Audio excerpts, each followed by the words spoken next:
Government's Planning and Environmental Appeals Division to determine this application under Section 36 of the Electricity Act by RWE Renewables UK Onshore Wind Limited for a wind farm comprising 12 wind turbines at High Clachaig Forest.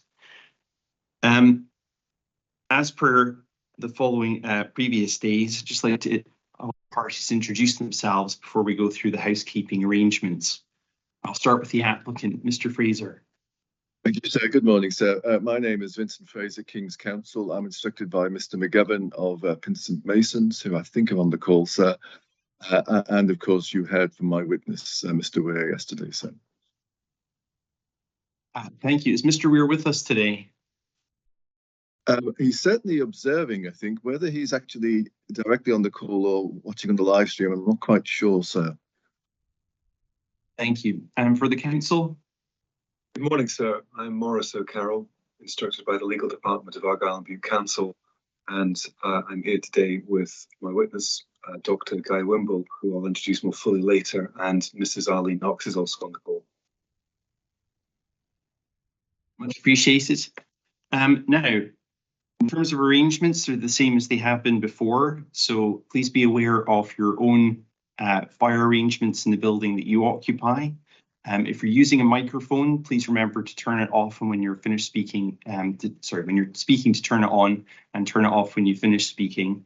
There's a hands up feature at the top of the Teams software. Use that if you'd like to say something, or if you just raise your hand physically, I'll try and look out for you. Remember that this session is being broadcast live and also filmed. And by a raise of hands, could just confirm that you're all consenting to that process. Thank you. If you have any devices, if you could have those switched off or at least on vibrate so they don't interrupt proceedings. I received a list of documents which the witness will be taken through and crossed today already. I assume everybody else has received those. Yes. Yes, brilliant. Could I just remind parties that when you are referring to documents, when you're finished with them, if you could just inform the witness and myself and the other advocate, then we can have those closed down so that our screens aren't becoming cluttered. That'd be much appreciated. Now, again, we have options in terms of the recognition this morning. We can read it as a whole, read certain passages, or we can take it as read with some clarifications. And I'll leave that to yourself to determine which you would prefer. So if we can proceed this morning, Mr. O'Carroll, if you'd like to call your witness. Thank you. Thank you. Council's witness is Dr. Guy Wimble. Good morning, Dr. Wimble. Good morning. Good morning. You are Dr. Guy Wimble, Technical Director of Landscape Planning with Ironside Farrar, is that correct? Correct. And you are here to give evidence on behalf of Argyll and Bute Council in relation to landscape and visual impact issues arising as part of this inquiry, is that correct? Correct. Now, further to that, am I correct in understanding you've produced an inquiry report, which we find at core document 10007? I have. And at the back of that, Dr. Wimble, we can find your CV, all of your qualifications and your latest experience. Is that correct? That's correct. Well, in that event, then, I don't propose to go through your CV with you for the purposes of introduction today. Parties can read that if they wish at a later stage, if that's all right. And Dr. Wimble, I believe you've also produced a recognition ahead of today's proceedings, which is core document 1017. Is that also correct? That's correct. Now, Dr. Wimble, I don't propose to ask you to read out your recognition. I've introduced you, and we've all had 2 weeks in order to read this, so I don't propose to go through it at all, if that's all right. But I do have just one or two very short supplementary questions, if I may. Sure. In relation to the inquiry report, which we discussed at document CD 10007, I understand that you had some corrections to make to that inquiry report, and further to that, you produced a corrigendum, which we now have lodged as core document 12031. Is that correct? I'm sorry, when you say corrigendum. I think you call it an errata. Right, yes, okay. Yes, that's right. This is publishing terminology. And the corrected document, so you can see what's been changed. Yes, thank you. And I understand that the updated inquiry report is now before the inquiry, and that is now the document that I've been referring to. Is that document? Good. Thank you.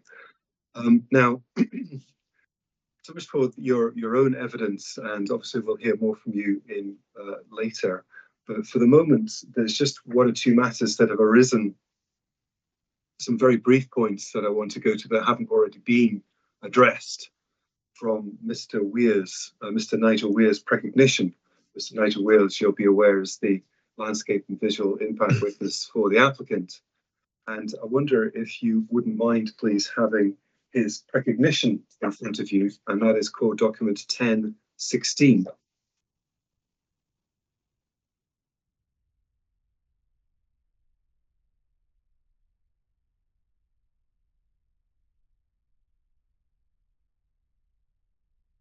Okay.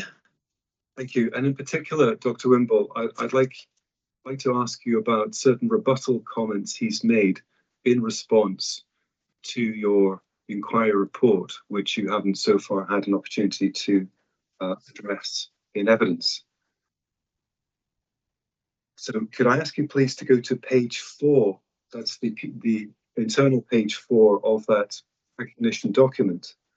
I have a hard copy, as I don't have the electronic copy, but it'll be around there. It's at paragraph 4.1.1 where Mr. Weir addresses. Yes, I'm there.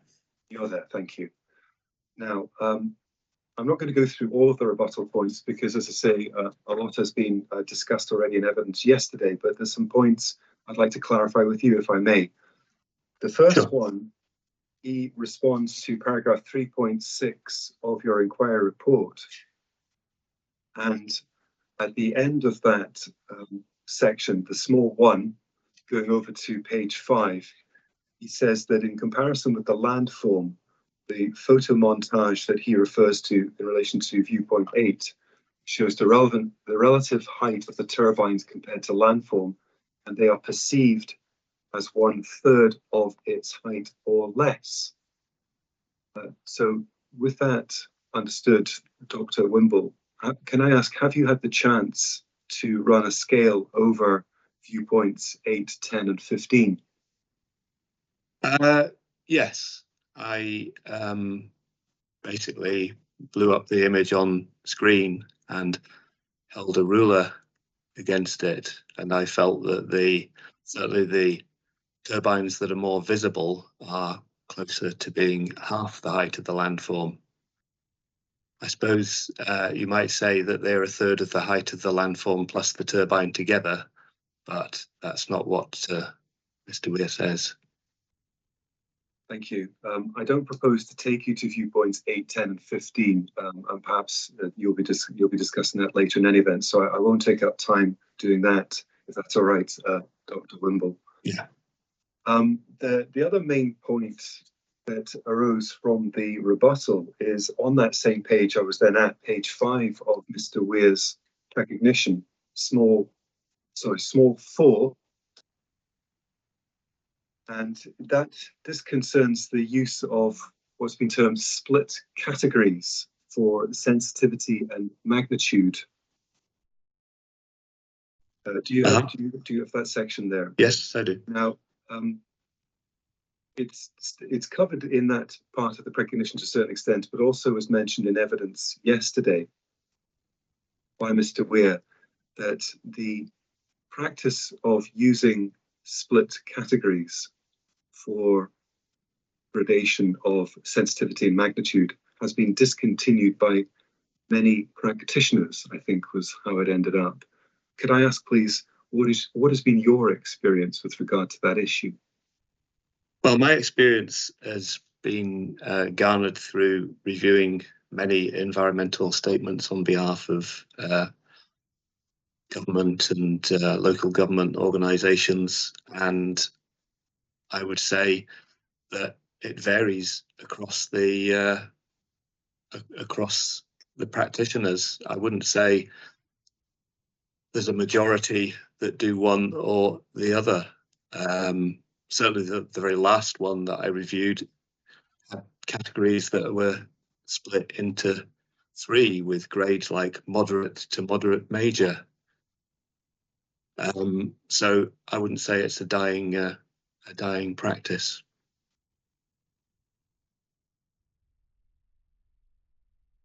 Also within that section, Mr. WIA says that in his experience, it's been discontinued because it lacks clarity.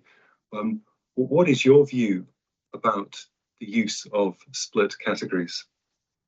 Well, I would say that categories that are not more finely subdivided lack clarity, because many patently different effects in views end up being in the same category. Whereas if the subdivided category was used and, for instance, took into account the sensitivity of the receptor and the magnitude of change, say one was high and one was medium, that would be a better interpretation of the combined or the combination of the two. So I'd say Mr. Weir's approach is simpler, but not necessarily clearer if you want to understand the effects. Thank you. Now, moving on to another issue, that's you could go over the page of Mr. Weir's recognition. I'm now at small 7, which is on page 6, if you have that, and it's a response to paragraph 417 of the inquiry report drafted by you. Do you have that? Yes. Thank you. Now we've got the comment here that there was nothing comparable used on behalf of the council with regard to Nature Sculpt guidance. Now, and there's a reference there to your inquiry report at paragraph 417. So could I ask you please to go to paragraph 417 of your inquiry report, and I will just give you a page reference in a moment. That is at page... I'm there. You're there, thank you. Page 15 of the internal document, and page 417. And we'll see at 417 you have 5 bullet points there. Do you see what I'm talking about, Doctor? Yes, and also Now, 2 at 418. Yes, and 2 more at 418, thank you. And previous to that, at 415, do we see that you've got footnotes at further to paragraph 415, which make reference to core documents 714 and 71? Yes, although this is really in relation to cumulative baselines to be assessed, and I'm just making a small argument there that one can assess a baseline of operational wind farms as well as operational plus consented and operational plus consented plus application. So I wouldn't say that relates so much into how I interpret any specific cumulative effect. Okay, just if you could confirm, please, that 7.1 that you've referred to is the guidelines for landscape. Sorry, 7.01. Yes, sorry, that's the yes, GLVIA. that's GLVIA. Yes, and you're applying that, and also 7.14 is, to remind ourselves, is assessing the cumulative landscape and visual impacts of onshore wind energy Nature Sculpt guidance from March 2021. Is that correct? Yes, that's correct. So if you could then go back to where I started at paragraph 417 and the initial bullet points that are set out by you there. bearing in mind what you said in your footnote at paragraph 415, I'm not sure if you were present at that part of the evidence yesterday, but I think what was said by Mr. Weir was that those bullet points were tailor-made to contradict his assessment, but didn't bear any relation to what was stated within the NatureScot guidance. So can I ask you, please, how it is that you arrived at the bullet points that we see at 417 and 418, please? Could you tell us how you arrived at those?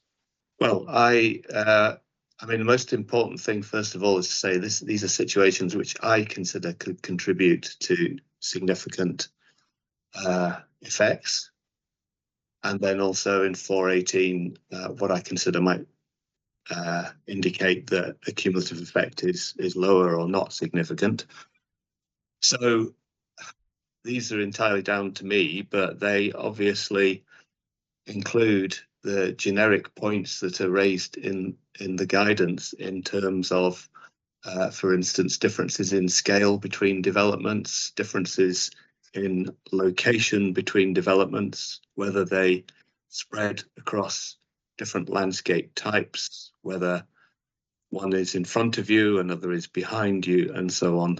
And I think the generic points raised in terms of distance, scale, type of development, and so on, are ones that are covered in the points in the guidance. Thank you. But this is just to clarify what, for the reader, what I consider are important. And I wouldn't say these are exclusively tailored for this particular development. I mean, I quite often express points like these or similar to these in other inquiry reports that I've undertaken. So I suppose I've put towards the top the points that are most likely to be relevant here.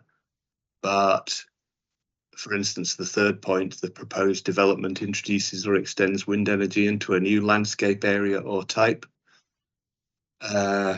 Well, that's not really terribly applicable here. The proposed development lies on a different side of a landscape area or a different direction from a visual receptor compared to the baseline developments. Well, I think most of the observations here don't really apply, and that point doesn't really apply here. So if you were to look at other inquiry reports I've produced, you'll see a similar set. Just trying to clarify my way of thinking, and if people don't agree with it, well, that's fine for them. Okay, thank you. And finally, the last thing I'd just like to clarify with you is that I went through quite a bit of arithmetic with Mr. Weir yesterday, and we discussed the increase in turbine heights, but also in the increase in rotor sizes. And the point that was made in response was that the numbers alone don't describe the effect, and it's the effect that's important. Do you have any comment on that response? Well, I agree entirely that effects are not described by numbers, but that is, doing those calculations is a handy way of seeing why the proposed development seems so much larger and more prominent than the consented development. Thank you very much. Sir, I have no further points of clarification in chief, and I'll hand over that, please. Thank you. Thank you, Mr. Carroll. Right, in that case, Mr. Fraser, I'll pass to yourself for cross-examination. Thank you.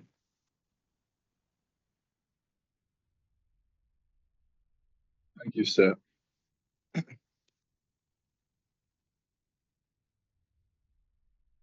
morning, Dr. Wimble. Good morning. Now, I think the first document it may be useful to have in front of us, Dr. Wimble, if that's all right, is the report of handling, which is called document 1.168.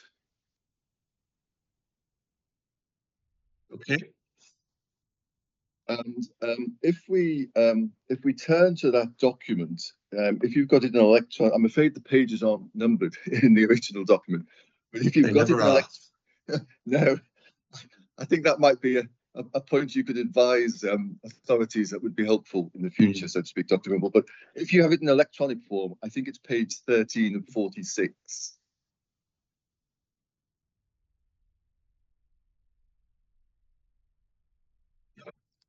And I think you can see there set out, it takes up the whole of the page, is the recommended reason for objection to this proposal. And I think that does form effectively the council's objection to this proposal, doesn't it, Dr. Wimble?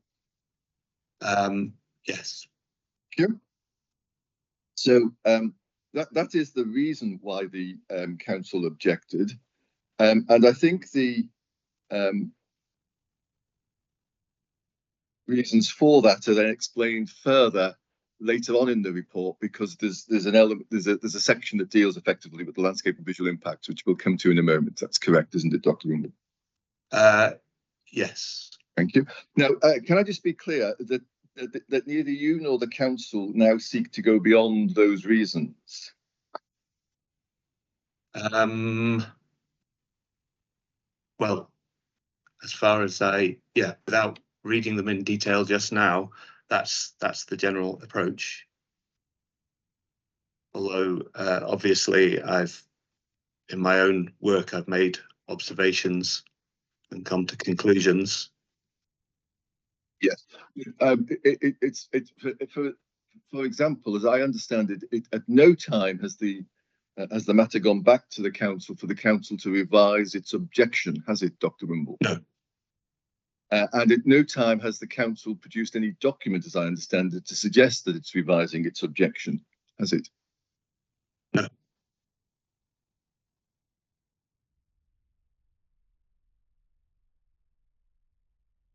And as I indicated, the council's objection, I think, was informed by advice from a different landscape consultant who wasn't able to give evidence at this inquiry, I think, and that's why you've been instructed, Dr. Wimble, isn't it? That's correct.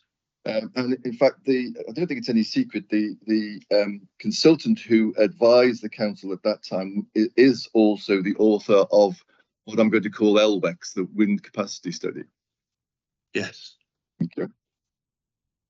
And I think her advice is set out in the report of handling. And if we go, I think it starts at page PDF 23, page 23, doesn't it?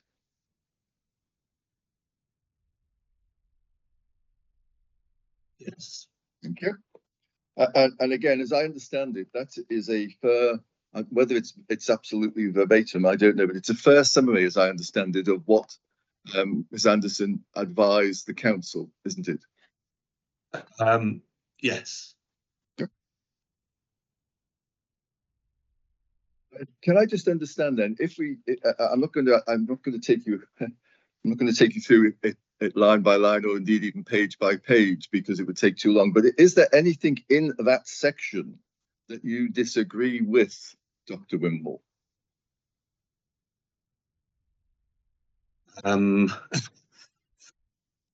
Well, to be perfectly honest, I can't say in absolute detail. There are probably differences in emphasis. Let me put it a different way then, Dr. Wimble, if that helps. Do you seek to go beyond what was said in that report? And if you do, in what manner do you wish to do so? In a broad extent, I don't seek to go beyond it. All I can say is that obviously I'm a different landscape consultant, and I was asked to perform this expert witness job. So I have made observations, and some of my views may not correspond exactly with what is written in detail here. Okay.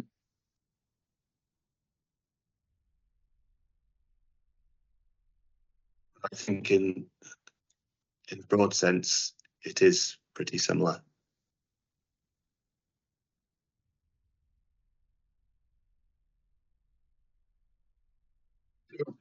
I, this isn't I hope the way I've asked the question, it isn't making it look as if it's a test for you as to whether you remember everything that's in there. The point I'm really driving at, Dr. Wimble, is there's no point of substance, such as an extra reason for objecting from landscape and visual terms, that you seek to put forward that wasn't already advanced by this report. That's the point I'm getting to, and you can't identify anything at the moment, I think is what you're saying, isn't it? Currently, I can't. That's all right. That's okay. I'm pretty sure I've kept broadly within the bounds of the council's objection. Because I appreciate, obviously, that you come to give your professional opinion, but you come in a context where you're coming to support effectively the council's objection. And if you disagreed with the objection in one form or another, I think you'd be telling us, wouldn't you? If it was a substantive matter, I think, yes. All right, thank you. Now, we will come back to the report of handling. I'm not sure that it's going to be dealt with immediately, so if you want to close it, that's fine, but we will need to come back to it. The next document I'd just like to touch on briefly is the Statement of Agreed Matters on Landscape, which is core document 10002.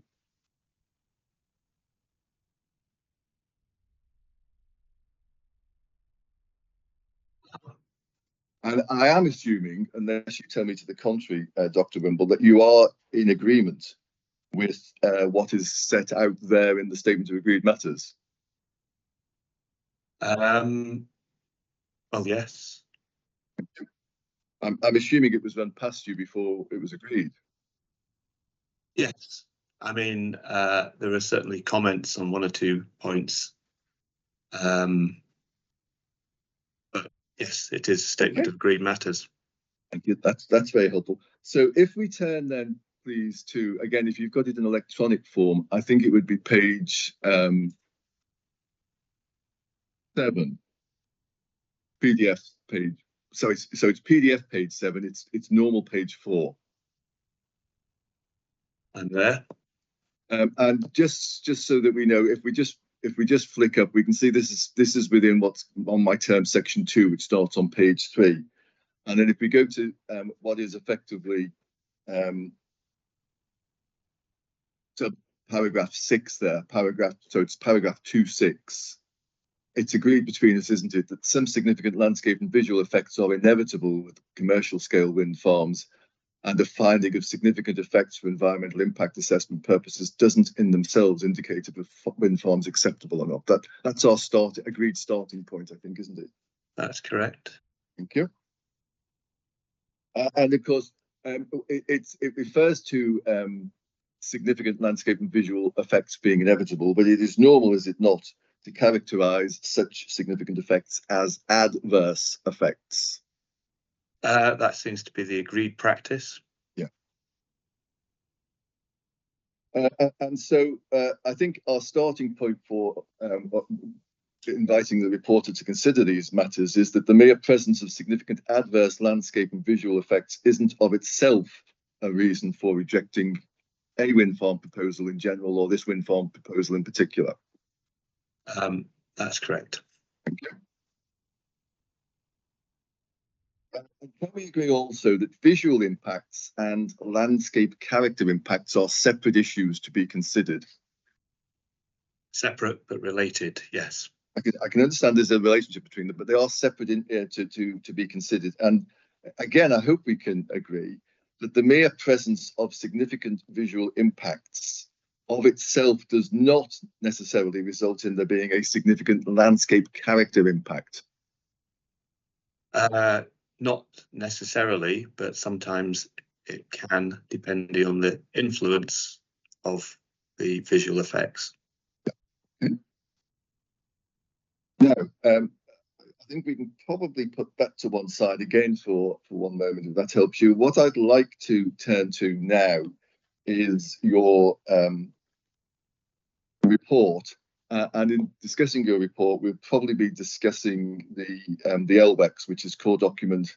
Well, it's 2 core documents. It's the main body of the text is core document 7003, and the other is 004. I think it's probably 003 we'll be talking about mainly.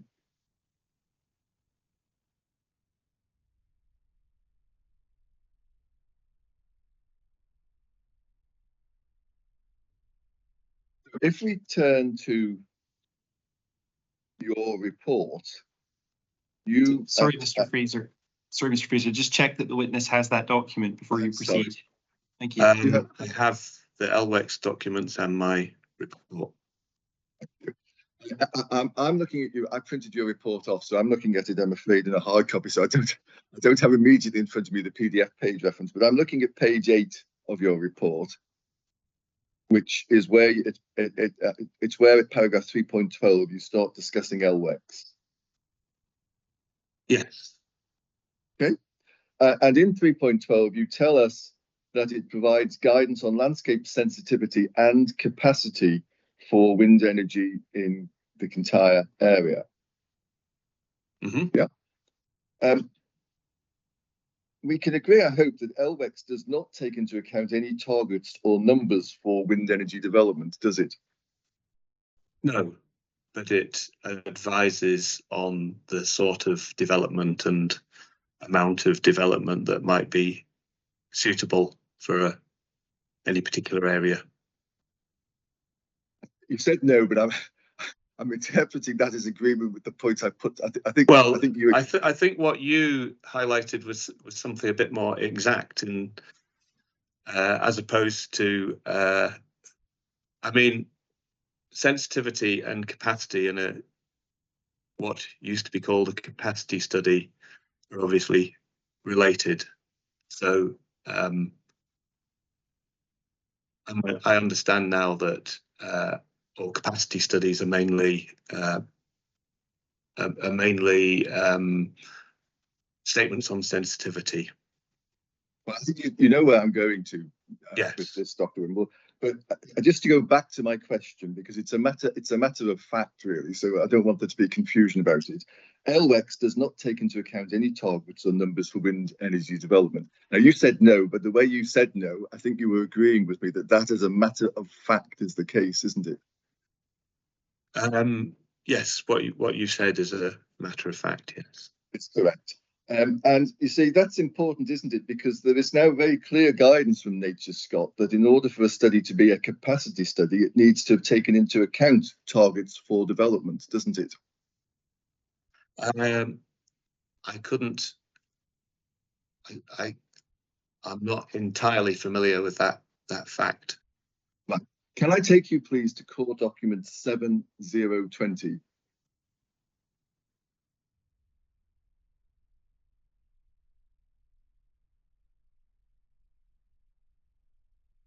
Right, I have it. You have that. I'm sure what you say is correct, Mr. Fraser. It's just I can't remember exactly where it says that, but you'll no doubt point me to it. I know the author of LWEX accepts it's correct, but I'll take you to it. If you go, you can see that this is a Nature Scott document providing guidance on landscape sensitivity assessment. And if you go to PDF page 5 within the document, PDF 5 or electronic page 5 within the document. Yes. And you can see at section or paragraph 10, development of this guidance. And it explains to date, assessment techniques have been broadly based on the LCA topic paper 6. And then it goes on to refer to research of good practice or on good practice in 2010 and the LVIA. And then we can see in bold, it says sensitivity equals susceptibility to change plus value in brackets of landscape visual resource. But then this is the important bit. In the past, many so-called capacity studies actually dealt with susceptibility rather than capacity. Capacity is determined by wider spatial planning, societal and technical considerations. Most older studies should be considered as landscape sensitivity assessments or even susceptibility assessments if the value was not included, unless relevant quantities, for example, for housing, were set for the study area. So Nature Scott itself is making it quite plain that documents such as LWEX should not be considered to be a capacity study, isn't it? In the sense that it's putting limits on development.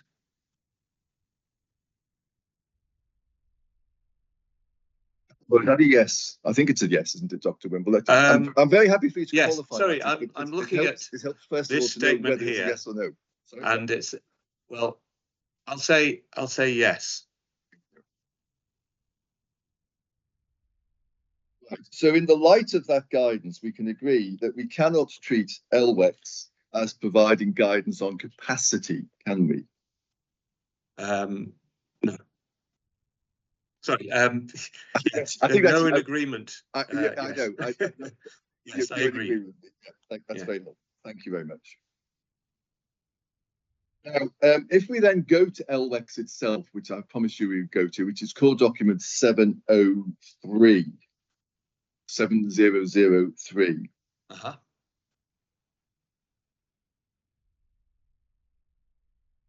And if we go to electronic page 11 of 255, we can see we're at section 2 of the document, which is study methodology.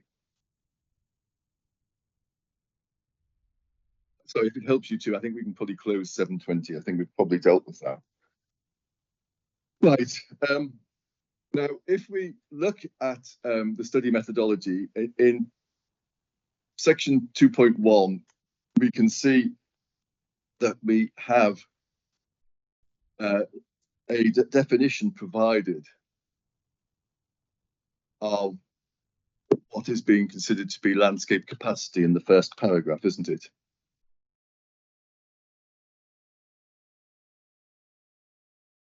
So this is 2.1. Page 11, paragraph landscape 2.1. capacity. Okay. Studies.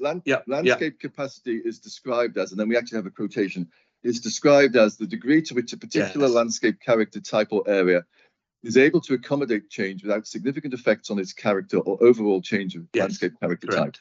Yep. Okay. So that's the definition that's being used here, I think, isn't it?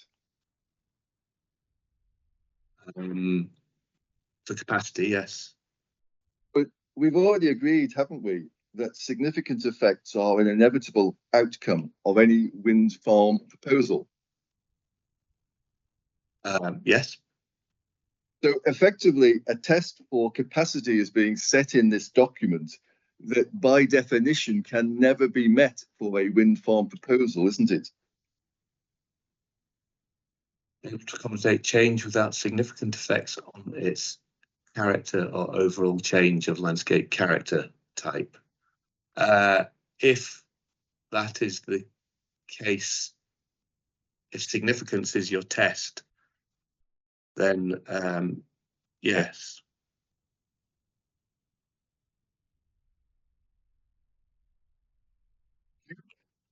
So, I mean, it would hardly be a surprise to find the outcome of this study is a conclusion there's no capacity if one applies that definition, would it? Well, the only thing is, I would say that if you actually look through the study, that's not necessarily the outcome, because it does contemplate some level of development in areas to which I imagine there would be some level of significant effect. So I think there's a rather muddy blurring between capacity and sensitivity.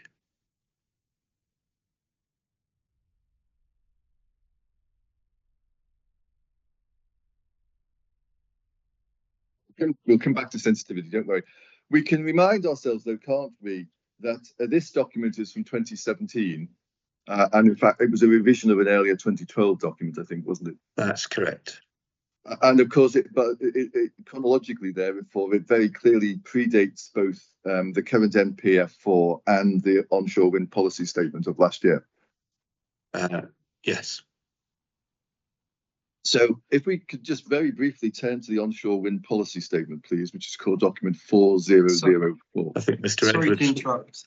Sorry to interrupt, Mr. Fraser. And again, I only did this once yesterday. I don't like to interrupt you and cross, but for me, it's quite an important point, because the point you raised with the witness there was to do with paragraph 2.1 of LWIX. Yes. And you quoted something in italics, which is a description of landscape capacity. But if you scroll down to 2.2, yes, yeah, I think there's definitions there, and I would like the witness just to confirm what he thinks about that definition of landscape capacity. Thank you. Sir. Not at all. So that's page 12, I think, isn't it? If that helps you, Dr. Wimble. electronic page 12. Yeah. Landscape capacity, the term. Yeah. You've got it there. Yeah. The terms landscape sensitivity and capacity are often used interchangeably in Scotland, which I think more or less underlines what I said. Well, read the next sentence. To refer to landscape studies that assess the landscape susceptibility to particular form of development capacity study relate to the extent to which a landscape is able to accommodate development without significant adverse impacts occurring on its character. Well, that seems to be the same there. In this study, capacity is determined by the nature and degree of effects likely to occur on key characteristics and on the value of the landscape. So it's not quite saying that any significant effect is a limit on capacity. It's acknowledging that a level of effects is likely to occur. Just bear with me a moment, please. Because otherwise it wouldn't recommend any wind farms or any wind energy development at all.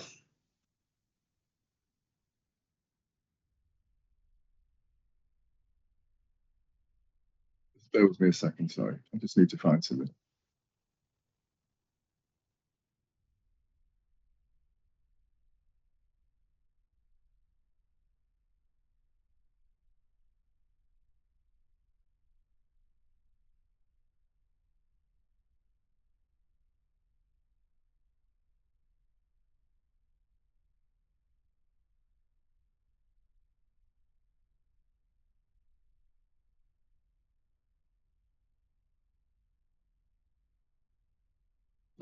So we can see, if you look at that page, that paragraph, you'll see that we're referred to Annex B, aren't we, for the definition of the terms that are being used? Yeah. Yeah.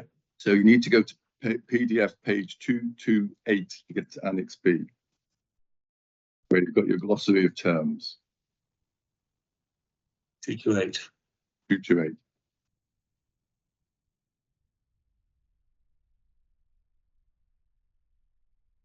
Again. And then we can see very clearly landscape capacity relates to how far a landscape can accommodate development without significant adverse impacts on its character. I'm going to come back to that, but I'll read the whole for you. Landscape character and sensitivity are part of this, but capacity can also include visibility assessment and consideration of any values placed on the landscape, usually in the form of designations. So quite clearly, the second sentence is simply explaining elements that go into that, isn't it? The definition clearly is how far a landscape can accommodate development without significant adverse impact on its character. That's the definition that's being used, isn't it? Yes, although that does vary slightly from what is said earlier that Mr. Edwards pointed out. Yeah, I know, but you see, yeah. I'm not going to go back into matters I've dealt with elsewhere with a different witness, so to speak, Dr. Wimble. But it's very plain. If we look at the wording of the document itself and the definition it provides for landscape capacity, it is actually providing a definition of something that will inevitably occur with every wind farm development, isn't it? Yes. But somehow I feel that the study doesn't actually work like that because, as you say, every wind energy development leads to some level of significant effects. So I suspect I've seen the term untoward effects used as opposed to significant effects to avoid this, shall we say, misunderstanding between LVIA and capacity. I mean, you put it before, Dr. Wimble is saying, well, it was a bit muddy, blurring between capacity and sensitivity, and I understand the point you're making on that. I think because I think the truth of the matter is that this document should not be read as a capacity study. It is actually really, insofar as it provides us with help, it's providing us with some help as to relative sensitivity across different parts of Argyll and Bute. Well. Yes, in that I suspect if it states that there is no or low capacity, that is because there is a high sensitivity. So the two are related. Yes, I think I understand your point about. Yes. I think I've finished on that. So obviously, if there's on that particular point of the definition, if there's anything you'd like to deal with at this moment, by all means, I'm happy for you to deal with it, sir. But no, I'm happy, and thank you. We can proceed. thank you very much, sir. So I was just going to take you very quickly to the onshore wind policy statement, Dr. Wimble, and that's core document 4004.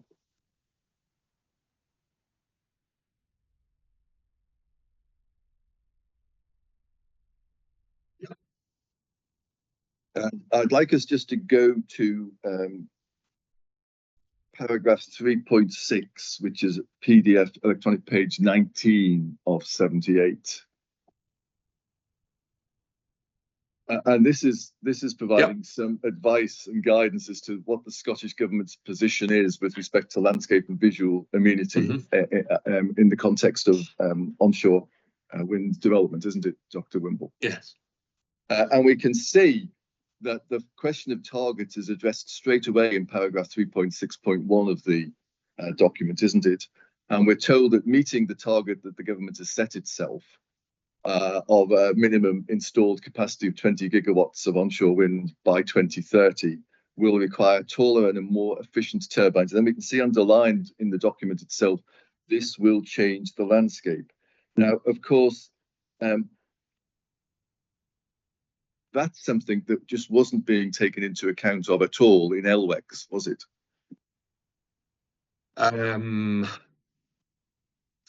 Well, I think it's perhaps a little unfair to say it's not taken account of at all, because clearly the capacity is identified, even if it's a fairly small amount of capacity in LWEX. Well, let me put it a different way to you.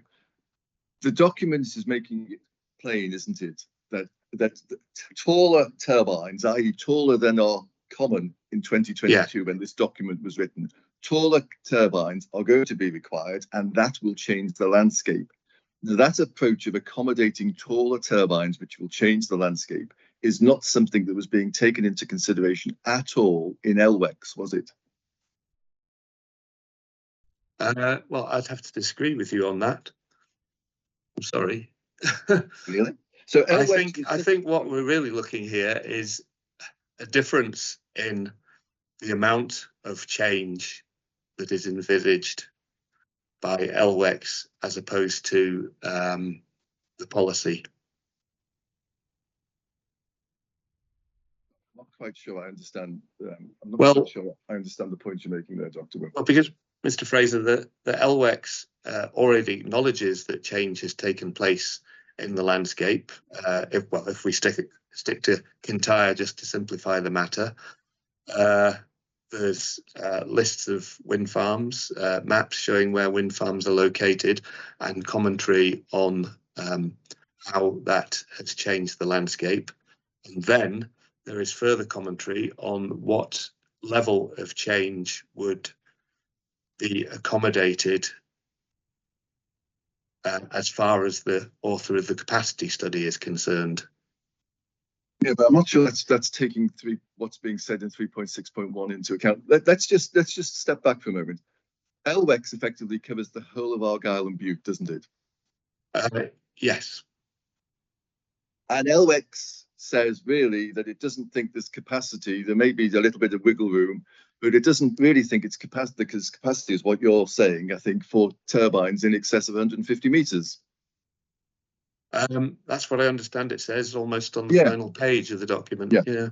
Now that is really then suggesting that Argyll and Bute is an area where we're not going to have a change in the landscape to accommodate taller turbines, isn't it? That's what LWEX would suggest, yes. Yeah. So I think really LWEX has not taken into account 3.6.1, has it? Indeed, it couldn't have, because it's predated by 5 years. It predates it, yes. Yeah. So I think you are in agreement with me, aren't you? You said you disagreed initially, but I think you are in agreement with me, aren't you? Well, I think. Go on. Sorry, carry on. No, please do. Please. No, what I said earlier was, I think the level of change envisaged in LWEX is different from the level of change that the policy envisages. but it is not the case that LWEX envisages no change at all. Yeah, but it doesn't take into account the need to accommodate taller turbines, which will change the landscape. We can agree on that, does it? Well, it doesn't like the idea of it, no. Yep. Okay. And I don't want to. I'm not going to start cross-examining you on policy, so I'm really am steering clear of that. But again, we can see that the same point then is carried through into National Planning Framework 4, and that's referred to effectively in 3.6.2.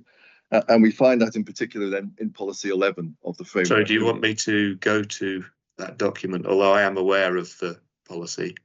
Well, you're aware. I don't think we need to go to it. All I'm saying is I think that what the onshore wind policy statement flags up is it basically flags up that the same point then is carried through into policy in NPF 4. And that's what 3.6.2 is saying, isn't it, really? Yep. And indeed, in particular, we can see that the only areas where wind energy isn't supported, we're told, are national parks and national scenic areas, and we don't have to consider that, do we? Yeah. Yeah. And then just whilst we've got the document in front of us too, it may just help. Paragraph 3.6.5 and 6.66, we can see landscape sensitivity studies are strategic appraisals of the relative sensitivity of landscapes to development types or land use changes. They are a tool to help guide development to less sensitive locations. They can inform a proposal's LVIA. I think you'd probably agree with that, would you, Dr. Wimble? Yes, if you take the capacity element out of a study, a strategic study, then they are a guide to sensitivity. Yeah, trying to help guide development to less sensitive locations. Yes. Yeah. But then, of course, we're warned that they shouldn't, this is in 366, they shouldn't be used in isolation to determine the acceptability of a development type in landscape terms, and do not replace the need for an individual LVIA or environmental assessment for individual proposals, but they will continue to be a useful tool in assessing the specific sensitivities within an area. I'm assuming, again, you probably agree with all of that, do you, Dr. Wimble? Yes, that's correct, although I would certainly say there's a missing element there, but that's very helpful, thank you. I think we can probably put that document to one side again also, if that helps. Sorry, Dr. Wimble, what's the missing element? Well, the missing element, frankly, if you have a study that tells you what sensitivity is, and then you rely on individual assessments to say whether within that framework a development is acceptable or not, the missing element is any form of strategic overview, as far as I'm concerned. But that may be not an element of policy. Well, I think the strategic overview we've got, really, we go back, do we not, to 3.6.2, where we're told that the only areas where wind energy isn't supported are national parks and national scenic areas. Outside of these areas, the criteria for assessing proposals have been updated, including stronger weight being afforded to the contribution to the development of the climate emergency, as well as community benefits. Now, I'm not going to ask you about policy, as I said, but that's the strategic overview we're now being given, isn't it? Well, and an intermediate level, looking at other designations as well, where the consideration will be taken of I'll try not to use the acceptability word, but consideration of the effects on lower level designations will be taken into account as well. Well, I think that's in NPF 4. Yes, I think I understand your point on that. Yeah. But that is we are. It's not really fair to say we're not giving a strategic overview. We are giving a strategic overview there, aren't we? That's a very broad strategic overview. I think we're probably getting into policy here. Yeah, well, It's always a little As bit a- difficult because yeah. you do tread a bit of a fine line. I understand, Dr. Whipple, and I'm grateful for your help on this.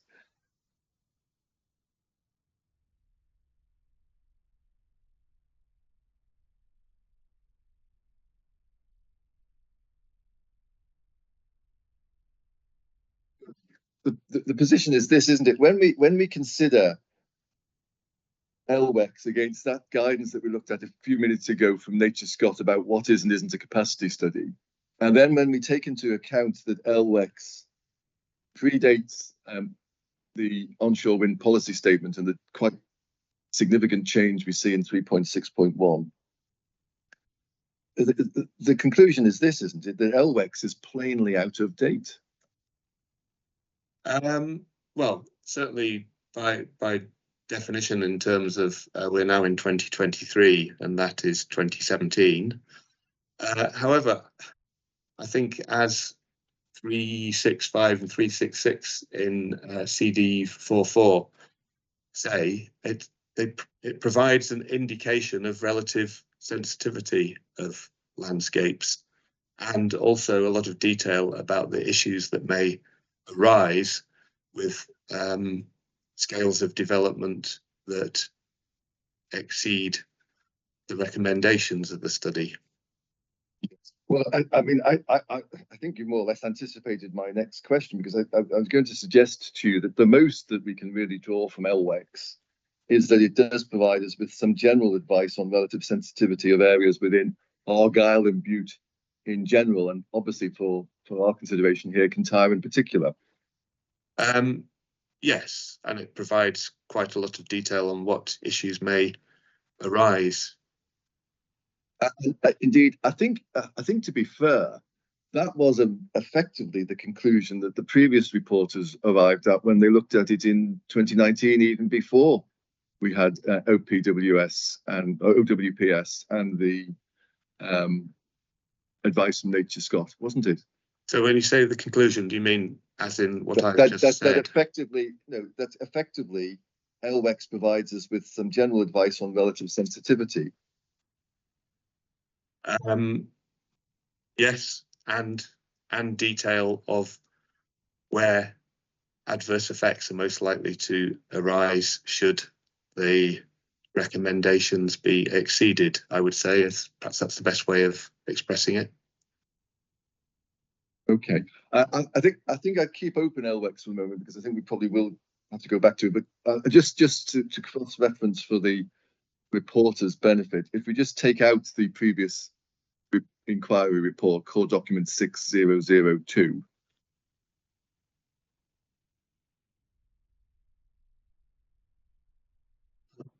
Yeah. Sorry, I think you're ahead of me. For a moment, I thought I hadn't downloaded it, but I had.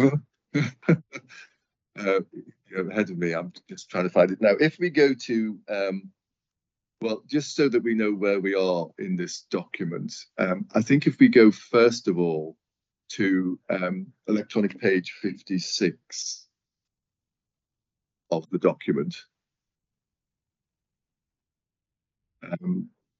This is in section 3 of the reporter's report, and that section 3 was dealing with the landscape and visual matters, and we can see that from paragraph 3.143, the reporters start setting out their conclusions, don't they? Yes. And indeed, we can see at 3144, they refer to LWEX and a number of guidelines they say that have been identified in it, yes? Yes. And then they come to a conclusion, really, don't they? In 3.145, we've established the landscape wind energy and capacity study is not a policy, is not policy, but is a guide to the relative sensitivity of landscapes. So I think they're making the The landscape capacity study doesn't provide a site-specific level of assessment. In very broad terms, we would accept that the proposal creates tensions with some of the suggested guidelines highlighted above. This is due to the location and size of the Clachaig Glen turbines.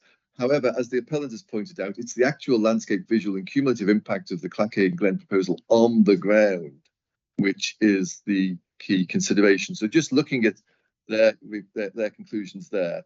They clearly came to the view that it basically LWEX's value is as a guide to relative sensitivity of landscapes, didn't they? Yes. Thank you. They, I think you would agree, correctly pointed out that it doesn't provide a site-specific level of assessment. No, it doesn't. In very broad terms, they said that there were some conflicts with what was being proposed before them and LWEX, and in particular, that was due to location and size of the turbines. Yes. And so even with the smaller proposed turbines, i.e. 126, 115 meters, they were saying, well, even those size of turbines actually do create potential issue with respect to LWEX if one interprets LWEX literally, didn't they? Yes, although I couldn't, I can't actually visualize where it would say this, but yeah. Okay, and then likewise the location of the turbines. Again, they said, well, yeah, there's some tension there with LWEX. Well, that's what they say. Yes. Yeah. Now we can agree that the location hasn't changed. Obviously, the height has changed for this proposal, but the location has not changed, has it? Mm-hmm. Thank you. And then I hope you would agree actually with the conclusion that they reach in the final sentence there, that it's actually the effect on the ground which is the real consideration. Yes, the detailed assessment.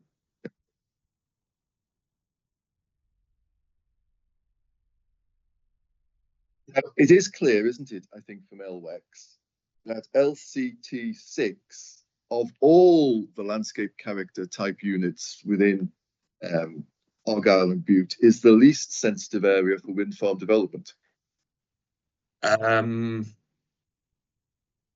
I've not looked at the assessment of every area in Argyll and Bute, but I understand it is one of the ones that is less sensitive. Let's just see if we can do this quickly. Can we go back to LWEX, please, then? So that's core document 7003. And if we, let me just make sure I get to the right page first before I start sending everybody else there. Is there a table? No, I'm going to take us to the summary. I think I have got my notes is correct, I hope. I'm going to take you to the summary of findings and recommendations. So that's electronic page 30 within the document. 30.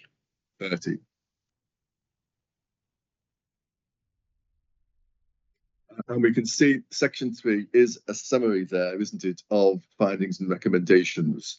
And we can see in paragraph 3.3, we're told that there is, or it addresses sensitivity to larger turbine topologies. No, you don't have to take me any further. I've seen it now. It's just, you say these things, but I can't envisage the black and white because it's a very long document.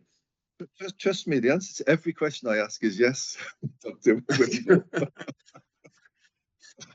But I think you agree with me that it clearly does identify, doesn't it, that actually within the whole of Argyll and Bute, LCT6 is the least sensitive. Yes. Thank you.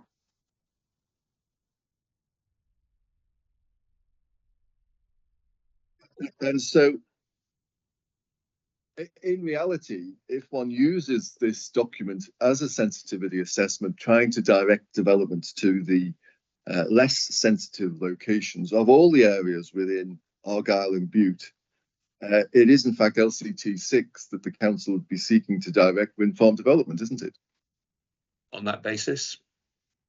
Yep, that's a yes, thank you. Yes.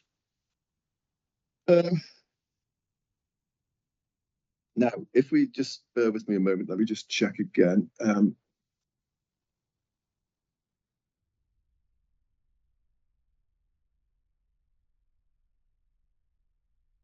Yes, so if we go to electronic page 48 within this document, please.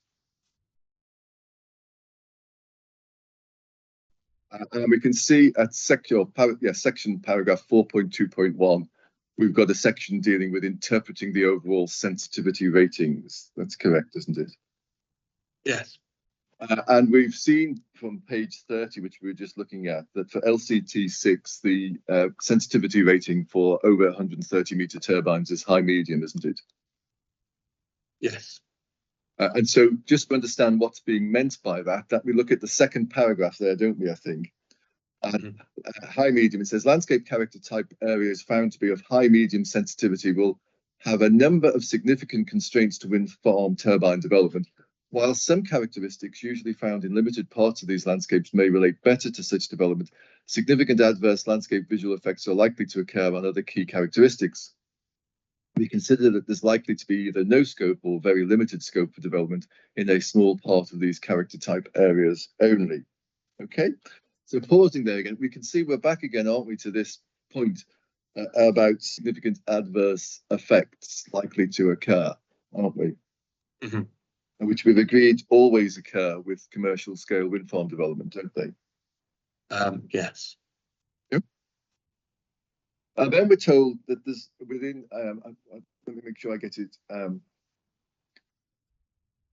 fairly, within small parts of these character types or areas, there is likely to be either no, well, actually, it's rather unhelpfully, but I'll try to not distort it. We're told that there is likely to be either no scope or very limited scope for development in a small part of these character type areas only.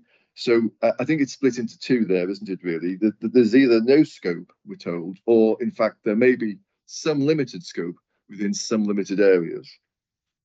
That'd be my interpretation as well. Okay.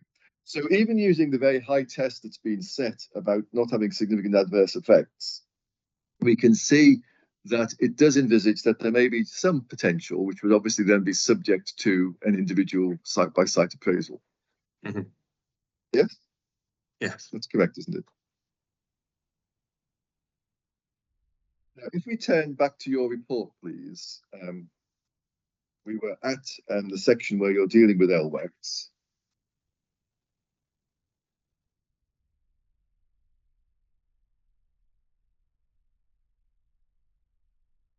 In paragraph 315 of your report, which is page 9 of the document. Are you there? Yes. Yeah. Mm-hmm. You can. We can see that you tell us. This, I think, is the sort of conclusion you draw. You tell us the guidance states there is very limited scope for turbines taller than 150 meters to be accommodated in the LCT, and suggesting that the narrow extent and relatively low relief inhibits opportunities for turbines taller than 150 meters. Yeah. Mm-hmm. We can notice the use of inhibits, can't we? Because inhibits doesn't mean that there's no scope. It simply means it's limited scope, doesn't it? Yes, I carefully wrote inhibits. Yeah. So it accepts that there is potentially some scope. Yes. Yes, by that word. Yes. Thank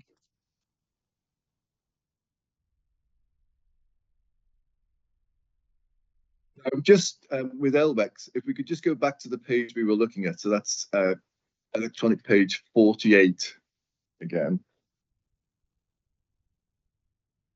And down at the bottom of the page, paragraph 4.2.3, we can see there's a heading there, the need for more detailed appraisal of specific proposals, yeah? Mm-hmm.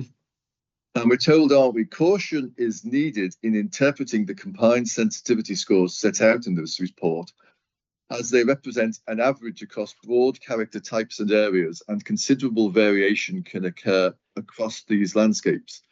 The assessment identifies constraints in analysis and at a strategic scale, and developers would need to consider landscape and visual effects at a more detailed level. So a couple of points there, isn't it? First of all, we are warned to have some caution in applying or interpreting the results, because they're basically an averaged result, effectively, is what they're saying, isn't it? Yeah. So yep. you presumably wouldn't take any issue with that. It's a sort of a health warning that comes with the document itself, I think, isn't it? Yes.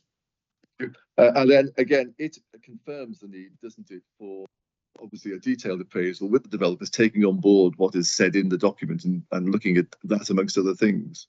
Yes. Okay. So can we go back to your inquiry report again, please, and back to the page we were just looking at? Okay. And you make a number of points in 316 about the proposal in terms of turbine size and the pattern of clusters and spaces. Yeah. Mm-hmm. And the first one, I think, relates to height. Yeah. Yes. Now, I think, as we've seen already, LWEX's advice upon height is effectively outdated, isn't it?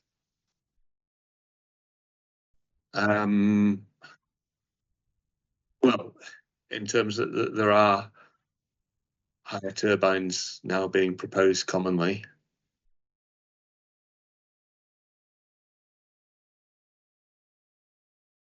And it didn't, as we've agreed, have the benefit of considering what was said in the onshore wind policy statement, which we looked at, did it? No. Thank you. So I think you would agree that LWEX's advice on height is outdated, isn't it? To that extent, yes. Thank you. And indeed, I think to a degree, to be fair to the council, even it's shown, isn't it, to a degree by the council with the absence of an objection to Narakan, which is 180 meters and clearly wouldn't conform with the guidance they've literally interpreted of LWEX. In that particular case, yes. Yes. Thank you. And because of the height of Narakan, 180 meters, it inevitably will require aviation lighting, because anything over 150 meters requires it, doesn't it? Yes. Okay. And then the second point you make is the proposed turbines lie to the north of Benbrack and are close to operational wind farms at Dupin Hill, Blairy Hill, Ben and Turk, and the proposed Narakan, which would be 5 kilometers to the north. Yeah. Okay. Yep. Now, I'm afraid there's a bit of a problem, isn't there, with Benbrack, because very unhelpfully, there are 2 Benbracks on Kintyre, aren't there? Well, there's one that I understand as being the Benbrack that she refers to. Yeah.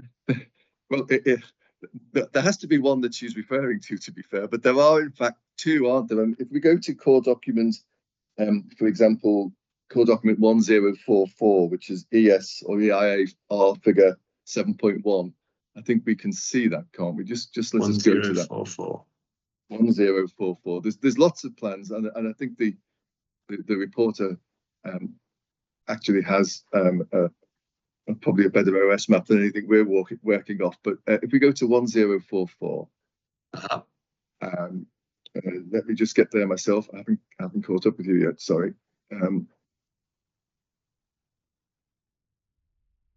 We look at figure 7.1. It's just a location plan. I think the trouble is we then have to blow it up. But if we blow it up, magnify it, I think you will see that there is. Sorry, I just because I'm struggling with it now myself because of the scale at which I've done it. You will see that there is a Benbrack shown there, effectively to the southeast of Clachaig, Glen, close to the 5 kilometer radius mark. 4 to 8 meters. Yeah, you see that. There is also a Benbrack, isn't there, to the northeast of Clachaig, Glen, within the 5 to 10 kilometers range, isn't there? 241 meters. Yeah. And unfortunately, there's nowhere in LWEX are we told which of the Benbracks is being referred to, is there? Well, the Benbrack that I have taken to be the one that's referred to is the taller one that's just north of the extensive array of wind farms of Ben and Turk. And given it's one of the higher landforms on Kintyre, I'm pretty sure that that is the Benbrack that is being referred to. And I suspect if you looked in more detail, you would find there's enough discussion about its location. Well, I'm happy for you. Is that one? If you find something you want us to to look at, I'm happy to look at it, Dr. Wimble. Yeah. But I don't think there's anywhere in the document, is there, that you can point to which actually tells us this is the BEN-BRAC that's being referred to. So, because we can agree that there are two, can we not? We can. For all I know, there may be more. It's a good job it's not north of Tarbert, because you'd be stuck in Scotland if that was the case. Sorry, go on. I mean, one could do a word search of the guidance. Can I put it this way? I sadly, Dr. Wimble, I suspect we're not going to finish by lunchtime. So if you want to do a word search over lunch and come back, I'm happy. But I understand you make a point as to why you think actually it must be the more southerly of the two, and the reporter will obviously bear all that in mind. I'm not going to go through that with you, but we can see what the situation is. Let's assume for one moment that it is the more southerly of the two, okay? Which is the one you're saying it should be.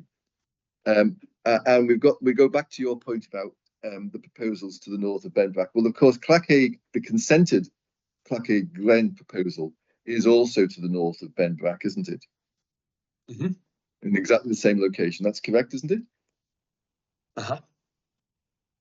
Now, can we just also, for this, it might be useful just to have the cumulative wind farm plan out so we can see where other wind farms are. Can we just open up, please, core document 9007?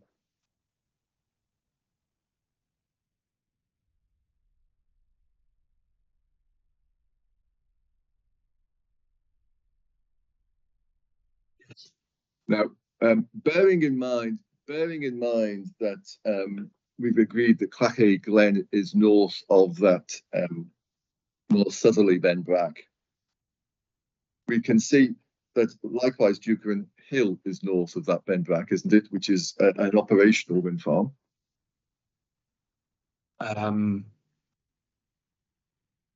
Yes. We can see that Narakan is north of that BEN-BRAC, which is a wind farm to which no objection is taken. Yes. Core, I think, is probably more or less on the other BEN-BRAC, is it? But it's certainly to the north. Yes, it's certainly to the north of that southerly BEN-BRAC. And then High Constellation, which is under construction or approved, is likewise. And then we can go even further north if we want. But there are the point we can see very simply from that plan is that there are quite a number of either consented, operational, or not objected to wind farms to the north of BEN-BRAC, aren't there? Yes, although clearly the densest cluster of development lies to the south of BEN-BRAC, in the three Benan Turks and Blairy Hill and Ochadadui and Tangi. Yeah, but I don't think that alters the position that whatever the advice might have been in LWEX about being north of BEN-BRAC, if it's the BEN-BRAC you're referring to, or indeed even if it's the other BEN-BRAC, it hasn't stopped other development coming forward and being allowed, has it? No, it hasn't. No. Now, then the third point you make is the turbines are significantly greater size than those of the three nearby operational developments. Yep. Yes. And you give us some heights there. Yeah. Yes. I'll come to the heights in a moment, but of course that point about the difference in size or scale was a point that was taken in 2019, wasn't it? In the appeal with respect to the consented proposal. Again, I couldn't point you to the exact sentence. My note is deficient because I haven't actually given myself a paragraph number. I'll find the exact sentence for you in a moment. Mm-hmm.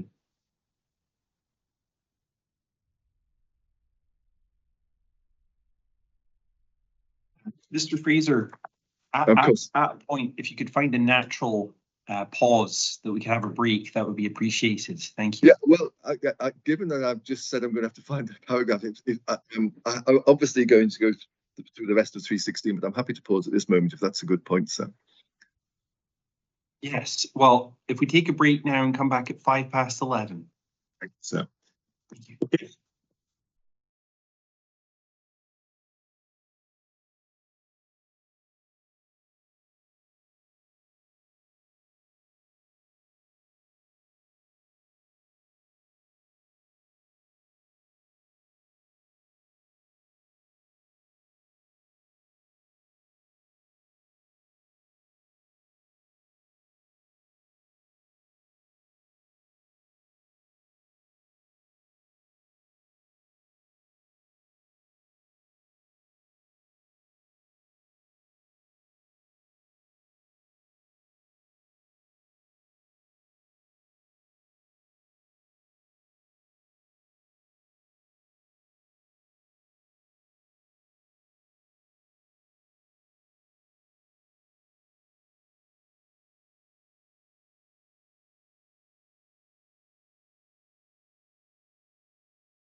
Right, welcome back, everyone.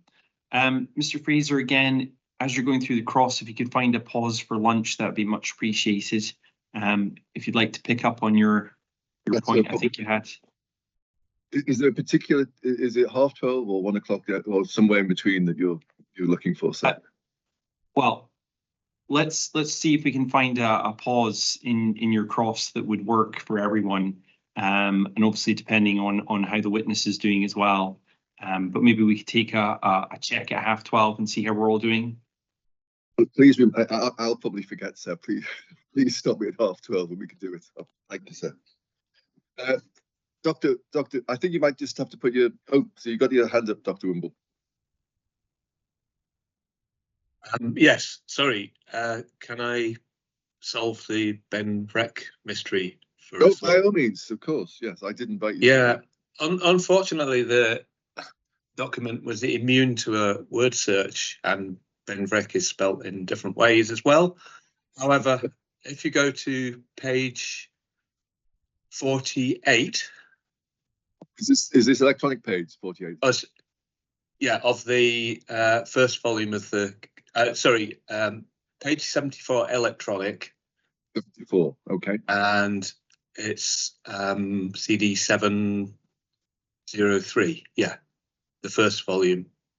Yeah. Bullet point 2. So this is this within?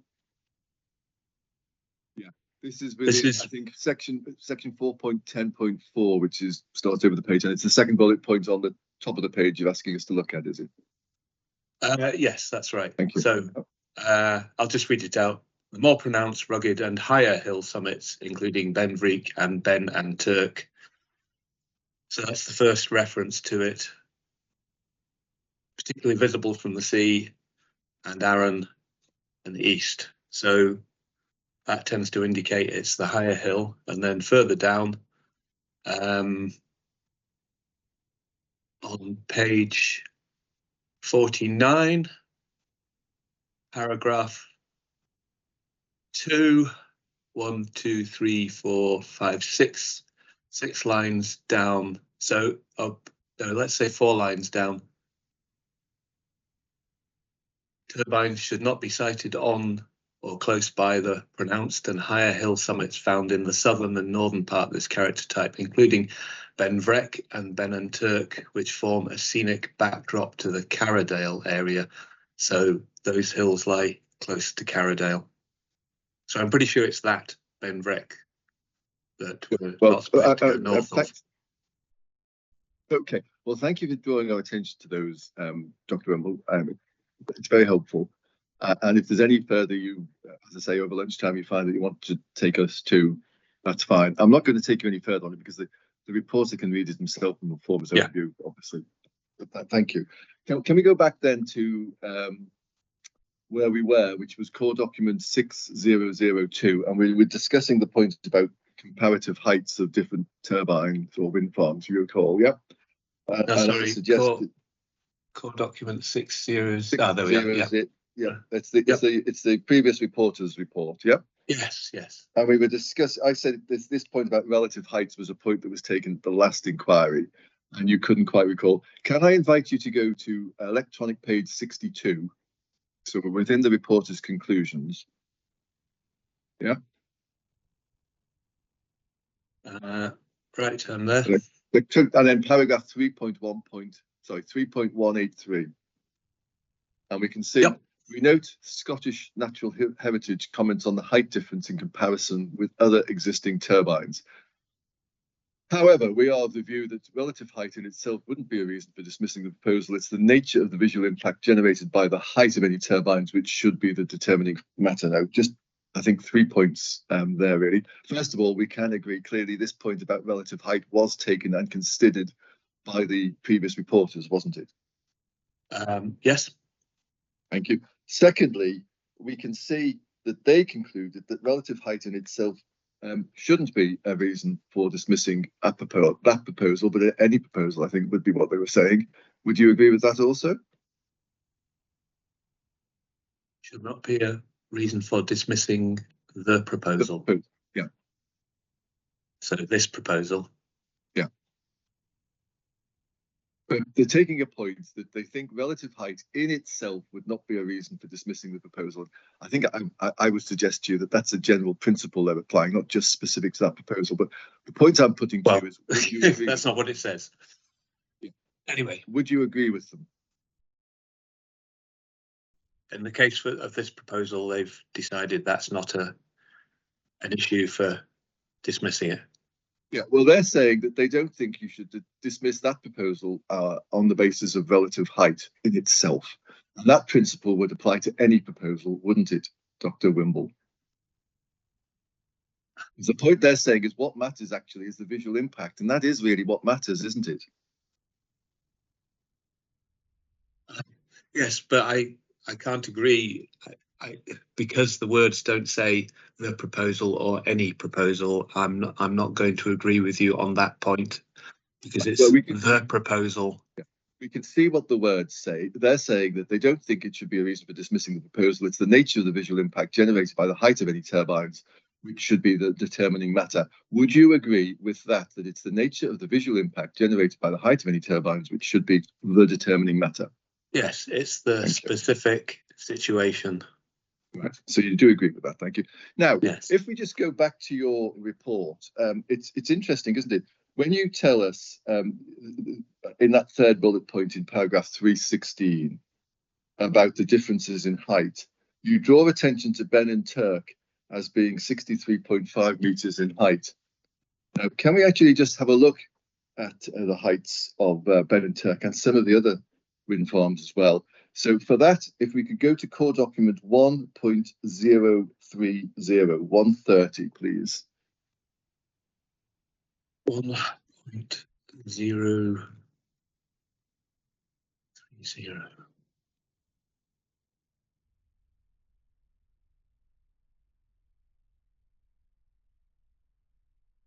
Okay. Yeah. Right, okay. And could I invite you to go to electronic page 51 of 66, please?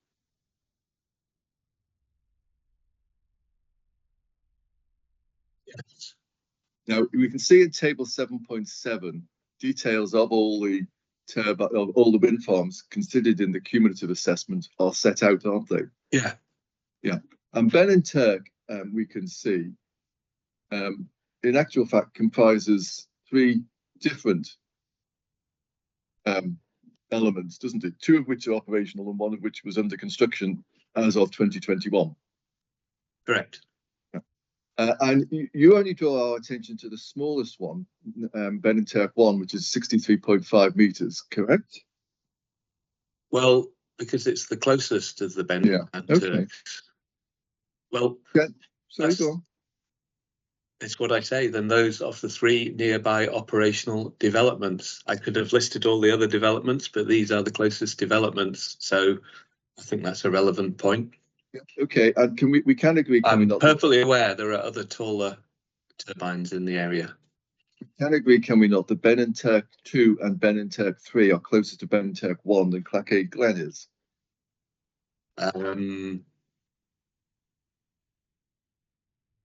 Right. They are. They're all part of the same wind farm, aren't they? I think Clachaig Glen is about 5 kilometres away. It's 4.8. Yes, it's 4.8. We can see it's in the table. Sorry, when you say closer, do you mean closer in height or in distance from? In distance from each other. Ben and Turk. Yes. I'm sorry if I didn't make that clear. Ben and Turk 1, 2, and 3 are closer to each other in distance than any of them is to Clachaig Glen, aren't they?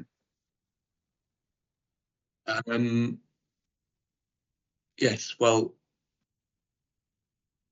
they are closer to, I mean, they are a cluster of wind farms, so they are close to each other, yes. But the closest one to Clachaig Glen happens to be Ben and Turk 1. Yeah, well, we can see that from the table I've taken you to. Yeah. But what we can see is that cluster of turbines varies in height from 63.5 meters to 126. So there's in broad terms, a doubling of height, isn't there, between Ben and Turk 1 and Ben and Turk 2? Yes. Yeah. Yes. So we can see that within that cluster, there is considerable differences between the heights of the different wind turbines. Yes. Okay. Now, if we just remind ourselves again of where the other turbines or the other wind farms are, if we just go back to core document 9007 for a moment. Yep. We can see that High Constellation and Core are more or less next to each other, aren't they? Yes. And then a little bit to the west of Core, we can see Narakan. Yes. Yep. So if we just go back again then to the document to core document 1030, table 7.7, to look at again the heights of the turbines. Core we can see is operational and is 111.25, isn't it? Yes. High Constellation is consented at effectively 150. Yeah. I think it's 149.9 to avoid having to be lit effectively, isn't it? But it's in round terms between you and me, I think it's 150 we can call it. Yeah. And then of course we know Narakan, if consented, would be 180. Yes. So If again, we can consented. see if consented, yeah, but not objected to, as we know, by the council. Yeah. So again, we can see quite a range of different heights in that collection of wind farms, which are all closer to each other than Clachaig Glen would be to any of the others, aren't they, as we can see from the plan? Although obviously the difference in height is not as great as between Clachaig Glen and its closest neighbours. I can leave for the reporter to look at that, but I think the aha was it. I'm taking the aha as a yes, if I may. Dr. Yes, Whitmore. specific to your question, but I'm adding a codicil to say that the closest neighbours to Clachaig Glen are quite small. Clachaig Glen is quite big, and the difference in height between those schemes is much greater. Right, and then finally, I mean, the final bullet point you have is that the proposed wind farm sufficiently separated from other wind farms that it's usually seen as separate from other wind farms and clusters. However, in views from GEAR, it's seen at the northern end of the extensive cluster of smaller turbines, which you then list. Yes? Yes. And I think that's really an issue of visual impact that you come on then to discuss later with respect to viewpoints 8 and 9 in particular, I think. Is that right? Yeah, well, it's an observation I make. Yes. Yeah, well, I put it that way simply because obviously we're going to come to those viewpoints, so I'll come back to it if I may. But I think it does link back, doesn't it, to I think all of this in 316 links back effectively to the information that you've set out in 314 as to the guidance identifying opportunities for wind farm development and potential constraints and cumulative issues. That's correct, isn't it? Well, I'm yes, interpreting the LWEX in terms of the current proposal. Yes. Yeah. I'm highlighting issues. Yeah. Okay. And indeed, if we go back and look at paragraph 316? 314. 14. Yeah. If we look at 314. So just before we do that, just bear with me a moment. Yeah. No, sorry, don't worry. I'm misleading myself on that. We'll go back to 314 if we could, please. You tell us the guidance identifies opportunities, but also constraints and cumulative issues. And then you set out in a bullet point what you identify, I think, as the most relevant to this current application, don't you? Yeah. Where in LWEX do we actually find what you set out in your bullet point? Because I couldn't find that text.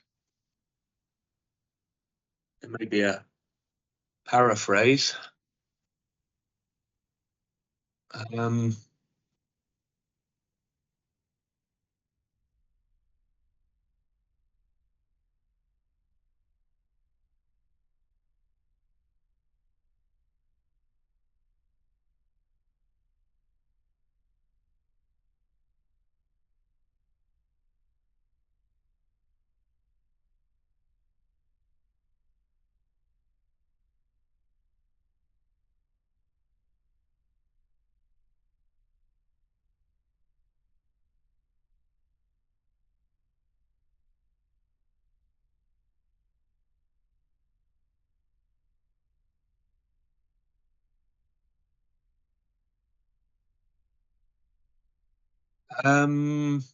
I think that's the second to last.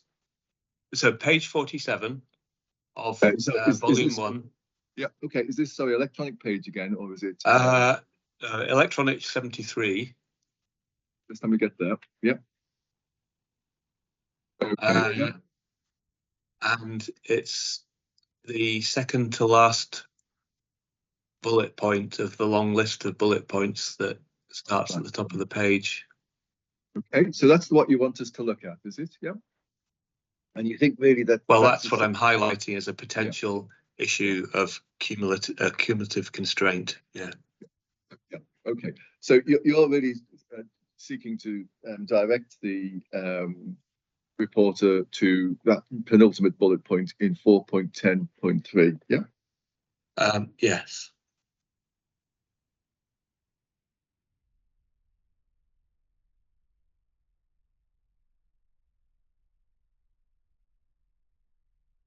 So I'm just making a note of that. So I've got that full. Thank you. Let's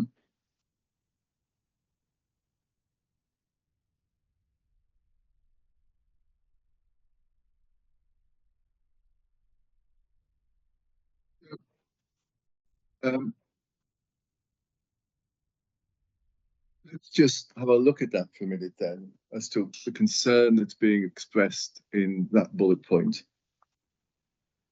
Well, sorry. Yes. Okay. You go ahead. No. Sorry, I don't want to interrupt you. I mean, the concern is being expressed in terms of cumulative development of wind farms in general, to which one might apply it to any particular wind farm.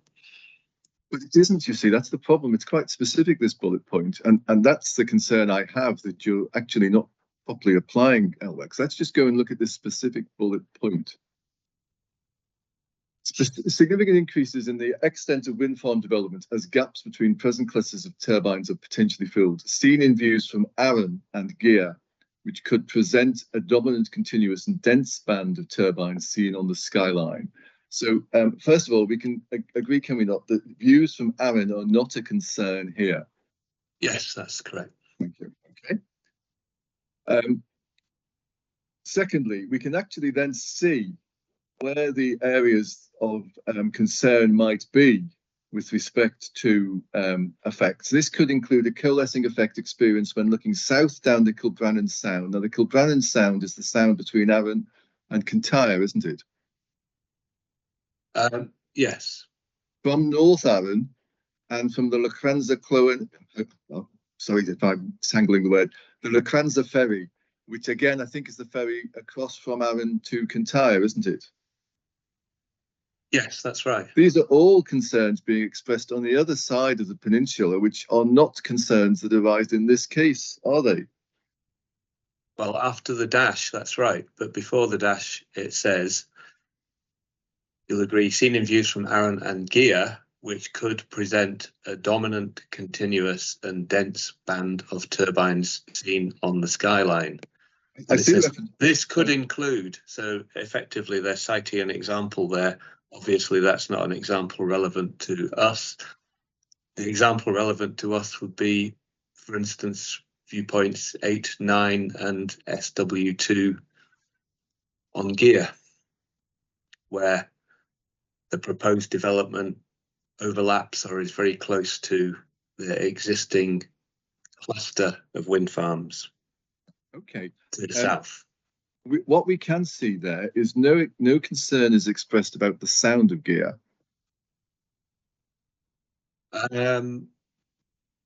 No, but I wouldn't draw too many conclusions by omission. Okay. And so what we're left with, you say, is looking there is a concern about a dominant, continuous and dense band of turbines being seen on the skyline from GEA. That's ultimately all we're left with. Is that right? Well, it is GEA because obviously if you're in the sound of GEA, the closer you get to the mainland, the less likely that is to be the case. So the reference to GEA is more pertinent than the sound of GEA. If we just bear in mind where this all started, Dr. Wimble, back to 314 of your inquiry report.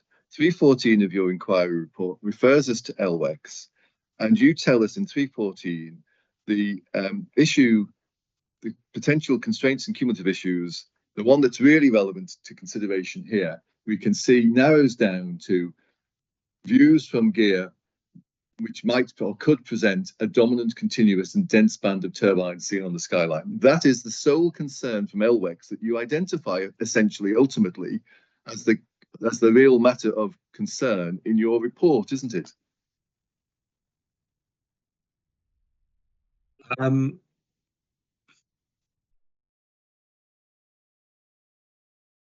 That's the concern, yes. Yeah. So we can see that the concern, you tell us, if you actually narrow down into LWEX to see what LWEX might tell us is the issue you think we have to consider here, it's whether this proposal would present a dominant, continuous and dense band of turbines seen on the skyline from GEA. Yes. That's it, isn't it? Yeah. Okay. Well, we'll come back to that later. Okay. So,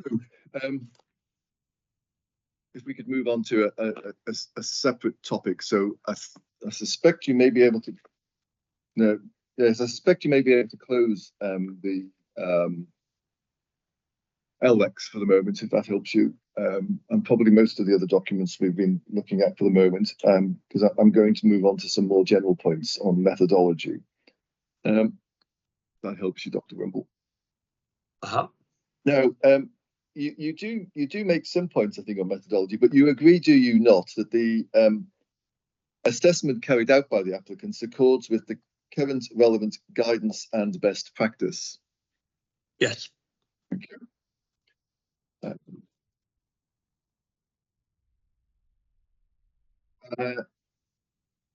What you do, though, raise, if we turn to, I think, your report at paragraph 4.7, and you sort of came back to it a little bit in your examination in chief, is that there's no intermediate level judgment, so to speak. There's just, it's back to the 3 categories, which you say, I think, as a result of not having that in 4.9, you say there's a less nuanced approach. That's your criticism, if there is one, I think, isn't it?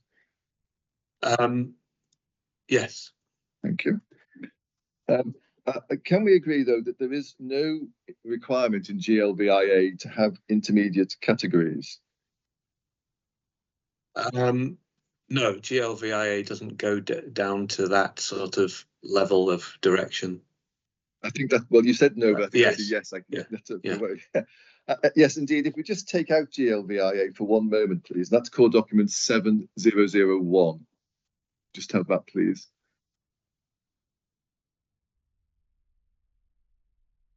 And if we could go to, I think it's electronic page 54, or if you've got it in hard copy, page 38 of the document. Whichever is better for you. Yep. Okay. Yep. And we can see, I think, can we not, at paragraph 3.27, which is right at the bottom of the page. In assessing identified effects against these criteria, 2 key principles should normally apply. Numerical scoring or weighting should be avoided or treated with caution, because we're told it could be spurious level of precision. I think the same would apply, just pausing there, wouldn't it, to any mathematical calculations of the sort that was taxing Mr. Weir yesterday about rotor blade diameters and such like. Yeah. And then word scales with ideally 3 or 4, but a maximum of 5 categories are preferred as the means of summarizing judgments for each of the contributing criteria. So that's the guidance really as to the preferred approach, isn't it? Yeah, I think you agree. Yeah. So we should use word scales, and the ideal, the approach tells us, is to use 3 or 4 with a maximum of 5. Yeah. Yes. And we can agree then, I think, as a simple method of arithmetic, we are using the ideal number according to GLVIA here, aren't we? You push it out to the maximum. So when you say the ideal number, it's 3 or 4. 3 or 4. Yeah, so if you use either 3 or 4, you're using. I suppose ideal number in the singular is a bit misleading, isn't it? But it's the idea. It's within the ideal range, 3 or 4, isn't it? It's yes, 3 to 5. Whereas you push it out to the maximum. Yeah, that's correct, isn't it? Yes, although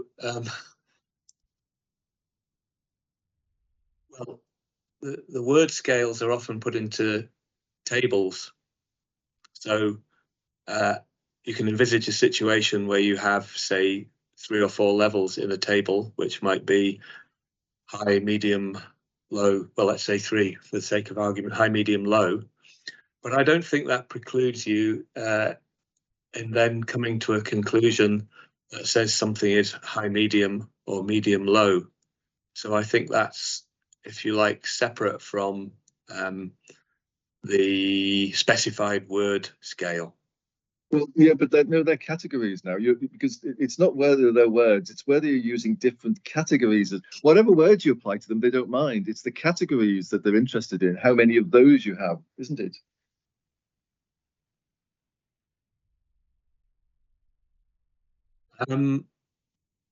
Yes, but so if you like, that is the base of the methodology, where you have the tables that detail your levels of magnitude and sensitivity.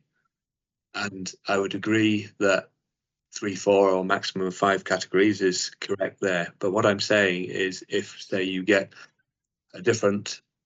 if you get high in your sensitivity and medium in your magnitude, then I think coming to a moderate major or something like that is not the same thing as the kind of categories that you're talking about.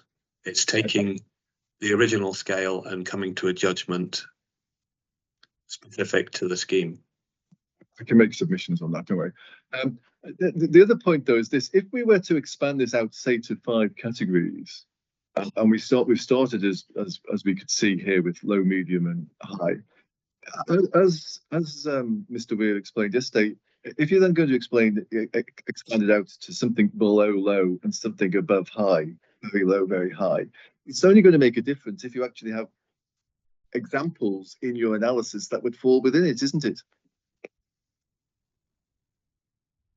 Well, I can see where you're going on this, but I think when you state your methodology, you should have a standard methodology that might apply to all scenarios, so that you, even if you're not, for instance, within a designated landscape, so that you can see where the judgments sit relative to the full scope of sensitivities and effects that might occur. Thank you. Now, can we then turn to your terminology with respect to standalone and cumulative effects? So that's paragraph 413 of your report. 413, yeah. And you've set out there primary effects, additional cumulative effects, and combined or total cumulative effects, yeah? Yes. And then at the end of the definitions there on 413, in bold, you've put for combined or total cumulative effects. The applicant doesn't focus on these. And then in 415,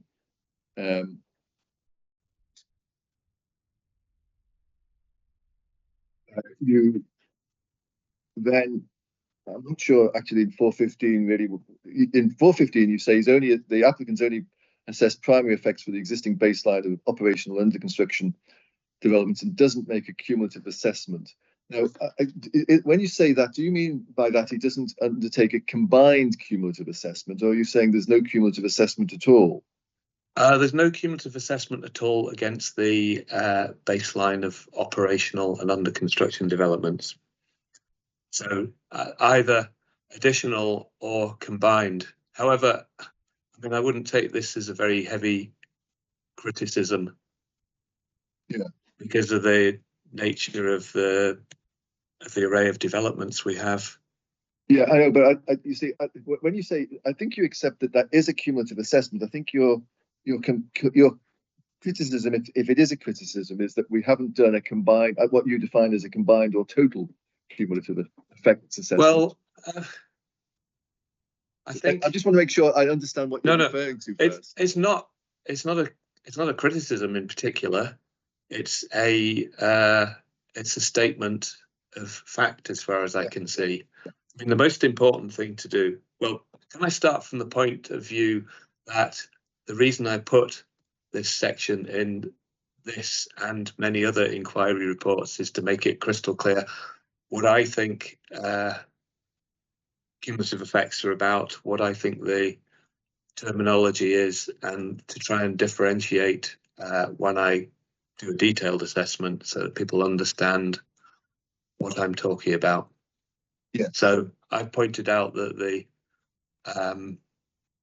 primary effects have been assessed and the additional cumulative effects have been assessed, but there doesn't appear to be an assessment of the, in combination, total cumulative effects.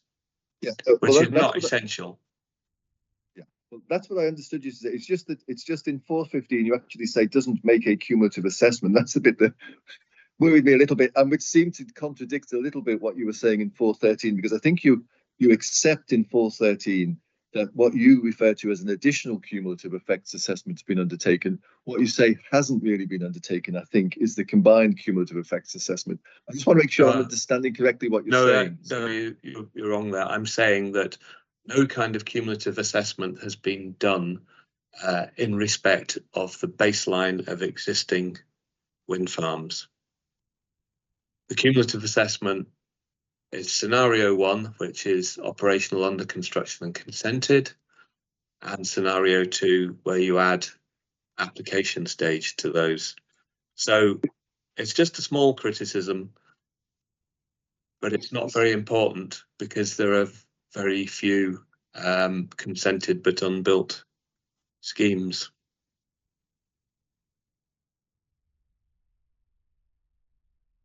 Sorry, but scenario 1 is all operational, under construction and consented but unbuilt schemes, isn't it? So that has been dealt with in scenario 1. Yes. But there's an element of speculation in that assessment because not all consented wind farms, as indeed is the case here, end up being built.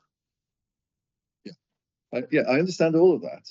Yeah, but you see, it's just that your suggestion that it seemed to me in 415 you seem to be making a suggestion that we have not undertaken a cumulative assessment. I don't think you are actually making that statement, are you? Because you accept in 413 and indeed to an extent in 414 that we have done. You've undertaken a cumulative assessment of scenarios 1 and 2. Yeah. You have not undertaken a cumulative assessment of adding the proposed wind farm to the baseline of existing and under construction schemes. Yeah. Well, yeah, that's commonly not done, but in some situations that can be a bit of an issue, in my opinion. Yeah, I think in this particular case, you think it doesn't actually matter because in 415 you say you don't think it would be much different. That's what I said. Yes. Yeah. So maybe we don't really need to spend much time on it. Dr. Wimble. The only thing is this. I struggle a little bit. Are you suggesting that in a cumulative assessment, then we should actually pretend that the existing baseline wind farms on the ground don't exist and look at it as if they weren't there in the first place?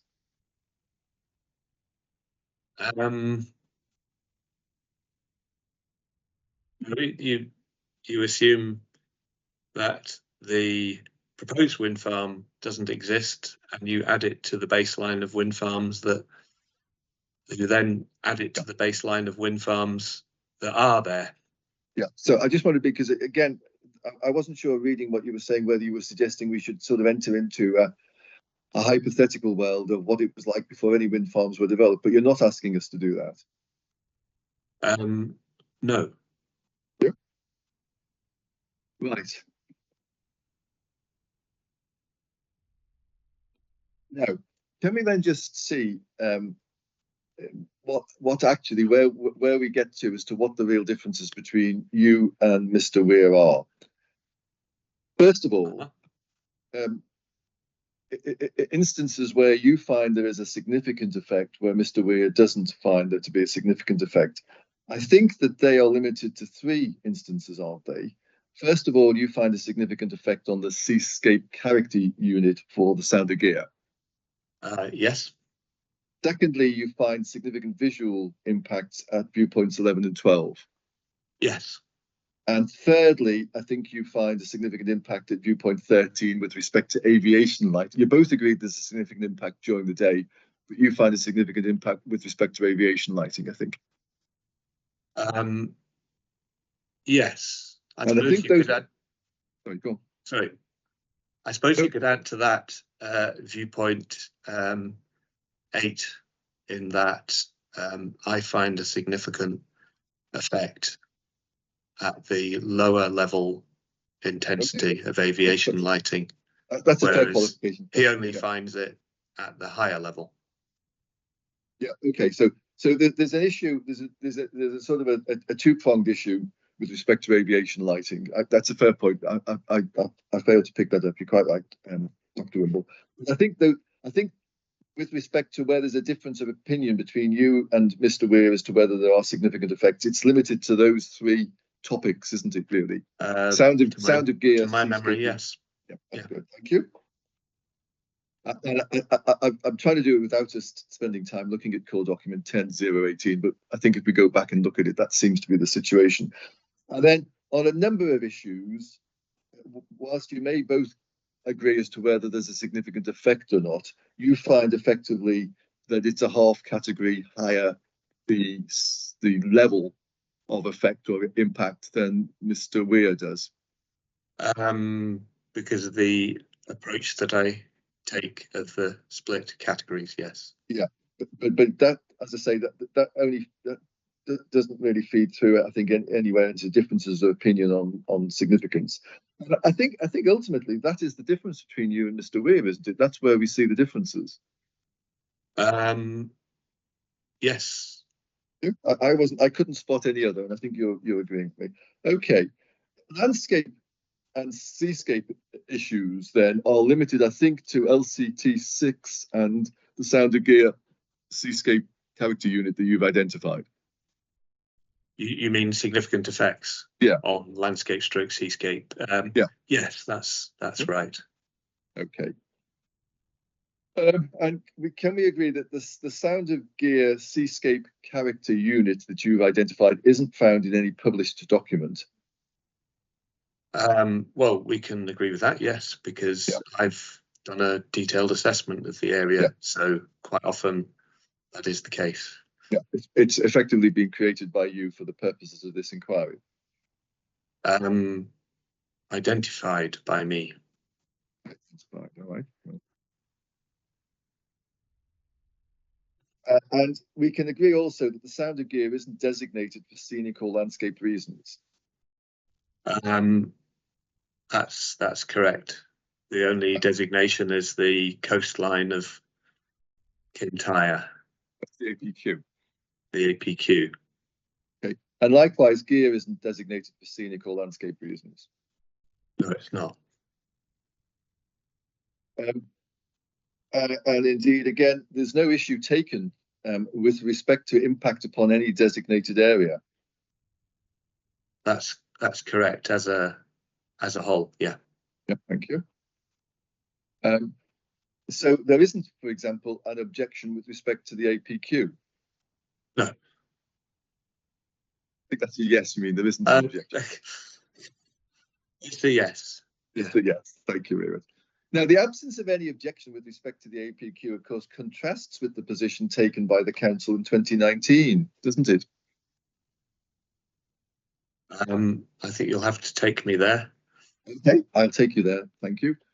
So we need to get out again core document 6002. No.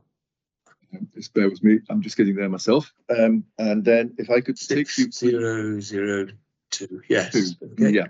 Okay. Now, if I could take you then to first of all,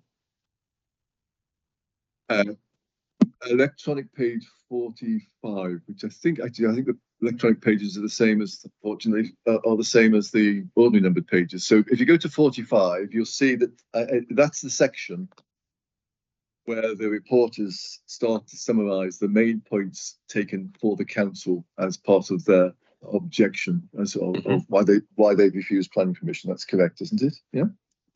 Okay. So we know where we are. Okay.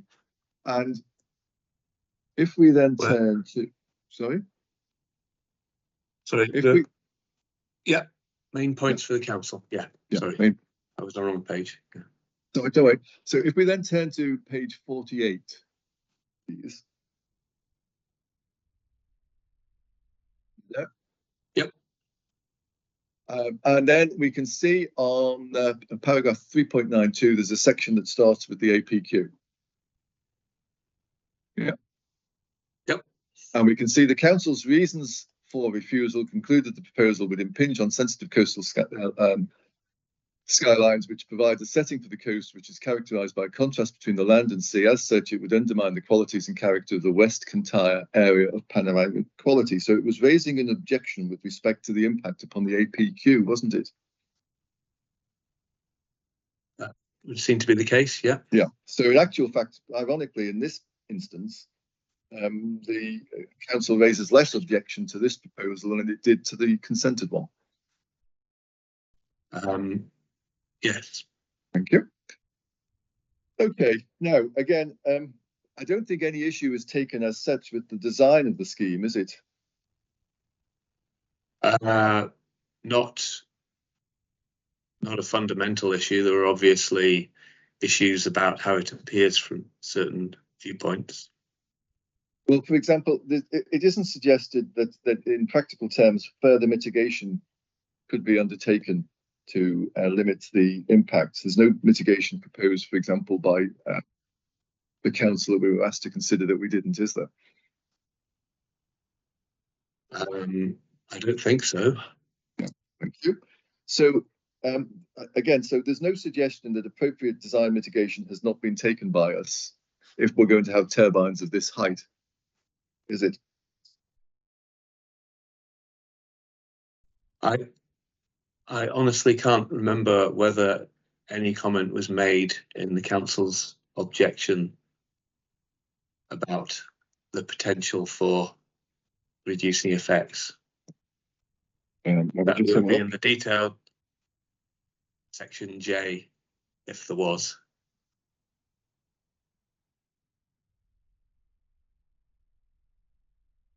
Quite often, certainly not raised as I'm just very quickly scanning it, but certainly not raised. And it's probably the easiest left for the reporter to see himself rather than take time on it. But I certainly can't see it being raised in the actual reason for refusal. Or, sorry, objection, is it?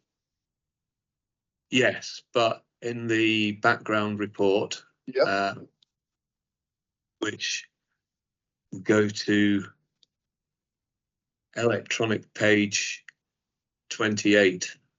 28. Just give me a second. I'll be there. Sorry, is this the report of handling? It's the report of handling, and it's I'm not sure whether is it Appendix J, but anyway, it's electronic page 28. Thank you. Core document 168. That's just let me get there, please. 168. Yes. And you want us to go to page 28, I think you said. Is that right? Yes. Oh, right. Okay. Thank you. Yeah. So the last full paragraph before the bullet points. There could be scope to mitigate the effects. Yes. Yeah. Well, yeah. That's why I put it. I think that's why I put it the question the way I did. If we are going to have turbines of the height that we're proposing, there isn't any suggestion that there is appropriate design mitigation which we could have undertaken, which hasn't been undertaken, is there? Well, effectively, you mean how they're arranged on the ground. Yeah. Well, apart from viewpoint 13.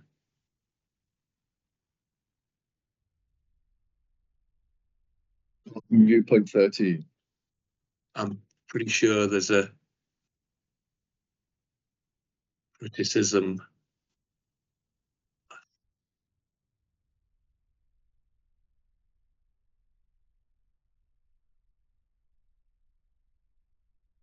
I can't.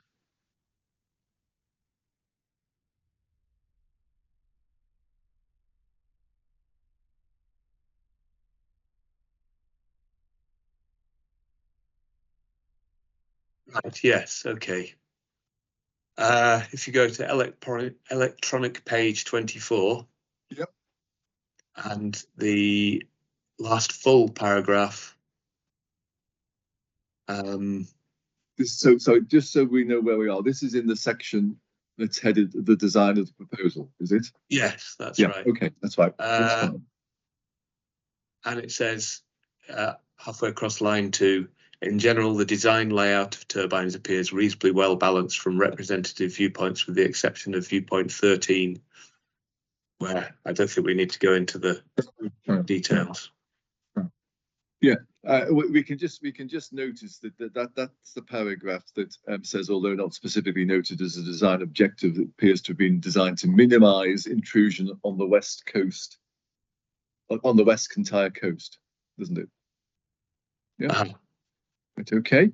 Which is where actually the concerns are from the west, isn't it? Mm-hmm. Yeah. And indeed, we can see the complaint is then made about the height of the turbines dominating the scale of the peninsula. Yeah. But I don't think actually we see anywhere within that section on the design of the proposal that any criticism, apart from the point you make about viewpoint 13, is raised with respect to design, is it? No. And again, it's short of actually either reducing the height or effectively not having the turbines, you're going to get that impact upon viewpoint 13, aren't you? Yes. I mean, I think you can see with the original scheme that the much lower turbines means it's less congested. So if once it's accepted, if it's accepted that you're going to have turbines of the order of 180 to 200 meters, I think it's agreed, isn't it, that there isn't any further design mitigation that should have been undertaken. It's accepted that appropriate design mitigation has been taken for turbines of that height. Yes.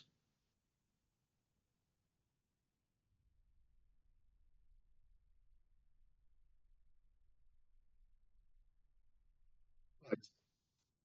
Can we turn then to the landscape impact, which is, I think, limited to landscape character 6, the significant impact. That's correct, isn't it? We've agreed on that. And it's limited, in fact, to a maximum of 3 kilometers from the turbines, isn't it?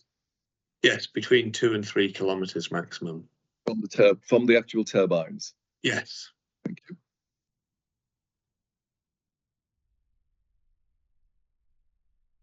Now, in practical terms, a commercial scale wind farm can be expected, can it not, to have significant landscape effects within 3 kilometers of turbines? Yes. Yep. In reality, this is probably the minimum area that any significant commercial wind farm would have significant impacts, landscape impacts within, isn't it? It's the minimum area rather than being larger than normal.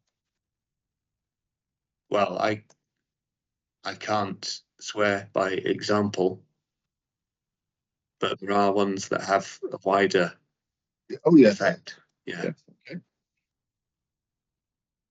The significant effects within landscape character area 6 extend no further than they would with the consented scheme, do they? I think they extend a little bit further, and I think Mr. Weir acknowledges that in his Really? in his work. Yes, because in the environmental statement, it referred to effects up to 2 kilometres, and he says that his judgment is 2 to 3 kilometres. Yeah. Well, which accords with mine. Yeah. Okay. Let's just actually see. Let's just actually see what the recorders concluded with respect to the consented scheme, shall we? So if we go back to core document 6002, please. Yeah. And if we go to electronic page 67.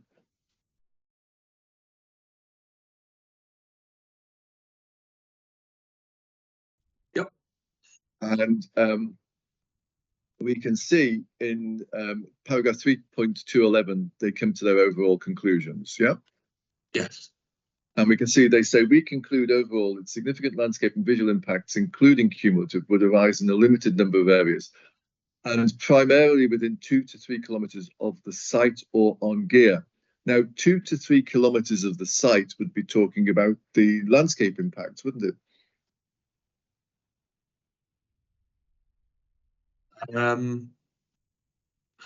Yes, it's written in a slightly confusing way. And you see, 2 to 3 Yeah. kilometres of the site, if anything, would be more extensive than 2 to 3 kilometres of the wind turbines, wouldn't it? It would be. Yeah. So, I mean, I'm not trying to take the point that we have less of a significant impact on LCT6 than the consented one. But in actual fact, certainly looking at the conclusions that the reporters arrived at as regards the consented one, we don't have any more extensive geographically impact on LCT6 than's already been allowed for, do we? No, although, as I say, the way that sentence has been written is slightly confusing, the way it refers to gear. Yeah, okay.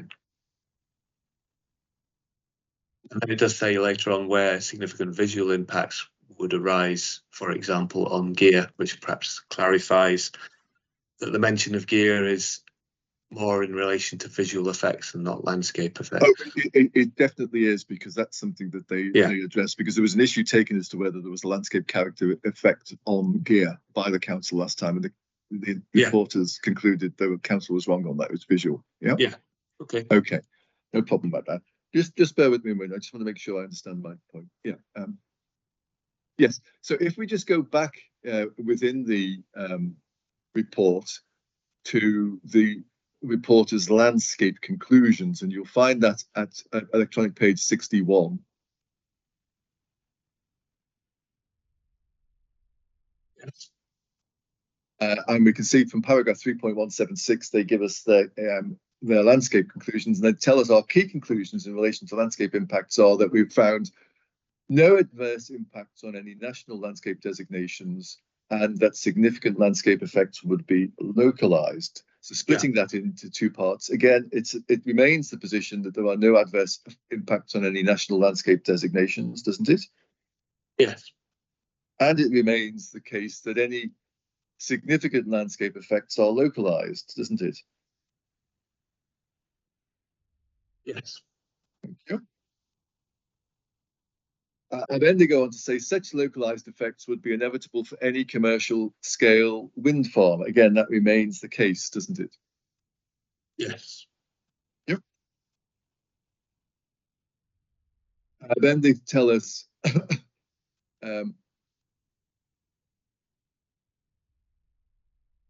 don't tell us, sorry, this is my question. Those localized landscape impacts occur in LCT 6, don't they?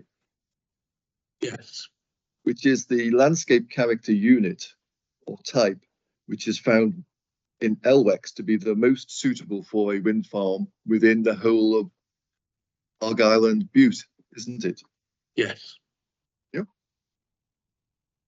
So if we then turn to the Sound of Gear seascape character area, we've already seen it's been identified by you say, for the purposes of this inquiry. Mhm.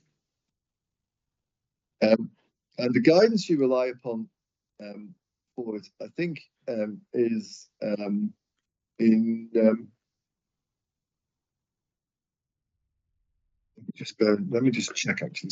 I do apologize, sorry. Not sure that's one of your listed documents. No, I'm just checking. If it isn't, I'll need to find it myself. Do apologize. Just bear with me a moment. I'll have to do the same. Yeah. It isn't, and I should have put it down. I think it's called document. Let me just find. I will find it for you.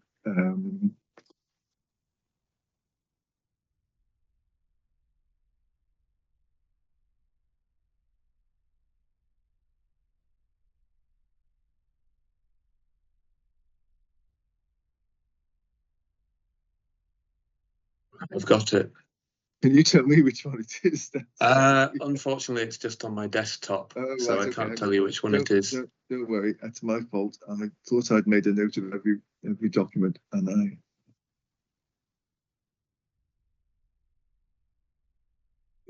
Perhaps be 1219, Mr. Fraser. I'm looking in the wrong place. It could well be. Sorry, thank you. Yes, it is, isn't it? Thank you very much. Well, no, actually, no. I think it's probably 1218, isn't it? Is the one you rely upon? I think, isn't it? Yes, yeah. 1218. So, 1218. It's 1218, I think, isn't it? That you rely upon, Dr. Wimble. So are we talking about the more recent guidance or the 1218 is the guidance note on coastal character assessment. Yes, I think that's right. The one you draw upon, isn't it? Yeah. Yes, in Thank terms you. of identifying a local seascape area. Yeah, and 1219, so we got them both in front of us, might be the thing to have. 1219 is the one that was adopted or used by Mr. WIA, wasn't it? Area 24, West Kintyre, etc. Which comes from 1219. Very title. It comes from 1219. That's correct, isn't it? Yeah. Yeah. Okay.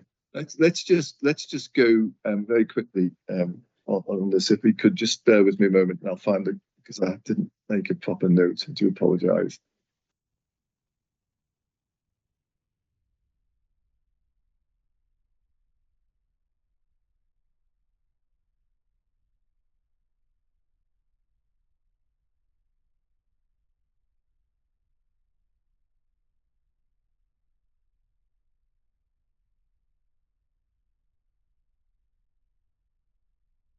Yes. 1218. If we could go to electronic page 9, please. Yeah, I'm there. I think at the bottom half of the page, it's a scale fit for purpose. I think this is the point, isn't it? Really? Yeah. Yes. And I think we can see it's the point really that Mr. Weir takes, isn't it? In 3.7, towards the end of 3.7, we're told that nearshore aquaculture or renewable energy devices are more likely to require a detailed level of characterization in the form of local coastal character areas. Also of relevance is any screening provided by coastal landform, which will limit the extent of the study area. I don't think we need to look at the second part of the sentence, but effectively, the local coastal character area type situation that's being suggested arises, does it not, where we are looking at schemes such as nearshore aquaculture or renewable energy devices?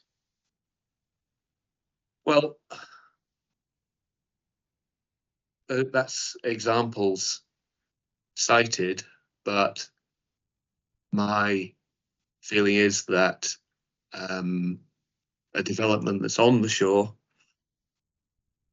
or has a wide visual influence over the seascape area from the shore or from the adjacent land should be assessed in that way as well. And given that the author of this guidance is also the author of the Appendix J, which recommends a more detailed coastal seascape assessment, I think I'm within my, I'm within my rights to say that that's a reasonable approach to take. Okay, well, I understand. It doesn't have to be in the water to have an effect on the seascape. I understand the point you're making, and again, I think I can make my submissions on that. Can we then go back to LWEX, please, for a moment? I'm sorry, we have to go back to that, and that's core document 7003. Yes. Okay. And I think that this actually may be a point really that we've discussed to a degree already. Actually, yes, we have actually discussed it. I'll try to take this briefly. If we go to electronic page 72, internal page 46. Yeah.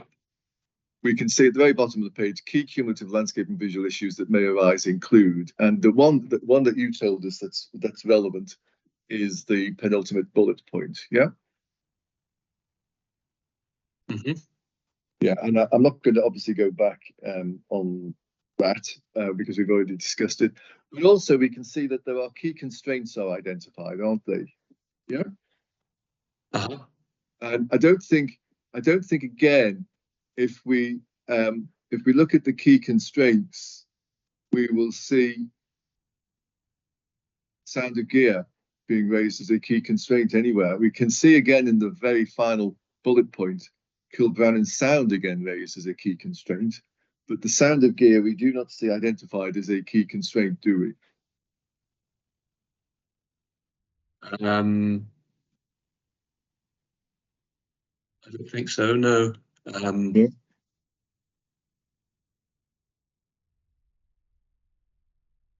This is obviously a landscape character-based study. Yeah, but it still thought that Kilbrannan sound was important. If it thought gear sound were important, one would have expected again it to be mentioned, wouldn't one?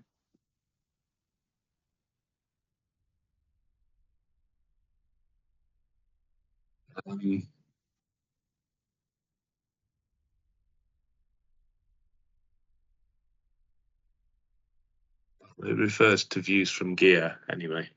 Yeah, okay. But the views from gear we'll come on to. We're looking at the seascape character unit impact that you're talking about at the moment. I think it's right, isn't it, also that Narracan, both in the LVIA and the report of handling, there was no issue or even discussion about seascape, was there, for Well, that's correct. Narracan? But that's obviously not this particular development. Taking that as a yes, okay. Now, if we go back to your inquiry report, please, 535. That's page 24 of your report.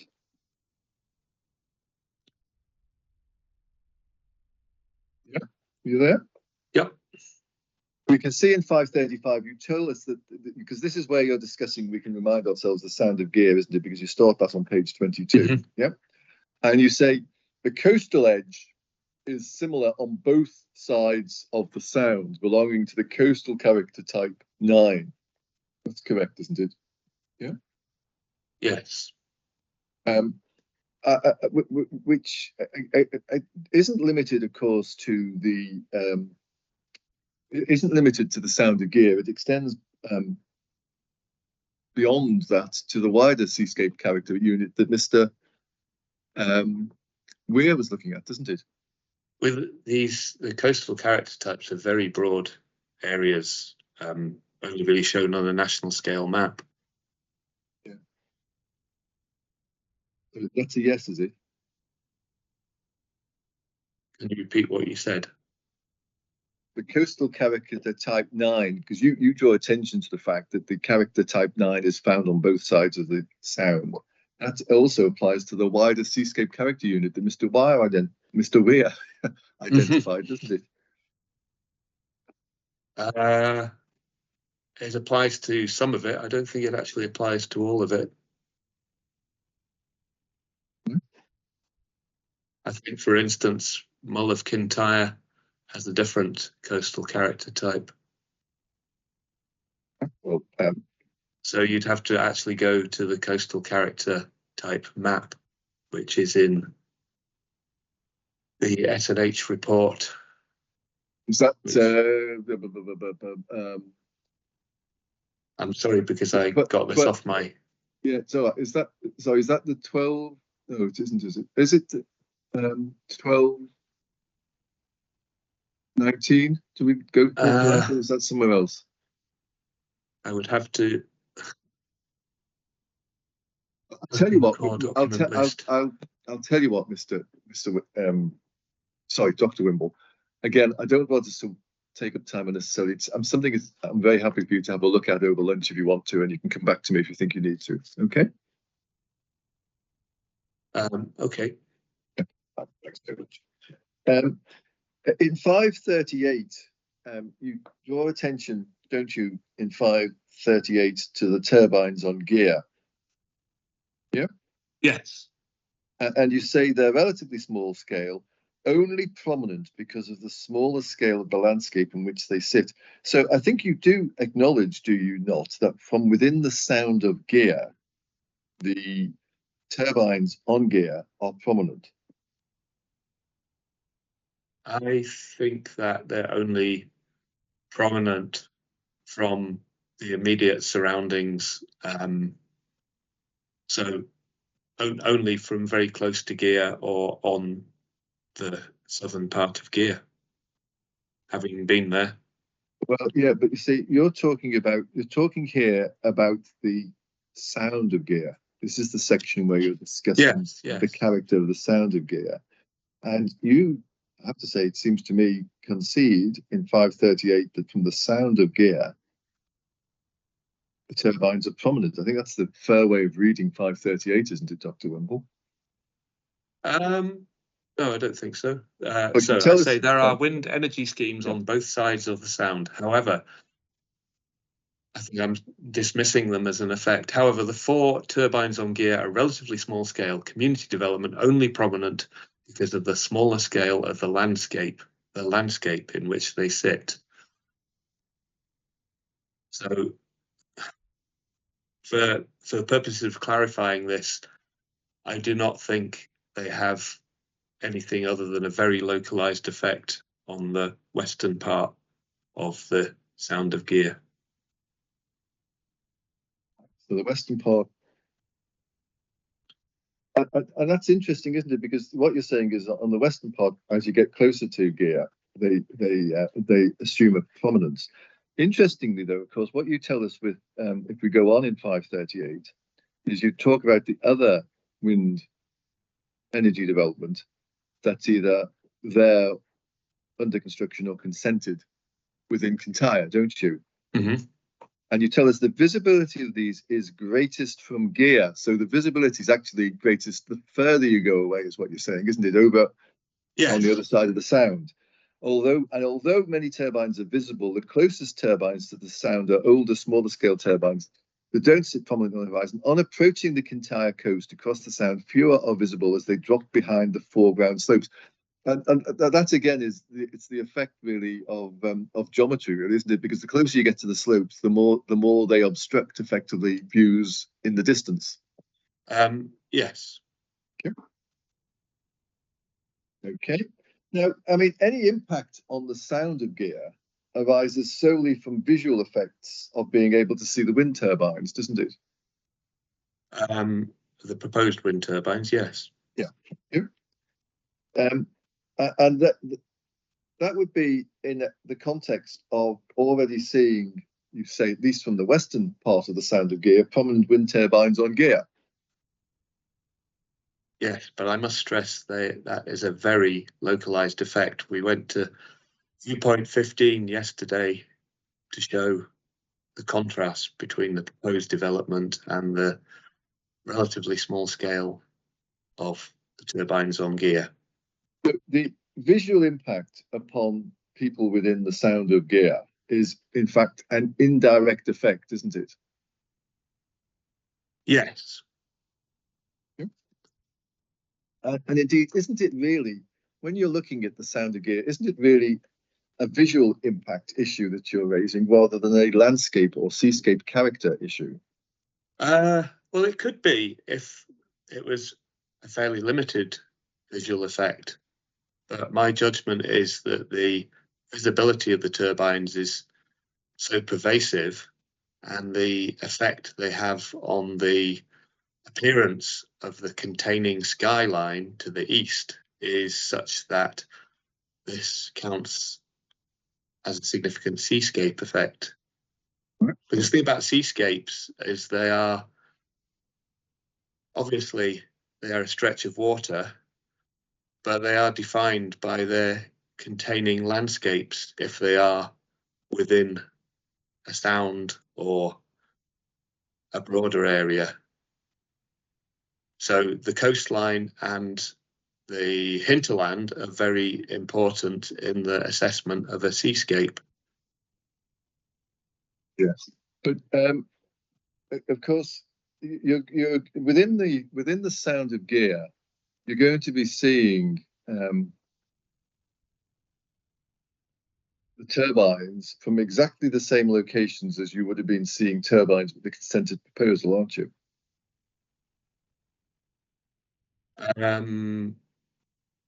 Well, not exactly the same locations, because presumably the consented proposals were slightly less visible as you draw towards the mainland. So you think there might be some small difference as you get towards the mainland? Well, if you're talking about absolute visibility, but yeah, obviously okay. the issue is more about the scale, the difference in scale.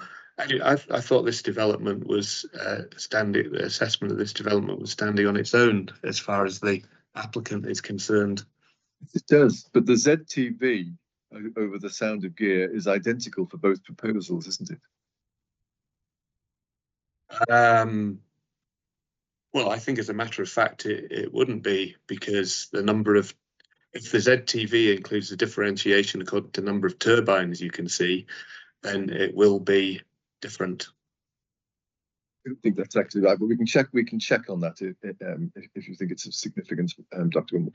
But let's just look at what the approach that you're taking really. Can I just bear with me a moment?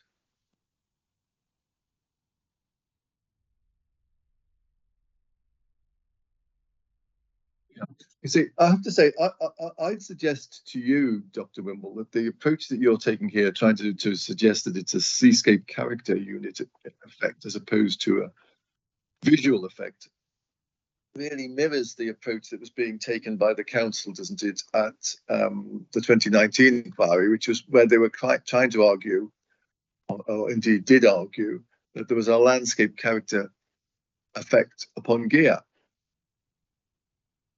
No, I don't think it does, because I'm talking about the seascape, not another piece of land separated from the site. Yeah, well, but the CV, sorry, go on. And the seascape is very much defined by its containing landscapes. I mean, can I take you? Well, first of all, I'd point out that Mr. Weir saw fit to assess a seascape area. So clearly, this is a matter of concern, even if it's to be dismissed. No, Dr. Wimble, sorry, don't misunderstand me. I'm not saying it's not appropriate to consider the seascape. What I'm suggesting, though, is the concern that you then raise is really a visual amenity concern rather than a seascape character impact concern. That's the point I'm putting to you. I don't want us to be at cross purposes. Well, okay? I can explain again that that's your position, that's not my position, and it's in my evidence as to why. But if it helps, I can take you to the original S&H report. I'm sorry, you're going to have to remind me what the number of that one is, because I've got it just off my desktop. Well, I really don't know, because I don't even know exactly which document you're referring to at the moment. Yeah. Dr. Rumble. Do you mean the S&H Coastal Character Assessment of 2018? No, I mean the Regional Seascape Assessment of 2005. Sorry, that I think is 1219, isn't it? So I think, yeah. Right, 1219. Yeah. Right. So I will.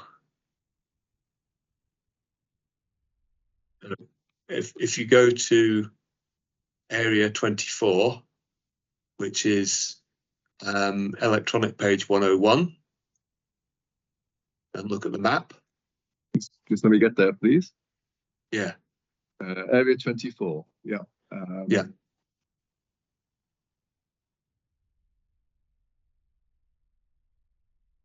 Okay, we're there. Well, I'm there. Okay. You might wish to blow the map up a little bit, Yeah, but it gets rather blurry. So I think we're agreed that that's the Seascape Character Unit shown there, and its extent is shown by a fairly thin dotted line in the key. That's the bottom part of the key saying indicative seaward boundary of Seascape Unit. So if you look at Kintyre, it's effectively along the watershed of Kintyre.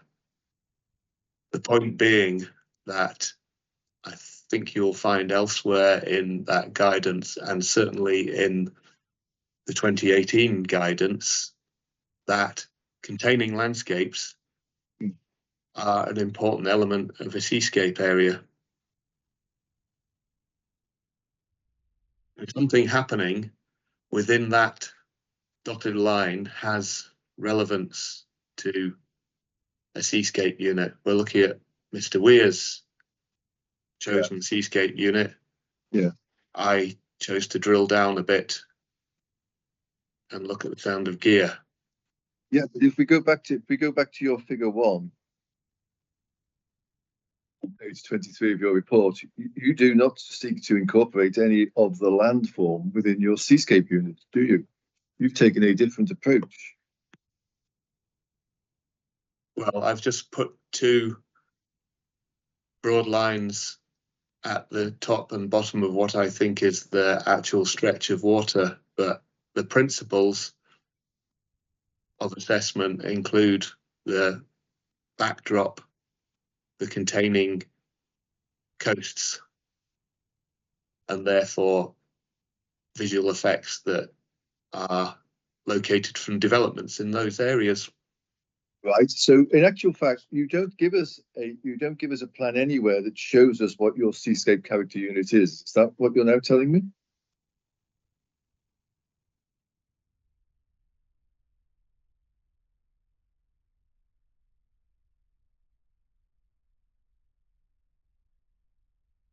Well, I've shown very broadly the area that is affected, that lies between Gear and the mainland. Yes, I know. And that's why I thought, I must confess, it may have been a failing on my part, but I thought that you were defining it as the Sound of Gear as set out there, because we don't see any alternative boundaries drawn by you, do we? Well, I think you have to go to paragraph 536. Yeah. Talking about the hinterland of Gear, and then coming further down about line 5, it says Kintyre coast is higher and larger scale within the flat coastal plain LCT, and talks about the rocky mosaic, steeply sloping backdrop, and the spine of the peninsula dominated by the upland forest moor mosaic in which the proposed development lies. I've added that one for explanation. Yes. Okay. Well, if you're now telling us that actually we should read this as including the spine of Kintyre, what you're telling us is, in actual fact, that your Sound of Gear seascape character unit already has many wind turbines within it. Is that correct?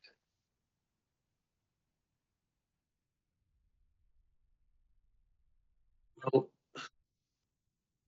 I'm saying, I think perhaps you've taken the map in the S&H document and run with it a little.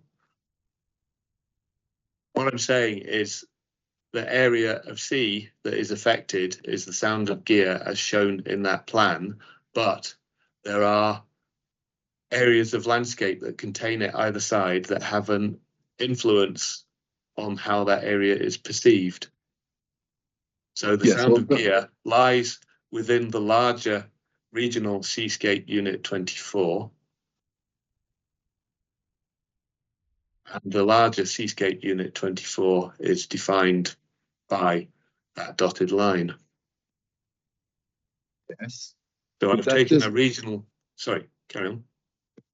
The fact that it's within the fact that it's within the dotted line does not mean it extends up anywhere to any of the boundaries within the dotted line. Now, you are either including Kintyre within your seascape character unit or you're not.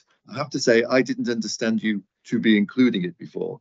But if you are now including it, then you are including within your seascape character unit other existing wind farms, aren't you? Now, I just want to know which it is you're doing. No, I think we have to take it as the area of sea contained by the coasts of Gea and Kintyre, but that its character is influenced by the landscape backdrop.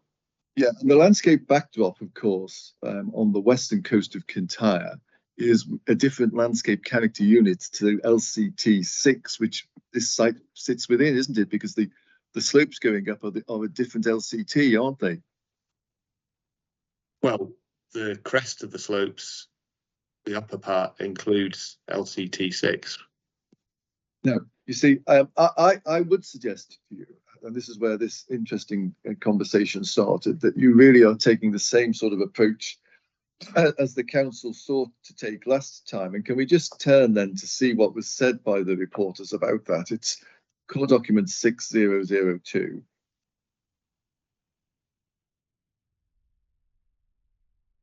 Is that Dr. Wimble?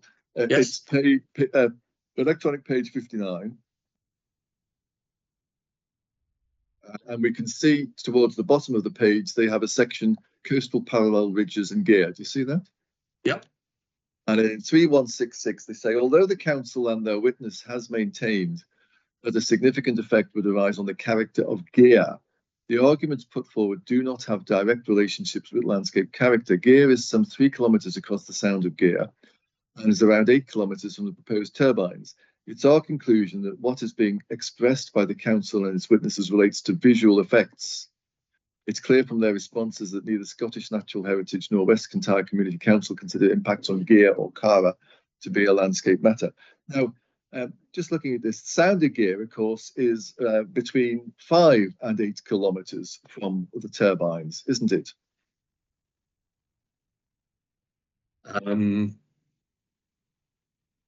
Of that order, yes. Yeah, of that order in broad terms.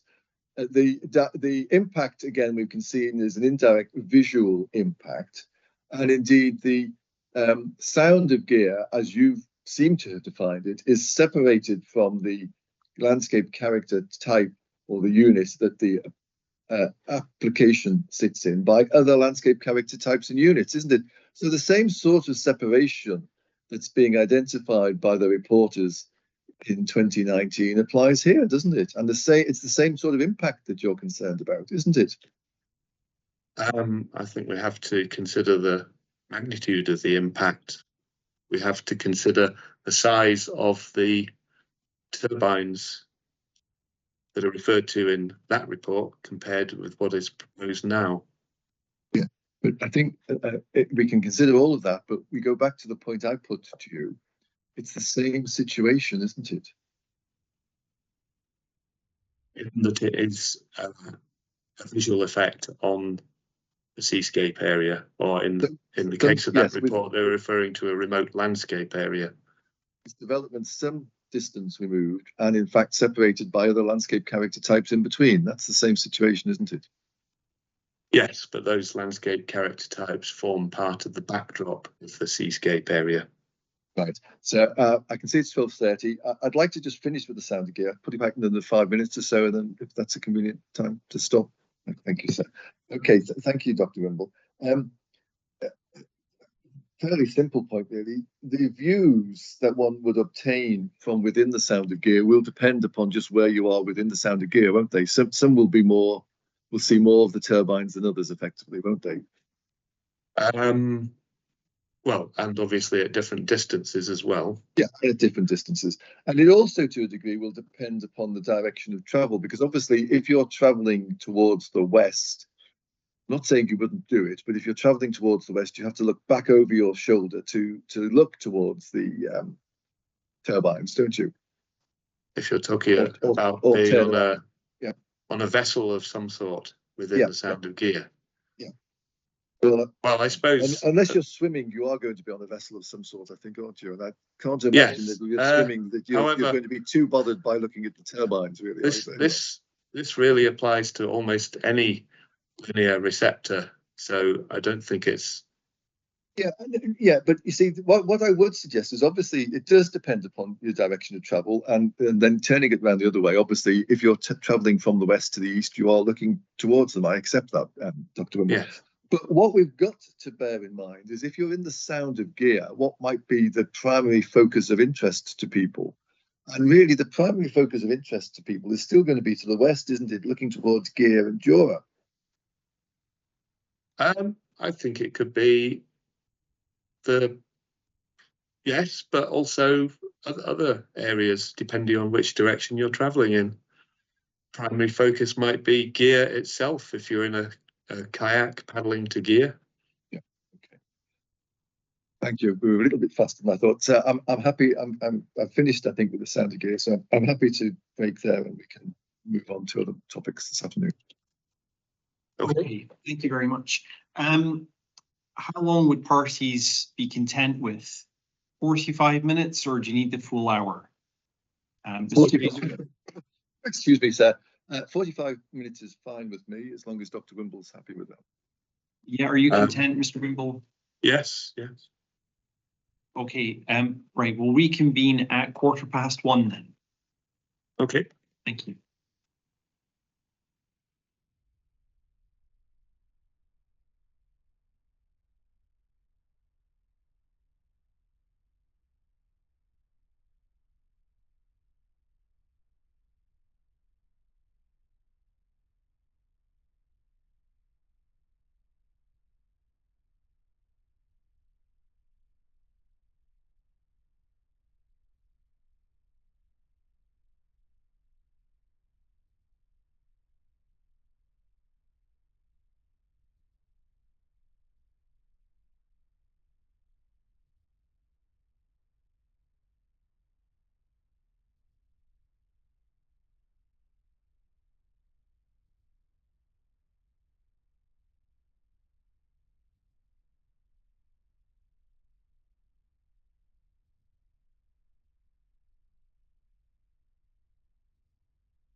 Welcome back, everybody, after lunch. I presume Mr. Fraser's here. Yes. In that case, we'll pick up again. Again, if there's a natural pause that we can take a break this afternoon, Mr. Fraser, that would be appreciated. Back to the cross-examination. Thank you, sir. Good afternoon. Excuse me? Good afternoon. Good afternoon. We're going to move to viewpoints 11 and 12, where we've already seen you consider this to be a significant impact. And I think obviously they provide a helpful sort of calibration for us as to sort of indication of what you consider to be a significant effect or impact. I think if we go first of all to viewpoint 12, and I think that's core document 9033, we need to look at, please.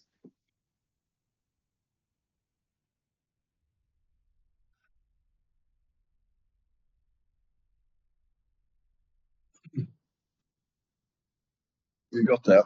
Okay. Okay. Now, if we also have in mind your discussion of viewpoint 12, and that I think we can find at page 33 of your report. And it starts at paragraph 6.27. Actual page or? Actual page, sorry. Yeah, I printed off your report. It's one of the few documents I've printed off. It's obviously close to my heart, Dr. It's a compliment. It was meant as such too, Dr. Wimble. Right, so do you have it anyway, Dr. Wimble? Yes. Very good. So we can see in paragraph, I think it's 6.27 itself, about the third line down, you tell us, from this location, most of the proposed turbines lie well behind the skyline, although 7 blade tips and 3 hubs are visible. And I just want to be clear, first of all, as to make sure I'm understanding what you're referring to there. So if we look at the wire line, I think it's probably the best thing to do, isn't it? Which I think is probably on the second page of the. You maybe want the scaled wire line a bit bigger. Right. So which one's that? Sorry. That's the. Oh, you're right. Okay. Page. Yes, the next one again, isn't it? You're quite right. And it's numbered 2, actually. You're quite right. That's much better to go to. I just wanted to make sure that I'm understanding which ones you're saying are, first of all, the 3 hubs. And obviously, I can see number 1. We can see a hub on. And I just want to make sure I'm. Yeah. Well, I think number 5 and number 3, you can at least see half of the hub. Right, okay, so that's what you. I thought that might be, but I just wanted to make sure. So it's 1, 5, and 3. I mean, clearly we can see the hub quite clearly on 1, and you think possibly we can see half a hub. I can see why you say that. Possibly we can see half a hub on 5 and 3. I think is what you're saying. Yeah. And they, I mean, if you look at the turbines on the photo montage, you can see the same thing really. You know, you're seeing almost the point at which the blades come together. Yes. Well, anyway, I think it's a fine distinction. Yeah, I think I can see. I think I can see. Yeah. I think I can see what you're saying there, really. And what I think we can see is that effectively it's only 1 where the hub is clearly visible. The other 2, I think the hubs are effectively just about on the horizon, really, aren't they? Yes. I mean, I just adopt that terminology because that's how people tend to describe what's visible. Yeah. Okay. And you're quite right. I think a number of tips, but again, what we can see is that some of the tips are only just about above the horizon. But the reporter obviously can see that for himself. This, of course, is a view across a car park and over buildings, isn't it? Yes. I mean, mainly car park. The buildings don't really conceal too much of the landscape beyond. No, I wasn't suggesting they conceal the landscape, but clearly they're in the forefront of the view. They're elements of the view. Yeah. And indeed, I think if one turns around, as one can see from the first photograph, one sees even more. Just to get the context, and I'm sure the report has been there. Just to get the context, you see even more in the way of buildings, don't you? Yes. What you don't see, obviously, is the seaward view. Well, you're always ahead of me, Dr. Wimble. Yeah. Yeah, because unfortunately, whereas on some of the viewpoints we've been sort of given 360-degree views, this one we haven't, for whatever reason. It's really only the view into the northeastern and the southeastern quadrants that we've been given, isn't it, really? Yeah. Yeah, okay. And of course, if you looked towards the west, which is the other two, that is the view that looks out over the Sound of Gear, isn't it? Yes. And of course, when we're looking to the west, the wind turbines would be behind you, wouldn't be in the view. That's correct, isn't it? Yeah. Yes. And I think actually, though, just bear with me a moment. Just bear with me. I think I might be able to help.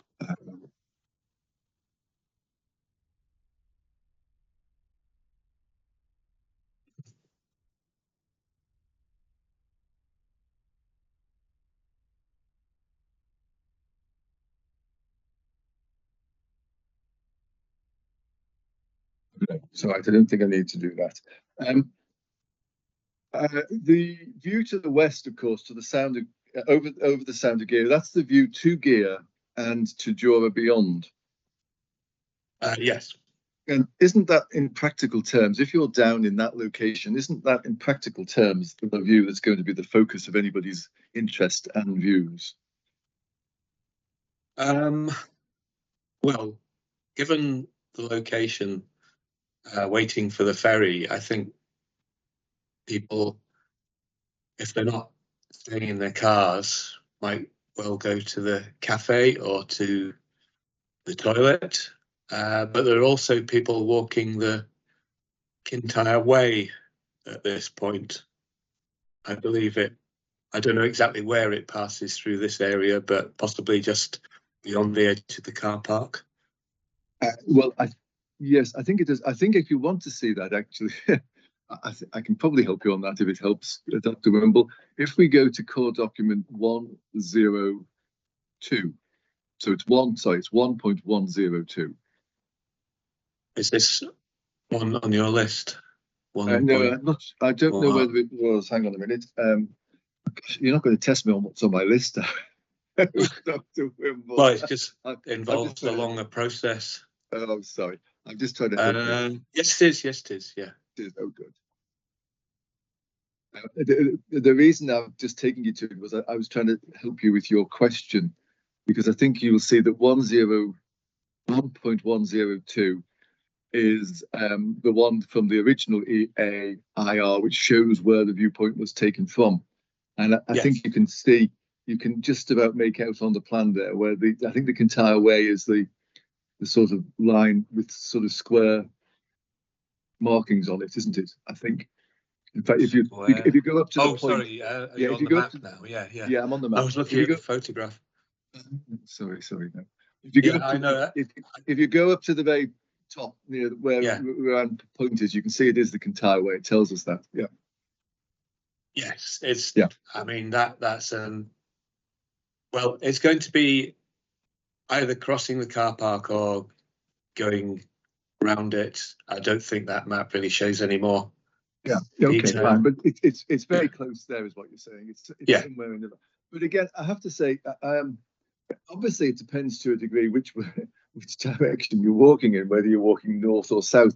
Certainly, if you're walking north, then very, very clearly it's going to be the view over the Sound of Gear and towards Jura that you'll be interested in at that point. I think, and that's going to be the focus for your view. Well, in any case, the turbines would be behind you. So I think really we just have to consider the situation where people are walking in the right direction to see the turbines. Yeah, but you see, even if you walk, sorry, go on. Yeah. Otherwise, all linear receptors have this quality of only only seeing it 50% of the time when you're one way or Yeah. other. Well, yeah, but I'm not suggesting you can't turn your head. Yeah, Dr. yeah. What all I'm saying is that definitely somebody who's walking north, their main focus is clearly going to be on the views over to Gea and to Jura, insofar as they're not looking exactly where they're walking in front of them. But what I would suggest to you is, well, clearly I have to accept that by the time you get to viewpoint 12, Gea and Jura are more sort of behind you by that point. But again, isn't that still if one's pausing to enjoy a view, that's still going to be one's sort of focus of concentration, isn't it? Well, it may be if you're waiting for the ferry in anticipation. My point really about the sensitivity of the receptor is more the susceptibility, the expectation of the person that might be walking along the Kintyre Way, waiting for the ferry for their little holiday trip or whatever, and also being in an APQ, which is why I felt that the sensitivity should be more elevated despite the car park environment. Okay. Yeah. Well, there we have it. Can we then turn to viewpoint 11 for a moment, please? Then. Do I need to keep this one open? Or? No, I don't think so. Unless no. you really Okay. want to. I don't think so. No. Viewpoint 11 viewpoint. is 9.032.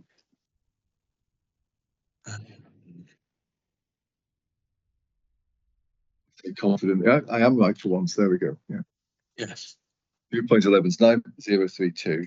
And then again, if we just go to your description of that one, that starts at page 32, paragraph 623. And I'm glad you described it as point sands there. It's much easier for me to put. But it might save a bit of time. Thank you. I'm very happy to call it point sands. And there you tell us in 6.23, again in the middle of the paragraph, 8 blade tips and 3 hubs are visible. And if we just go again, do the same thing, and we look at the scaled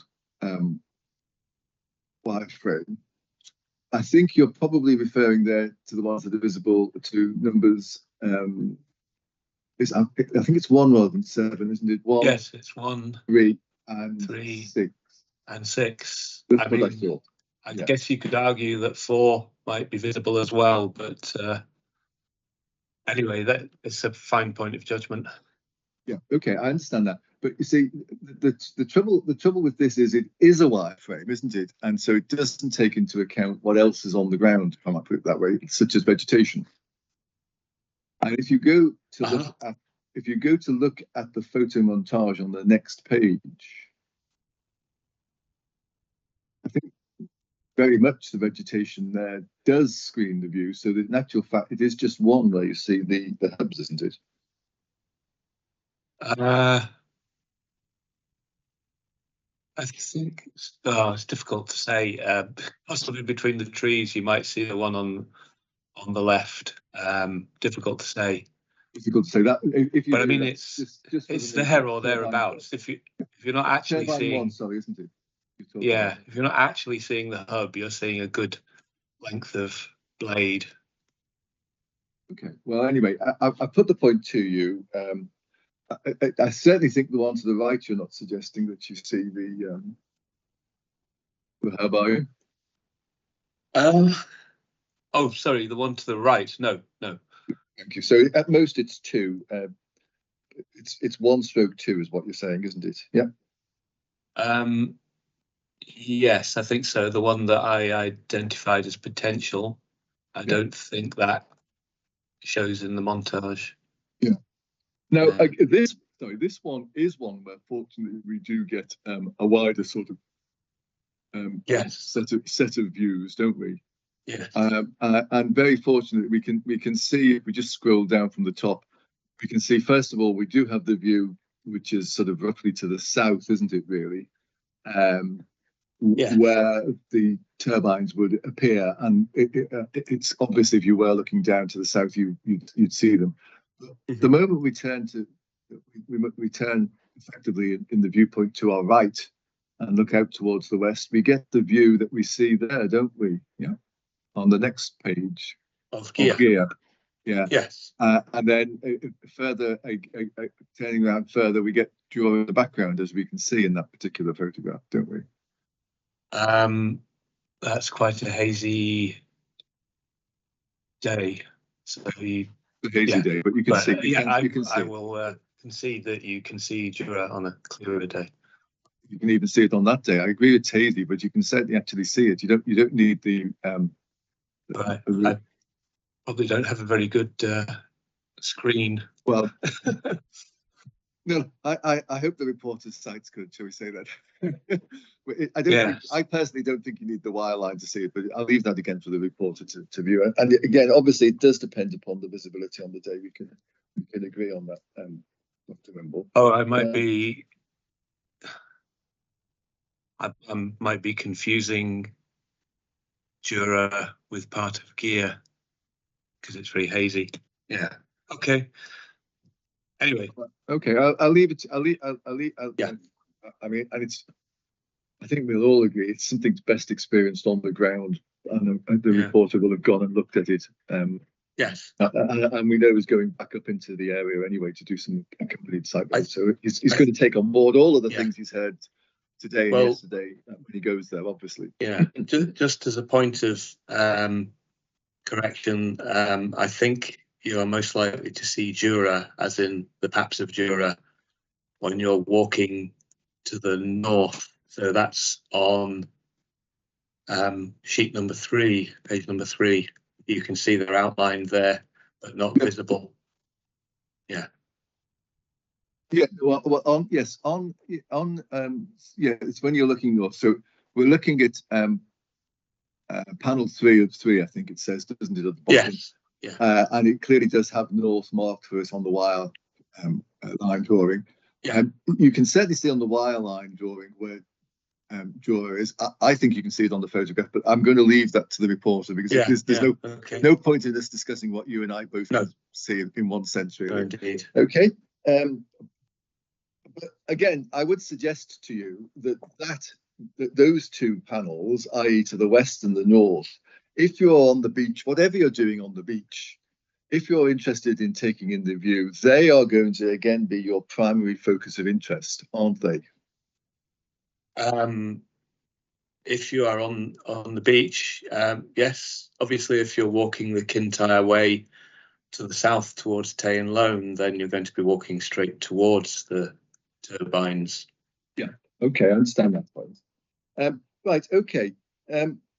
But the interesting thing isn't it, Dr. Wimble, if we could just go back to the report of handling for document 1.168. I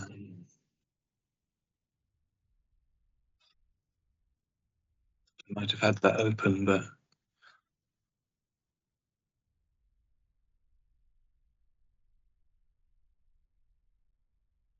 okay. Okay. So first of all, again, if we just do what we did before, we go to actually look at the reason for objection. I think it's page 14 of the document, isn't it?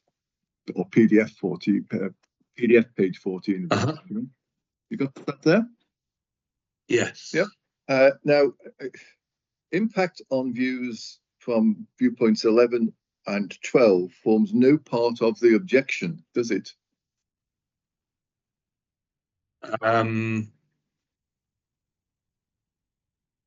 I don't think so there, no. It wasn't raised in the objection. If we then turn within the document to the assessment of visual impacts, effects on visual immunity, that starts at PDF page 26, doesn't it? Still the same document, yes. Yes, the same document. Middle of the page, you'll see there's an underlined heading, effects on visual immunity. Have you got it? Yes. Yeah. And we can see there's a discussion there of the ZTV, Then there's discussion of visibility. And indeed, we can see that viewpoints 11 and 12 are mentioned at the end of the second paragraph, where we're told the proposal would, however, have an increased intrusion from Point Sands and the GIA ferry terminal at viewpoints 11 and 12. Yeah? Yes. And then we're told the most significant adverse effects of this proposal on views from within Argyll and Bute would be, and then we're told, aren't we? Three bullet points. Uh-huh. And then we've got, after the 3 bullet points, effects from the Isla ferry. But nowhere is it suggested that the views from viewpoints 11 and 12 are causing significant adverse effects, is it?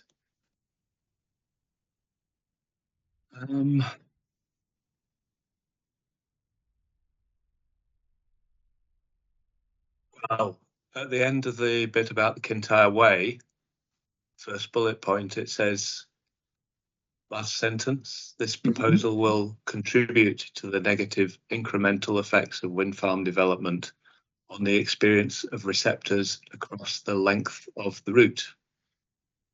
Yes, but well, first of all, we can see we have to look at that properly, don't we? We can see that that's in the context, first of all, of having a detailed discussion about viewpoint 13. Yes. Yeah. And then cumulative effects on views from the on the route, when seen sequentially with the operational consented wind farms of Duke and Hill Core, which lie in the middle part of the Kintyre Peninsula. That's the context in which it's saying negative incremental effects across the length of the route, isn't it? Yeah. It's highlighting the most significant, as it describes it, the most significant adverse effects. It's not necessarily saying there aren't other significant effects. Okay.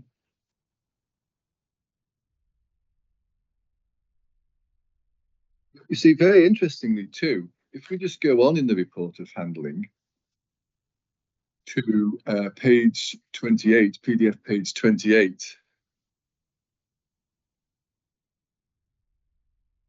Very helpfully on that page, and a bold heading, we're told that the landscape consultant recommended the following visualizations for the committee to review. So these were the ones that were being put forward as the ones that were important for the committee to come to review as to whether it supported the recommended objection, weren't they? Yeah.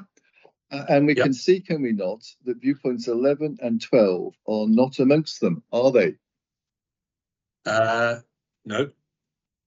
So clearly, it wasn't thought by the landscape consultant in her report, nor by the author of the report of handling, that viewpoints 11 and 12 needed to be considered by the committee in forming a view as to whether to object or not, was it?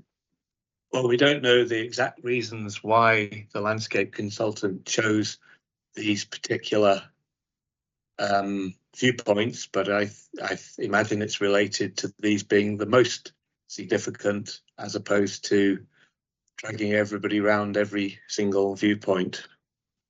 Well, let's be fair about this. We're not actually asking them to the committee to go to each viewpoint. They're being recommended to look at particular visualizations, aren't they? Well, even that obviously is a claim on their time. Yes. And of course, if they were going to go to the viewpoints, to get to viewpoints 8 and 9, they'd actually have to go through viewpoint 12, wouldn't they? Yes, they would. Yeah. So it wouldn't actually be adding anything materially to what was being done.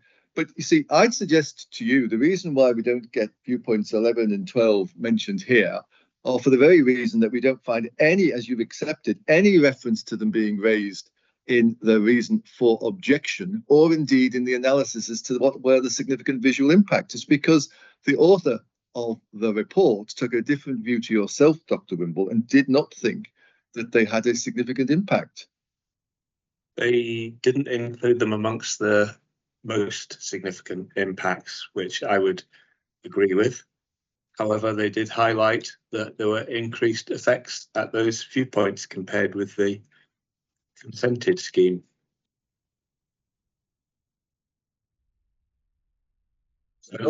Sorry, go on. As far as I can see, we don't have a view on whether she actually assessed them as significant or not, but certainly they are lesser effects than the ones that are in viewpoints 8, 9 and 10, for instance. Putting it a different way, what I think we can very clearly and fairly conclude is that she did not think they were significant enough to form any part of any reason for objection, did she?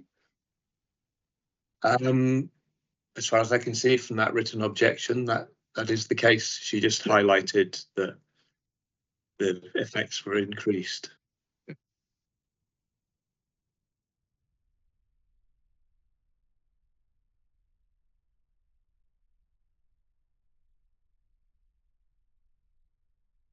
And you yourself accept that it's not within, you've told me, not within the most significant effects. Just examining that for a minute, if the reporter, therefore, were satisfied with the effects from the other locations, which we're going to move on to, i.e. viewpoint 13 and the views from the west, are you suggesting if the reporter was satisfied with that, that actually 11 and 12 should tip the balance the other way, so that suddenly we were into a situation where it gets refused? Well, no, that wouldn't be the case. But the point about reviewing these viewpoints is partly an indication of how reliable the assessment is in the first place. So I have to do two jobs when I'm taking this on for Argyll and Bute Council. One is to come to my own view, but the other is also to come to a view on the assessment that is being made, that's in hand. Yeah, well, I understand that, Dr. Wimble, and obviously, as a professional witness, you will have to come to your own view, whether you agree with the council or not. But of course, you're giving evidence here to support the council's objection, and we have seen that it doesn't seem to be part of the council's objection that viewpoints 11 and 12 raise an issue, does it? Yes, that's correct. But okay, right. Viewpoint 13, then, can we turn to that? And I think that's called document 9034. I can close those I down, think you presumably. I think you can. Yes, I think you can. Yeah. Okay. So sorry, that was 9034, and it might be useful to have with us at the same time as we look at 9034. Core document, I think it's 1.104. Let me just open it myself and make sure it's the right one. Yes, it is, because that's the one similar to the one we looked at for viewpoint 12. I think it's the one that shows just where the photograph was taken from. Yes. Okay, so if you've got both of those, please. Yep. Now, viewpoint 13, I think the viewpoint effectively, certainly when it's looking towards the wind turbines, it's looking down what's a fairly shallow valley towards them, effectively, I think, isn't it? Yes, with a loch. Yeah, well, I think technically it is a valley, but I mean it's a shallow sort of land formation of that sort, I think, effectively, isn't it? Yeah. Okay. Yes. There is, of course, we can see a 360-degree view at this location, isn't there? I think we only see 270 degrees of the view in the photograph. Yes, there is a 360. Sorry, you mean if one was standing there? If you were standing there, you'd have a panoramic 360. You're obviously not in all in one viewpoint. You have to turn around, but you, depending on just what you want to do, you can see in all 360 degrees, can't you? Yeah. Okay. Yeah, that's right. But I think we only have represented in the photographs 270 of them. That's correct, isn't it? Yeah. Mm-hmm.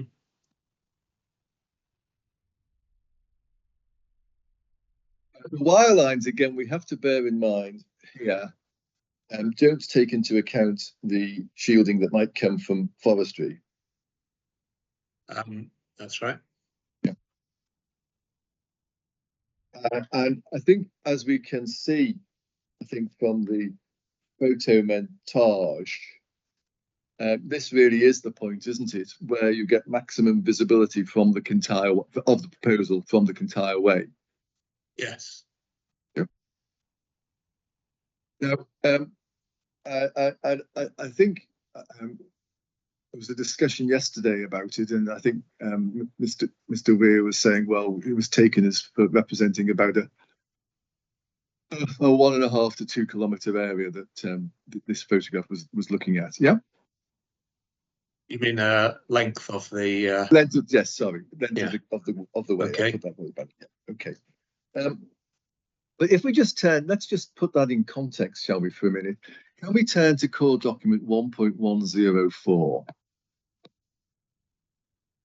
and look at the plan? Yes. With the ZTV on it, on the right-hand side, and you may just need to blow it up a little bit for that purpose.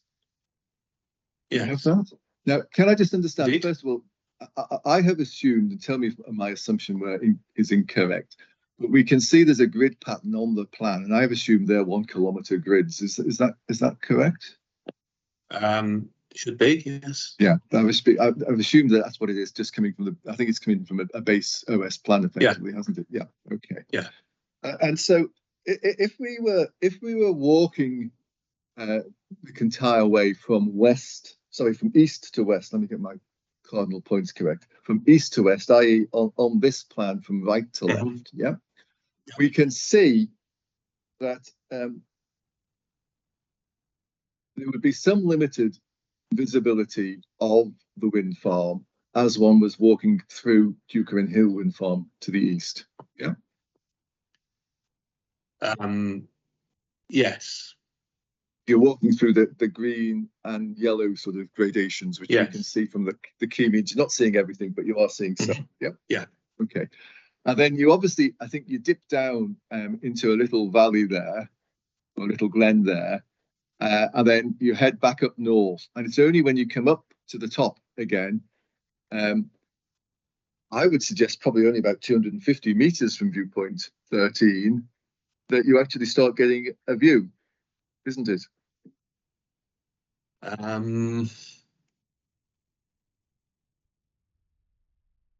That order of distance, yeah. Yeah, I'm not going to argue about exactly 100 meters or so, but we get a feel for it. So, and at that point, you start off first of all with not seeing all of the turbines, but fairly soon you do get into the purple, which means you're seeing them all, I think. Yeah. Yeah. But and then you obviously get to the point of the viewpoint. But then what I think you've got, and then you do need to blow this up a little bit, I think, to appreciate it. What you can see is that and obviously for that 250 meters, if you're walking from east to west, you are walking along a route that directly, you're actually looking straight at it, unless you turn your head effectively. I take that point. But once you've gone past viewpoint 13, it starts to become a more oblique route of views, doesn't it? Because your route then is much more on an east-west. It's slightly irregular, but it's much more on an east-west direction at that point from then on. But isn't it, as we can see? Well, yes, but the other thing we can see, yeah, go on. Certainly within the ambit of turning your head around whilst admiring the view. Not suggesting you can't do that. But what you have to bear in mind is what you might see, because actually what we can see is very quickly, and it's not entirely clear where this happens, because sadly the sort of the viewpoint red bit has blotted it out. But very quickly you go out of the purple and into the green or yellow, don't you? And that's because of the local landform, and we can see there's a spot height of 324. You actually do have land as you're walking there from east to west, land on your left which rises and blocks off quite a bit of your view, doesn't it? And we can see that again. Sorry, go on. It blocks off a view of some of the turbines, because that's obviously telling you how many turbines you can see. Whether, for instance, it blocks the view of the closest and largest appearing turbines is difficult to say. You'd have to do it does do a wireline. It doesn't tell us which ones, unfortunately. What we do know is that it blocks off a view of some, and it may well be Yes. that the largest and nearest, as you described them, are not the ones that are blocked off. I can understand why that might seem sensible, but what it will do is block off some, at least, of that view. So you will not see anything like the same amount of view there as you see if we just go back to viewpoint 13 and look at the photo montage, or if we look at the, perhaps it's easiest to just look at the photograph with the wire lines, which is panel 3 of 3, I think. We go, and you can see actually the landform to a degree, but sadly the photograph's flattened out a bit. You can see that landform to a degree to the left of the, where you can see the way there's a little bit of a bump, can't you, on the skyline. Sadly, Yes. it doesn't perhaps give quite the reflection of what in reality it does to the viewer. Yeah. Yes. Well, you will see fewer turbines because I suspect the ones that are further down the hill will drop off visibility, but I also suspect the ones that are closest will still remain quite large in the view. Yeah. You'd actually be slightly closer. Well, I'm not sure. We'll leave that for the if it's important, we'll leave that for the reporters to work out. And then it's a little bit unclear, but I think the truth of the matter is you come around the as you come around that slightly elevated area, the 3.24 spot height, you're more or less on the border, I think, of between where it's green and where it's purple. So it's not entirely clear, but obviously it may be that you can see them all at that point. It's just not entirely clear, I think, looking at the ZTV, is it? Yeah. But what we can then see is after approximately half a kilometre or so, the path turns to the north, doesn't it? So Yes. about maybe just a little bit more, around about half a kilometre, or maybe just a little bit more from viewpoint 13, the path turns to the north, doesn't it? Yes. And what we've got to bear in mind when it turns to the north is not only would it be behind us now, so to speak, but once it turns to the north, as we can see from the key on the plan, we are walking in forest, aren't we? Mm-hmm. So whilst the ZTV might be suggesting you could see it, in the real world, on the ground, you wouldn't, would you? That's right. Well, I've been there, so I know. So in actual fact, when we look at it that way, whilst Mr. Weir has very generously said, oh, I'll give you 1.5 to 2 kilometres there, I think in reality, you're stretching it to get beyond a kilometre, aren't you? As described with varying visibility, as we've just discussed. Well, I would say 1.5 kilometres easily. Well, I'll leave it for the reporter to look at. Now, obviously, you can do the walk, the alternative direction, so to speak. But again, obviously, you wouldn't if you're coming from the west to the east.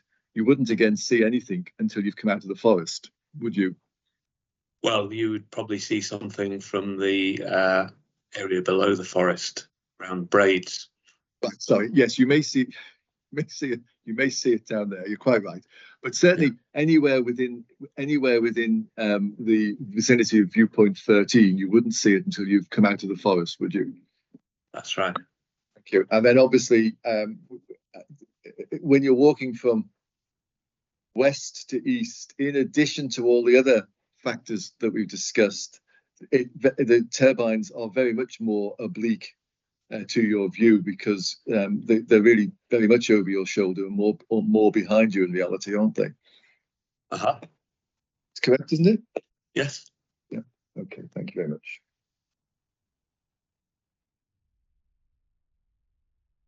Now, if we then go back and look at the situation with respect to viewpoint 13, you draw attention to the fact that there is stacking there, and we can see that. Yeah. Mm-hmm. But of course, if you have a wind farm of any size at all, and I'm not talking about size of turbines here, I'm talking about numbers of turbines. So once you go beyond 1 or 2 turbines, probably even with 2 turbines in all honesty, but once you go beyond 1 or 2, you will almost inevitably will get a stacking view from some point going around the wind farm, because it's just geometry effectively, isn't it? Really, it's inevitable. Yes, although I think the purpose of the design exercise where wireframes are used is to try and limit that effect from the most sensitive viewpoints. Yes, I understand that. Of which this is obviously one. And in fact, the situation where you get stacking is, in fact, it's pretty limited. In all honesty, it's that section, or not even necessarily all of it, but it's that section of the footpath that we've been looking at, isn't it? Really? Yes, if you're looking at the viewpoints, the representative viewpoints. Yeah, and it wouldn't necessarily be for all of that, whether it's 1 or 2 kilometres or somewhere in between. It wouldn't necessarily again be as we see it with viewpoint 13. The stacking would change a little bit as we walk around, effectively, wouldn't it? Well, you might get other stacking. It's very difficult to tell without several wire lines. The position is this: the stacking wouldn't last for long, and whether we're talking about it in temporal terms or in length terms, it wouldn't last for long, for either long duration, either way, of any person traversing the entire way, would it? No, although they might remember it as they walk along elsewhere. And of course, this would be for people who are actually either have just walked through a wind farm or are about to go walk through a wind farm in the form of Dukerin Hill, wouldn't it? Well, yes. And then okay. they might look at this one and say, gosh, isn't it bigger? Hasn't technology come on? They might say, yes, but anyway, there we go. No, I think the position is too, isn't it? That clearly, and Mr. Weir has recognised this because he's changed. He's now saying that viewpoint 13 has a significant effect when there wasn't one before. I think the position is that even with the consented scheme, there was a degree, albeit lesser, of stacking from this viewpoint, wasn't there? Yes, I mean it's partly because you're seeing more of the turbines because they're taller. What do you mean? I think what you're saying is you're seeing more stacking now than you were before because they're taller. That's the point you're making, isn't it? Yes, because more turbines are visible, so more opportunities for stacking. Yeah, but you could actually see stacking even with the smaller turbines. I think we can go and look at the viewpoint if necessary, but that was the situation, wasn't it? Well, if you're at some point going to my comparative wire lines, then that's the place to compare the two. We can do it if you want. If you want to do it, it's your 12. I'm happy enough not to bother if it helps you get along. That's great. The reporter will look at it and decide what he thinks about it anyway. That's very good. Okay, thank you. So can we then move to viewpoint 8, please? Viewpoint 8. And that there will be. Let me just get 929. Thank you. You're ahead of me. I was just going to try to get rid of a few documents myself whilst I did all of this. Hang on, because I've not been as good at decluttering. 929. Yes. Thank you very much.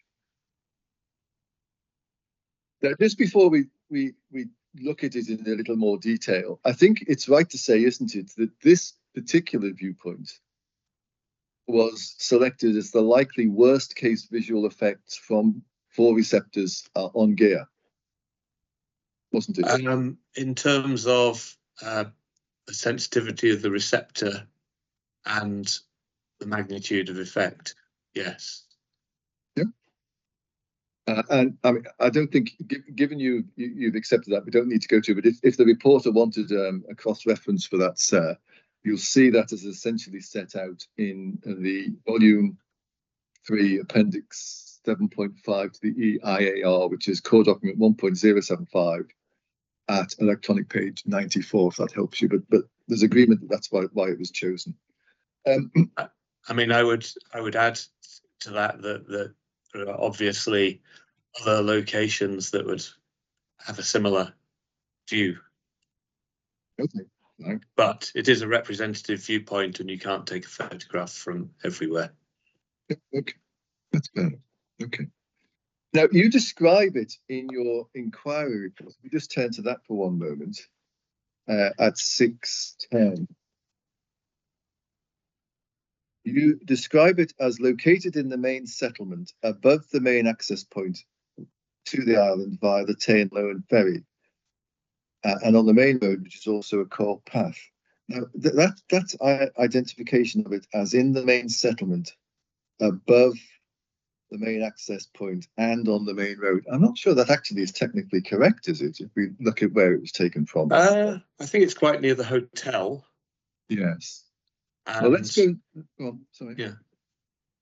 Let's There go to are a core. lot of houses clustered around the hotel. Let's go to core document 113, shall we? Because we'll see where it was taken from. Right. So.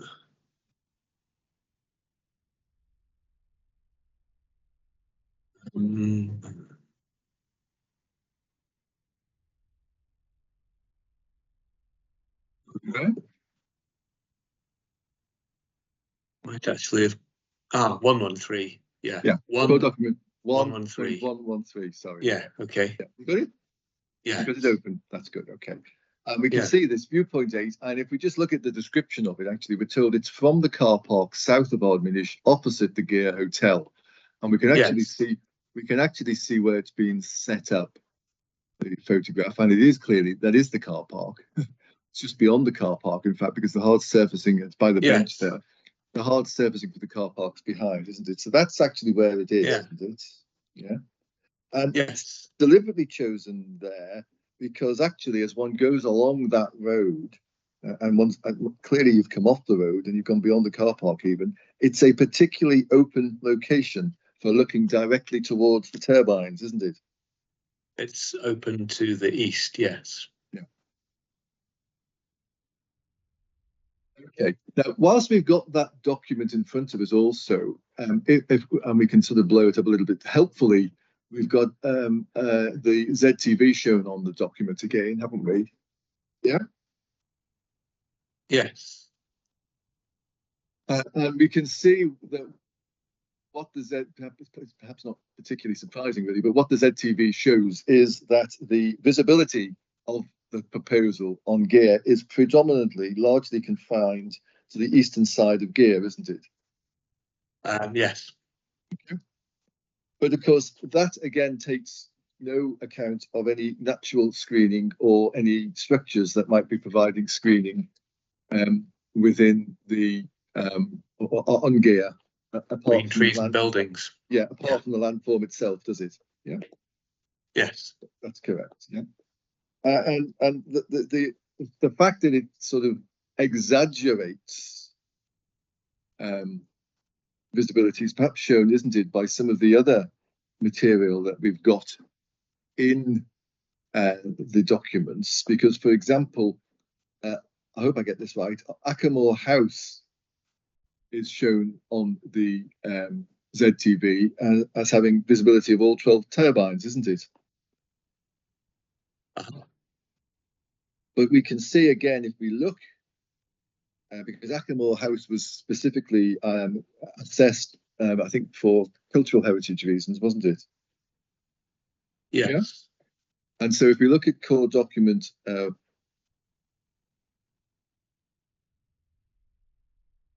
it's viewpoint E. If we look at core document, I think it's core document 1.091. Let me make sure my note's the correct one here.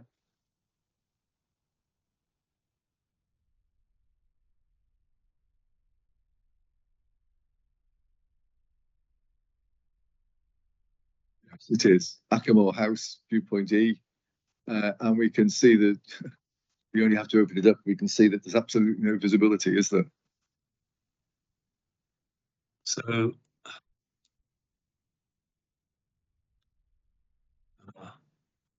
1.091. There we are. Yeah. Sorry. Yeah. So don't worry. The wrong folder. And we can see the ZTV shows it as all being visible, and the wire lines would suggest that also, but it's very clearly just not visible, isn't it? No, I have been to Ackermore Gardens and walked along the road beside it. So there are obviously places which are screened, and then there are other places with open views. Okay. Now, you also draw our attention to viewpoint SW1. And that, I think, is core document 1.086, isn't it? 1 point. Well, it's SW2, I think, that I So draw. you quite, I don't know why I said that. Yeah, Yeah. but Actually, to be I said perfectly one honest, because I put it down as one, but I think it is two. You're right, isn't it? No, it isn't actually. It is one. No, it is one. It is one. Yeah, the updated version of that is 009.021. Oh, well, we can look at that if you prefer. Sorry. So you want us to look at 9.0? Well, that's the one in the AEI which gives the most up-to-date view. If that's what you're driving. I think it's I think it is SW1 though, isn't it? Because we're looking at gear. We're looking at gear at the moment, and it is SW1 you want to look at, not SW2. Is it? Oh, right. Sorry. Yeah. I was deferring to you no, for you're a right. moment. I think on this occasion, definitely I'm right, Dr. Wimple. Yeah. Okay. Okay. So So we're looking at 9020 now, are we? Yeah. To look at it. Yeah, that's fair enough. Okay. This is an elevated. This is an elevated part of the island, isn't it? I think it's the highest point of the island. I thought it was too. I hesitated from saying the highest, but I think it is the highest point of the island, isn't it? Yeah. And of course, it has a panoramic view, a truly panoramic view, 360 degrees, doesn't it? Yes. So you would look towards Arran, Islay, Jura, and Knapdale from here, wouldn't you? Yes. So I have to say, with all of that competition, looking towards Clachaig Glen may not be the primary, definitely would not be the primary aim of somebody at that viewpoint, would it?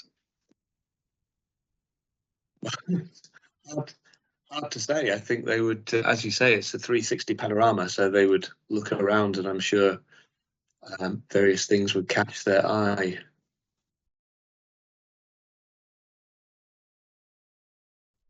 And of course, I think certainly if they were looking from that viewpoint towards Arran, they would have Racken right in the forefront, in front of Arran, wouldn't they? They would. Yeah. With of course with core as well at a different height to sample. Yes. As they could see from SW1. Yeah. Yeah. Okay. Now, just so that we've got this in context too, we can see, I think, are from 9.020, core document 9.020, that Clachaig Glen would extend for about 10 degrees or maybe a little bit more of the view of the 360 degree view, wouldn't it?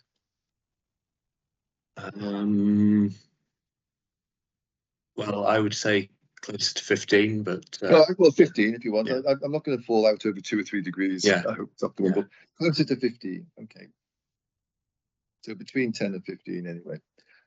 And I think if we just, we might just have to come back to that in a minute, but if we just, whilst we're on this question, if we just could go back for one moment, please, to viewpoint 8.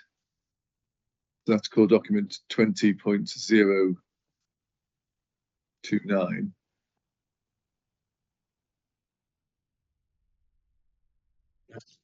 I think Clachaig Glen in that is probably 15 or maybe just a little bit more degrees, is it?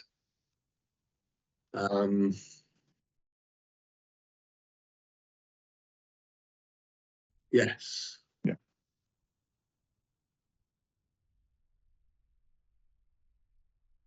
Okay. I think you agree too, don't you, that whether we're looking from SW2 or from viewpoint 8, the view from the west appears to be well balanced. Oh, you mean the array of turbines? Yeah, the array of turbines. Yes. Yeah, sorry. Right. Yeah. You agree, I think, don't you? Yeah, there's no stacking. Yeah. No stacking, nor do the turbines intrude into views of, well, I suppose have to be careful how I put this. They certainly don't intrude into views of other natural features. I think you made a point about their relationship to other turbines, and we'll come to that in a minute. But they don't otherwise. They don't, as for example, Narrackan would do, appear in front of something like Arran or whatever. There is just not that issue with Clachaig Glen, is there? No. Thank you. I think I'm taking no as you agree with me. Okay. Now you do take a point about stacking, I think. I'm not sure if you take a point about stacking, but you take a point about the turbines merging with other turbines, and I'll come to that in a moment. But if we just look at the other turbines that one might see in the view, if we look first of all from viewpoint 8,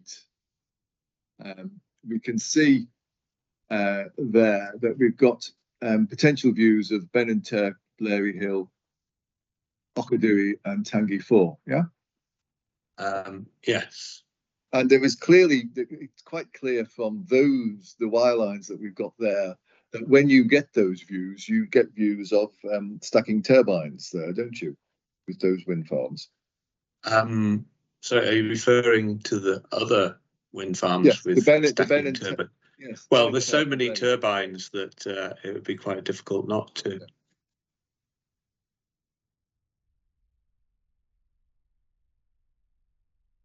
I think they're seen. Well, if I blow it up, interestingly, there's no particular egregious example. Maybe one in Blairy Hill where 3 overlap each other, but otherwise, no. I think you tend to see those as more of a swath of turbines anyway, rather than individual.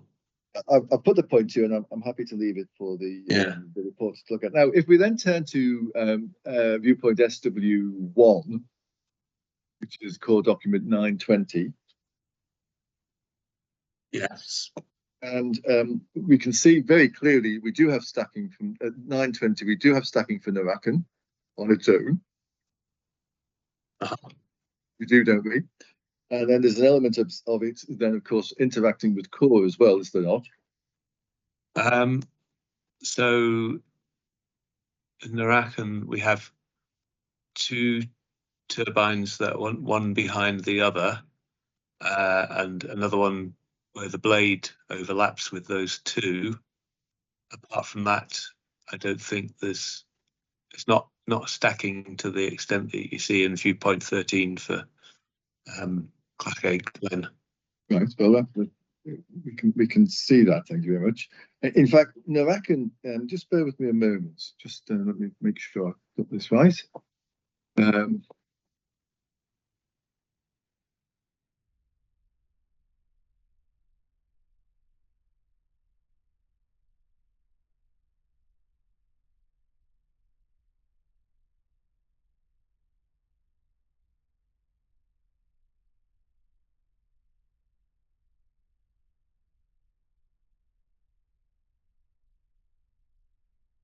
Yes, Narrackan, if we look at core document, if we could please, 6.032. This is one of Narrackan's own visualizations. It's from viewpoint 21.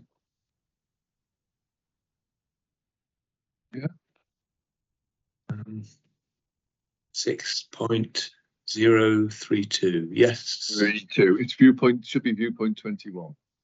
Yes. Now we can see the stacking both in the wireline, and in fact it's rather useful just to turn, isn't it, to the visualization, the very last figure on the core document, just to see what its effect is in the actual view when we look at it, and we can see very clearly stacking there, can't we?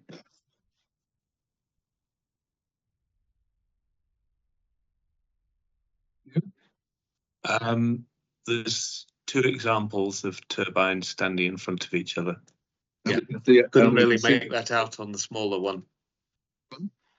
Couldn't really make out the double turbine on the smaller version, but now we have it here. Yes. Okay. And we can see Aaron behind in this photograph as well, can't we? Yes. If you just bear with me a moment.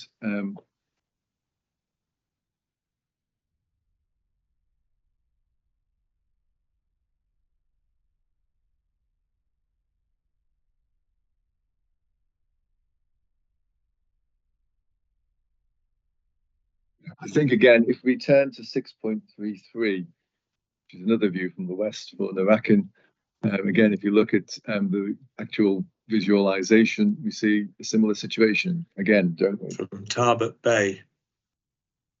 Yes. Yeah. Uh-huh. And again, we see it in front of Aaron, don't we? Sorry, just catching up. Need to blow it up.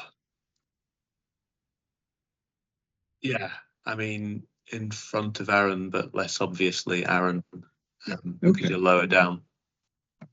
It's okay, just so we sort of get a feel for things here. Now, I think hopefully we can probably we can certainly put those two Narakan viewpoints away, I think. But from views from the west, the turbines at Clachaig Glen are clearly seen, are they not, as beyond the actual ridge, so they're behind the ridge formed by the landform on Kintyre.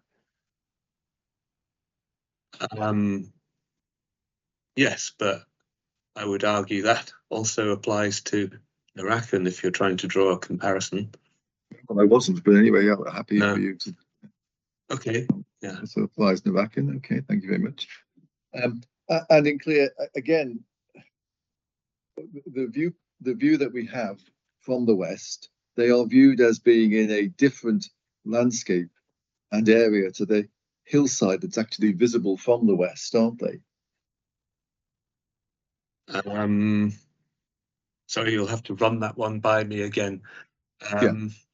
You accept that they are viewed as clearly behind the ridge, so to speak, yeah? They are viewed as being in a different landscape and an area to the hillside, which you do see running up from the sound up to that bridge, aren't they? Well, I think at some point that hillside changes from remember the term for it. Anyway, I imagine the upper part of that hillside was in LCT 6 as opposed to LCT 20. Yeah. So I'm not quite sure. Is that a yes or a no then? Well, it's a qualification because the way you asked the question seemed to imply that the whole hill slope that I could see below Clachaig Glen was another landscape type from where the turbines are located. Oh, see, I think I would say, but I'm more. I'm not really looking so much at the finer points, so to speak, of no. Okay. Landscape architect. I'm just looking at how a person standing there would appreciate it, and they would see it, wouldn't they, as being just in a different area completely to the hillside itself going up, wouldn't they? And you're talking about the hillside on the mainland, the west-facing slope of Kintyre. Yes. I think they would just see it as being on top of that hillside. I'm not sure they would appreciate the finer points of the bases of the turbines being behind. I think on top, I think you've agreed behind, actually. But anyway, and indeed, there is no case, I think, where they would get a view of the full wind turbine. They wouldn't actually see the base of the turbine, would they? No, I don't think so. I think you agree from gear in particular, and the sound of gear. Yeah. Well, I'm not even sure that they get it from viewpoint 13. They don't, I think, do they? Even from viewpoint 13, where they're as close as they could be. But we're talking at the moment from the west, in fact. No. And I mean, I think what you've argued, you in chief this morning, you said that actually you think that they're more approaching the turbines as viewed from the west, although I think you said it would depend obviously exactly where in the west you viewed them from. But as viewed from the west, they would, because you say you've scaled it off and you've looked at it, do you think that they'd look more like perhaps approaching half the scale of the landform? I think Well, a very simple measurement with a ruler on a computer screen, looking at the flat image. If you're just simply looking at it as an image, the turbines that are more revealed appear to be about half the height of the landform from the sea to the crest as you see it, and not 1/3. Yeah, no, I understand your point. And again, I'm not going to spend time on that because it seems to me that's a matter that the reporter can look at. But what you clearly, I think yourself are recognizing is that the landform appears more than twice the scale of the turbines. Yes, but really, the point of me doing that was because I didn't believe Mr. Weir's recognition, I think it was, that said they were 1/3 of the height. So the skeptic in me got the ruler out. So I don't ever trust the landscape architect, Dr. Wimble. That's all. Yeah. Okay. Let me just understand. I've just sorry. Just check on something, please.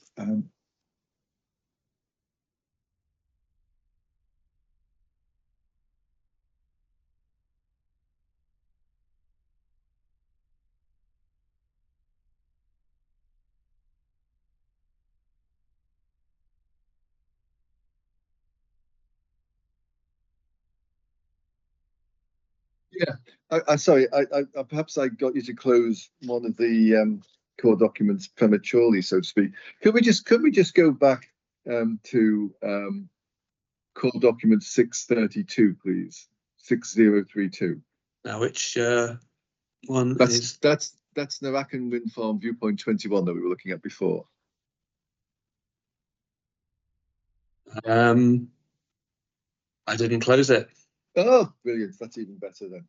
Well, I kept it open just in case you said something I disagreed with. Don't ever trust an advocate either, you see. There we go. Yeah. Right, okay. It's a very simple point, actually. We were just talking about that point of scale of turbines relative to the landform. I mean, we see a similar sort of relationship in scale, don't we, relative to landform with Narakan there in that visualization. Yeah, at this point, the two developments are sort of comparable in visual scale, and Narakan, perhaps, if you ignore Arran behind it, is maybe slightly higher proportion of the visible landform between the sea and the horizon. Yeah, well, let's be honest with you, because there seems to almost be a slight little dip there, isn't there, in the landform, which well, that's why you see it from this location, but that doesn't really translate into wider such visibility as you travel further south. Okay, well, there we go. Again, we can leave that for the reports to form a view on. Just bear with me a moment.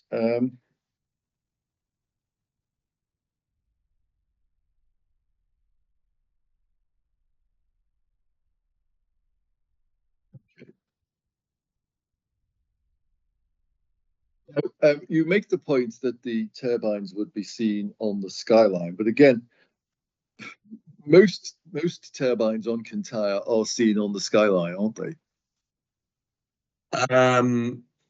Well, yes, because Kintyre is relatively narrow and not particularly high. Yeah. So I think first of all, the fact that the turbines are seen on the skyline isn't surprising. It's a common sight in Kintyre with turbines, and that's almost inevitable, I think you say, because of topography and the width of Kintyre. Yes, which obviously is reflected in the Abelwex suggesting that turbine height should be limited to 150 meters. Okay, fine.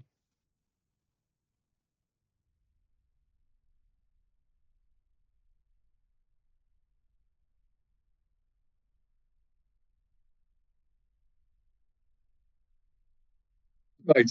Now, so you want then, I think, you want us to draw a comparison, I think, between the scale of the turbines proposed here and those which we might see elsewhere. So I think we probably need to turn back to viewpoint 8 if we could for that, please. Or we can look at viewpoint SW2, whichever one you prefer. Well, I think either would do, but viewpoint 8 is fine. I think actually, yeah, SW2 we've got to bear in mind, I think, haven't we? Just have to be a bit careful. As you've said, that's the most elevated view. So that's where you see the most of any of the turbines. Yeah. And therefore isn't necessarily as representative of here as you'd say, perhaps. Yeah. As you said, perhaps viewpoint 8 might be. But anyway, there we go. Now, simple point, really. You make the point that if we look, for example, at panel 2 of 3, where we've got the cumulative wireframe here. Yeah. You make the point that the Clachaig Glen turbines are larger in scale than the ones we could see at Ben and Turk, whichever phase, and Blairy Hill. Well, yeah, I mean, they are per se, and they're also closer, so they appear even larger. Yeah, but that's going to, you've touched on an important point, haven't you? They are closer, they do appear as closer, and in actual fact, because of perspective, people wouldn't and couldn't do a comparison of scale between Clachaig Glen and the others because they'd simply read the others as being further away, wouldn't they? Well, if you're just looking at the image that is presented to the viewer, the person standing at that viewpoint, maybe they would not be particularly concerned about the finer details of exactly where everything is located. They would just simply see this as much larger in contrast to what they can already see. Yeah, they insofar, and actually we have to bear in mind that when and where you'd get a view of Ben and Turk, Blairy Hill and such like depends on just what the visibility is like and everything else. But we set all that to one side and assume that we're looking on a good clear day where we can see everything. Dr. Wimble. So we're looking at the worst case. When we've got that good visibility, looking at the worst case, the natural way that anybody would read this, looking at the wireframe itself, it's how it reads, I would suggest to you, is that, well, Ben and Turk and the others are just further away, aren't they? Well, not just further away, they are also smaller. They are smaller, but they would look. People would just read them as looking smaller because they're further away. That's the point I'm putting to you, isn't it? They wouldn't remark. They would expect turbines further away to look smaller. It's nothing remarkable about it, is it? Well, they would expect them, yes, but we have to come back that the wind turbines are per se larger anyway. So there's an exaggeration by bringing them forwards and also the fact that they are larger. So it's a multiplier effect as far as the view is concerned. If you just take the view as an image. We did go to viewpoint 15 yesterday where Mr. Weir conceded that viewpoint 15, the proposed and existing turbines that are visible were a similar distance away.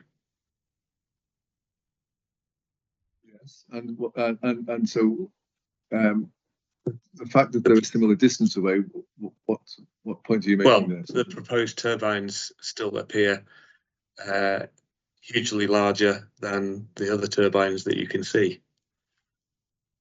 Well, whether it's hugely larger or not, I again will leave to the reporter. But the fact of the matter is, again, they if we look at viewpoint 15 for a minute. Yeah. Okay. And we look at. Sorry, just. Oh, sorry. It's core document 9036, since you took us to it.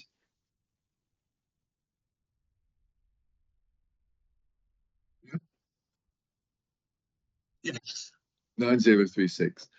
Yes. What we can see there is that clearly the Clachaig Glen, if we look at so it's panel 2 of 3. If we look at the wire line, Clachaig Glen is occupying perhaps approaching 15 degrees of the view, between 70 and 80 degrees towards the east. Yeah. Okay. And then there is a gap, quite a notable gap of certainly over 30 degrees between Clachaig Glen and any of the other visible turbines, isn't it? Yes. Because we can't see all of Ben and Turk because of the landform. Yeah. Yes. That's right. Yeah. Okay. And then what we can see, as you say, is that there is the turbines that we can see to the further to the south, to the right of this wire line, they appear smaller than Clachaig Glen. Yeah. Yes. Yeah. But again, the viewer there is not going to know what the precise distances are of the two sets of wind farms, Clachaig Glen and the other ones to the east. It's perfectly, again, to the viewer at that point, it's perfectly possible that it is simply distance that's making the difference in size, isn't it? Well, I think all we've done is underline the fact it doesn't really matter where you look at it from, they still appear much bigger. Yeah, I think you're. So unless you're closer to the existing developments by some degree, Clachaig Glen is always going to appear startlingly larger. Well, I don't think we need we don't need the sort of estate agents, the estate agents telling points. Yeah. Unless you really think that they're landscape terms that you need to be using, Dr. Wimble. Adverb, maybe. Well, they are quite significantly larger in the non-LVIA sense. We can look. We can see what we can see. We can see they are larger. Yeah. You're not really addressing the point I'm putting to you, and I'm going to do it one last time. And if you're not going to address it, we'll move on, and I'll make my submissions. Yeah. The point I'm putting to you is that somebody looking at them there in the sound of game, unless they happen to be you, Dr. Wimble, with a map in front of you with them all plotted on and or knowledge of what's happened in the past, they're not going to know why they're larger, and it could just easily as read to them as, well, they're larger because they're nearer. That's the position, isn't it? Simple as that. All right, I'm going to have to disagree with your proposition because not everyone would say that.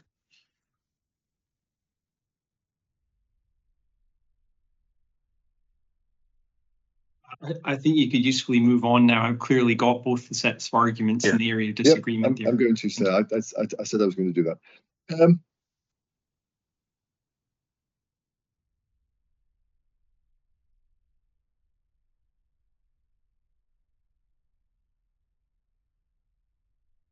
Oh, yes. If we could turn to paragraph 612, please, of your report. So it's page 30, 612, yeah? Yes. And over the page in 612, you suggest that, in fact, Mr. WIA has downgraded his assessment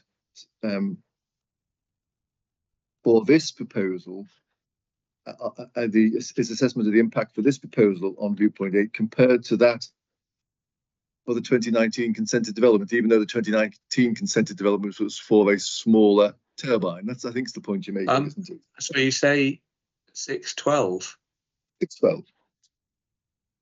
The 612, you're looking at viewpoint 8. Well, shall I read it for you? And you're looking at viewpoint 8, aren't you? 612. And you say, I agree with the applicant's assessment of sensitivity and magnitude. However, I consider that an assessment of moderate significance does not adequately describe the level of effect on the sensitive receptor.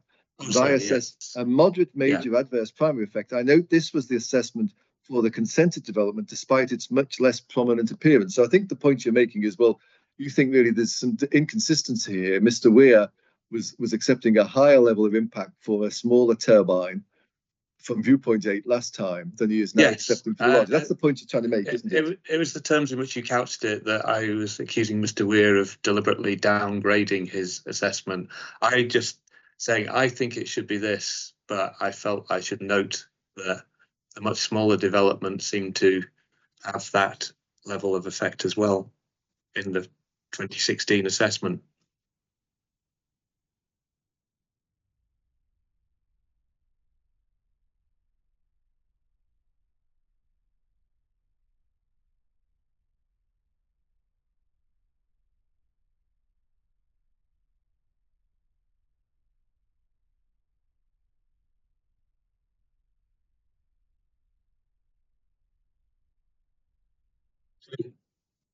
Mr. Fraser, you've gone mute.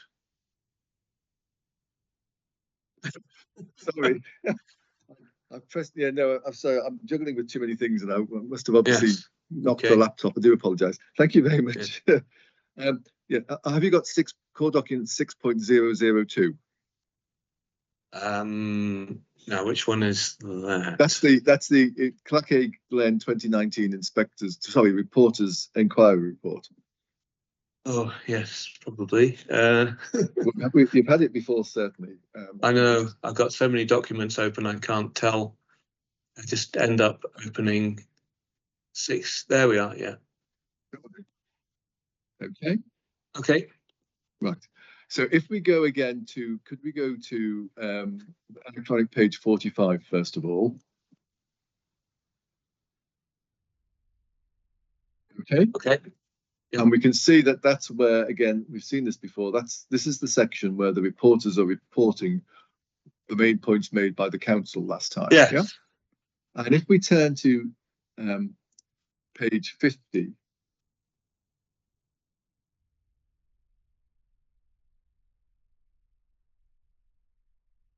And we can see on page 50, there's a section that says views from gear and sound of gear. Yeah. Yep. And in 3.106, we can see the points being made by the council last time. A discrepancy between parties exists in relation to the assessment of impacts from viewpoint 15. I think that's viewpoint 15 then is viewpoint 8 now, isn't it? It was assessed in the environmental statement as major moderate in the 2016.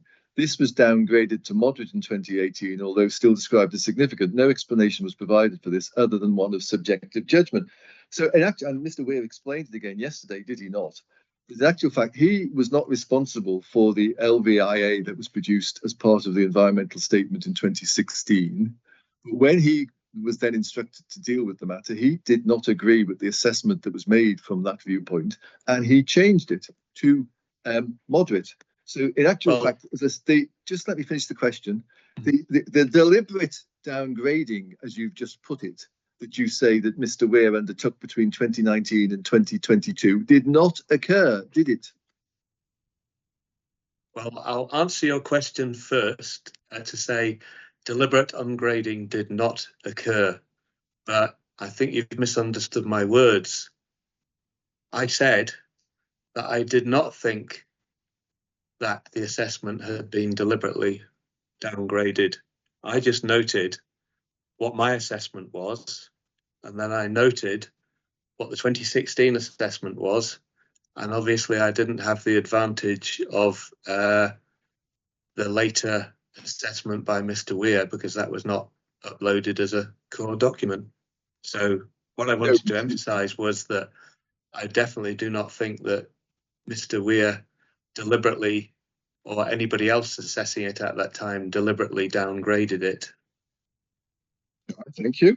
But it's not, again, whether it's deliberate or not, Mr. Weir, there has been no downgrading between 2019 and 2023, has there? Insofar as there was a downgrading, as we can see, that was between the LVIA in 2016 and Mr. Weir's evidence before the reporters last time in 2019, wasn't it? Yes, but obviously the evidence before the previous inquiry was not available to me, so I only commented on the information that I had. Well, it may not have been, but obviously this was. But anyway, we can move on, don't we, Dr. Wimble?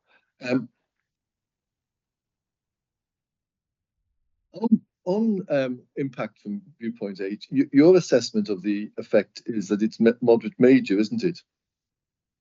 Yes, on account of the sensitivity of the viewpoint. Yeah. I don't think you suggest that there's a higher effect than moderate major anywhere within gear or the sound of gear. Do you? No. Thank you. In fact, I put it that way because, in fact, some of them you actually say it's moderate rather than moderate major. So moderate major is the highest you put it, I think, for the gear or the sound of gear, isn't it? Yes, I mean, at that sort of distance, that's probably what you'd expect. Yeah.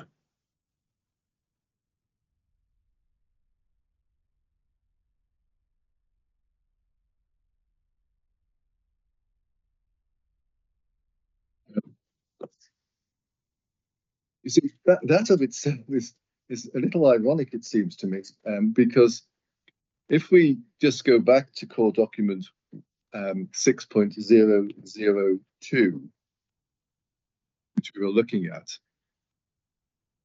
and bear in mind that this is the council's case as presented to the reporters in 2019. Go back to paragraph 3.105, and we can see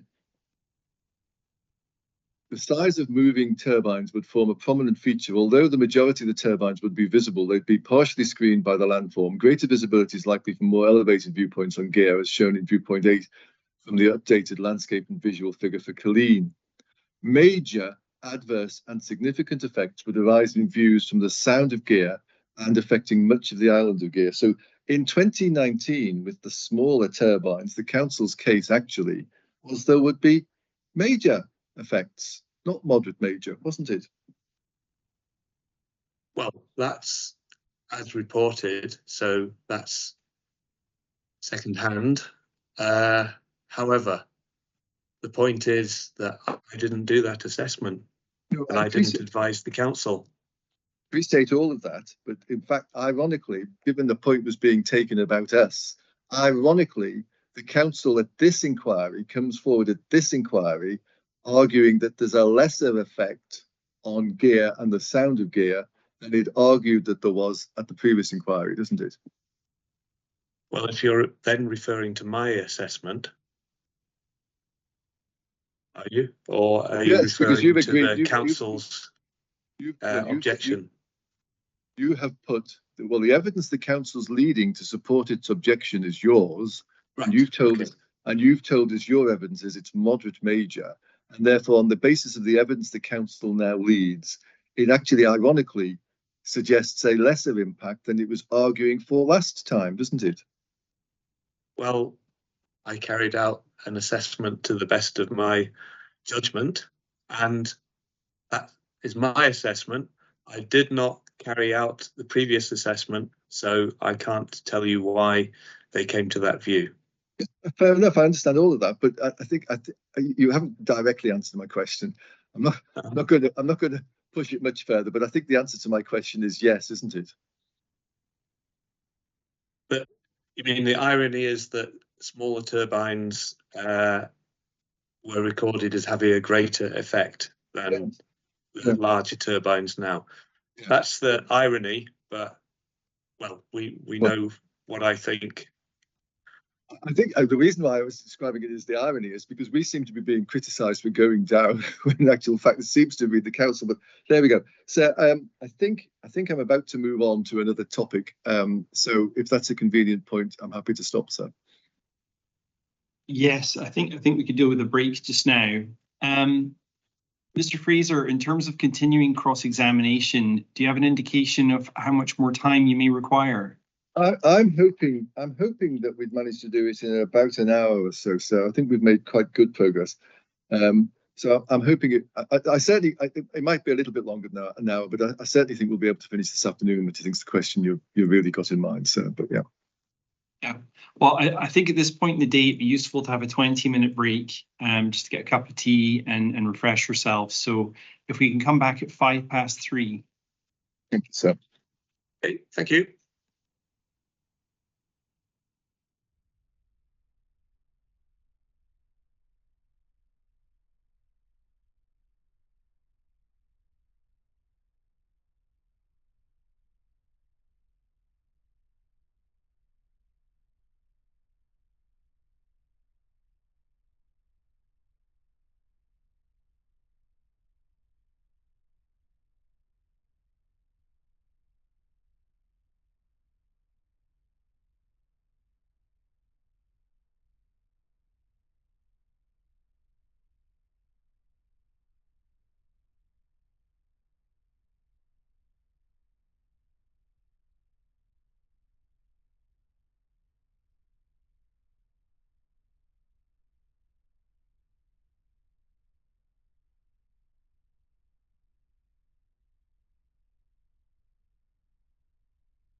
Right, welcome back, everyone. Mr. Fraser, you're there. Mr. Carroll, yes. Right, Mr. Fraser, if you'd like to proceed with the cross, thank you. Thank you very much, sir. Good afternoon again, Dr. Wimble. Aviation lighting we're moving to. Aviation lighting, can we agree, is going to become an increasingly common element of wind farms, given the encouragement in policy towards taller wind turbines? It certainly is, yes. Yeah, and we can see an example of that, obviously, in Narakan.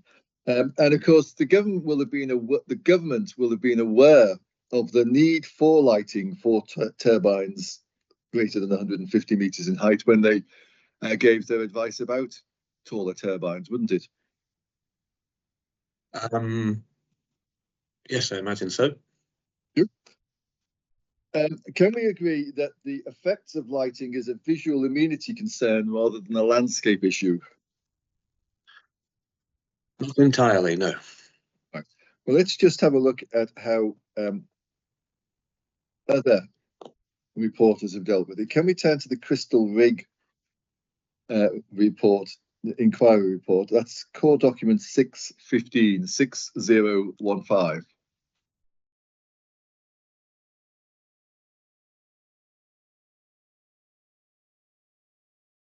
Yes, I'm there. You're faster than me. Right. Can we then turn, please, to page 85, electronic page 85 of 180?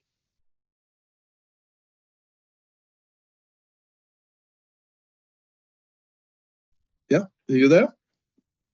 Mm-hmm. And we can see on that page, just before paragraph 141, the reporters turn to the effects of visible aviation lighting, correct? Yes. Yeah. And we can see what they say. It can be seen from the summaries of evidence above, the parties differ as to whether the proposed aviation lighting would be a visual impact alone. We consider that without being able to see and fully appreciate the features of the landscape and the composition of views, it's not possible to carry out a meaningful landscape character assessment. Neither do we accept the notion, as suggested by East Lothian Council, that a memory of a familiar view should be taken into account in an assessment of landscape impact.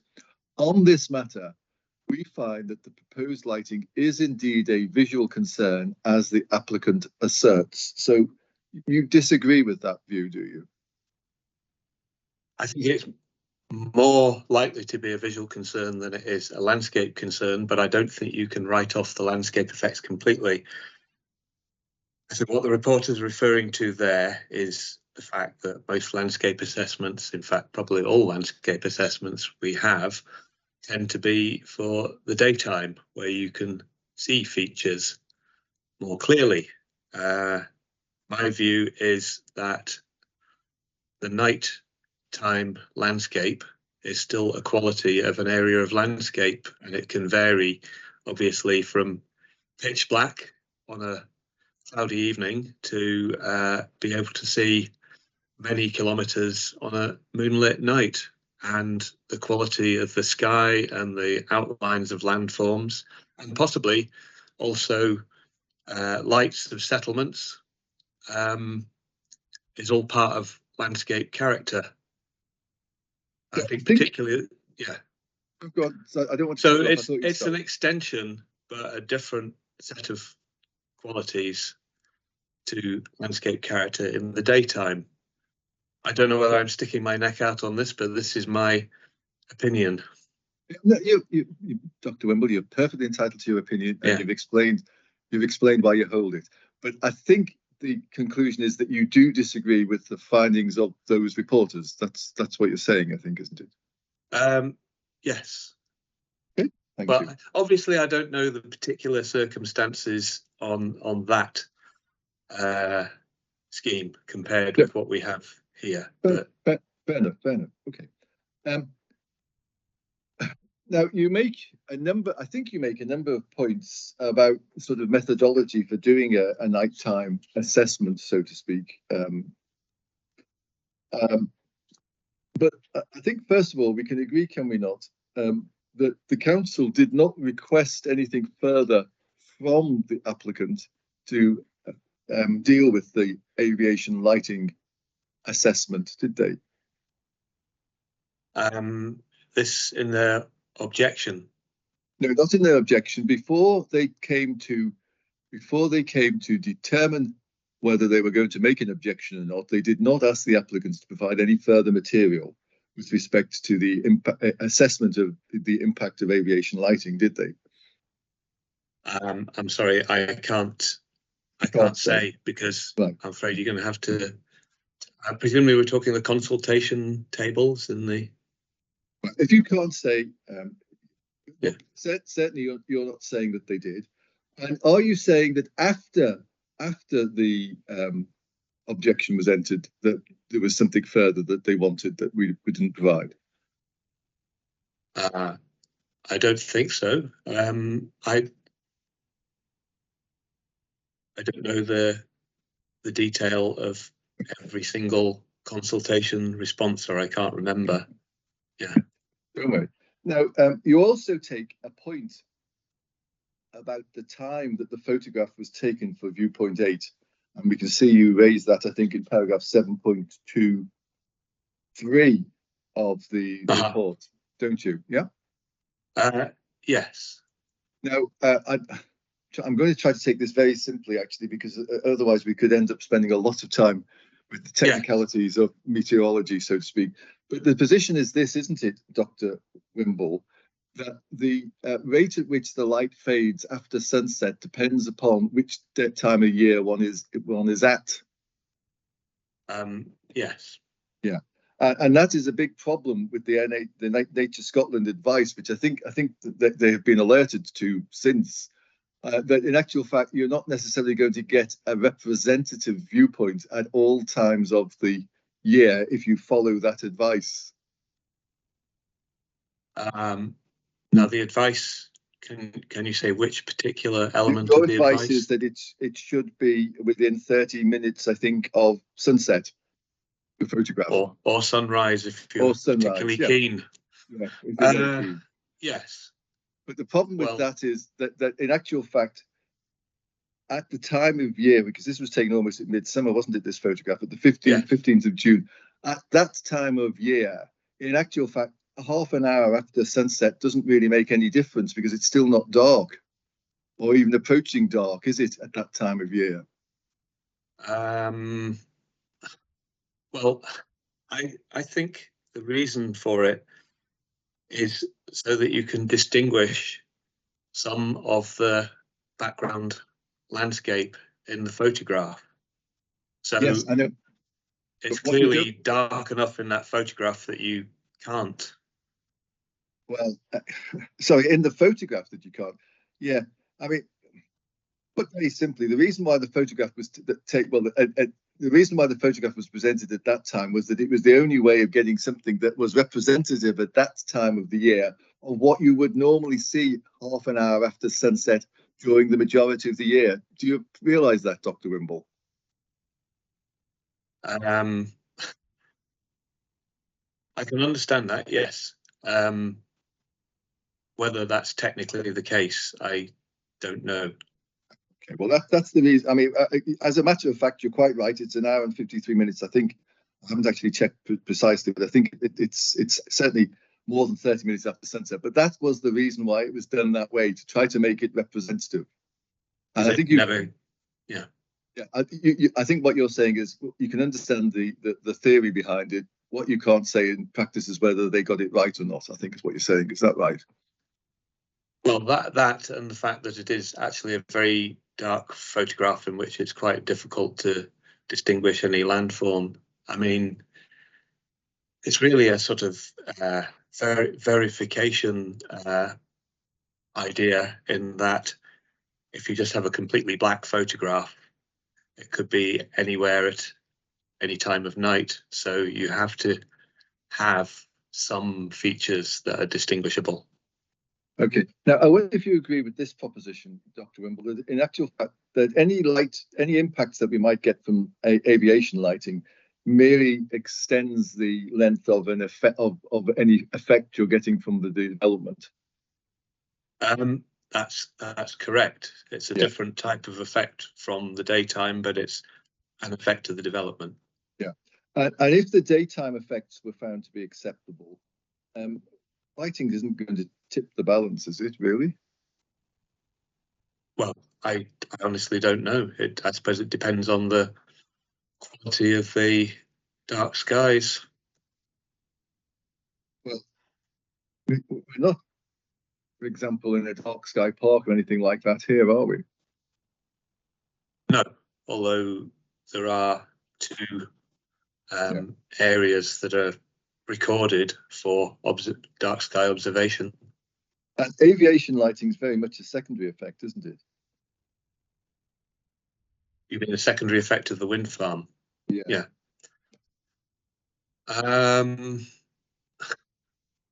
It's an effect of the wind farm. It's a different effect from the structures.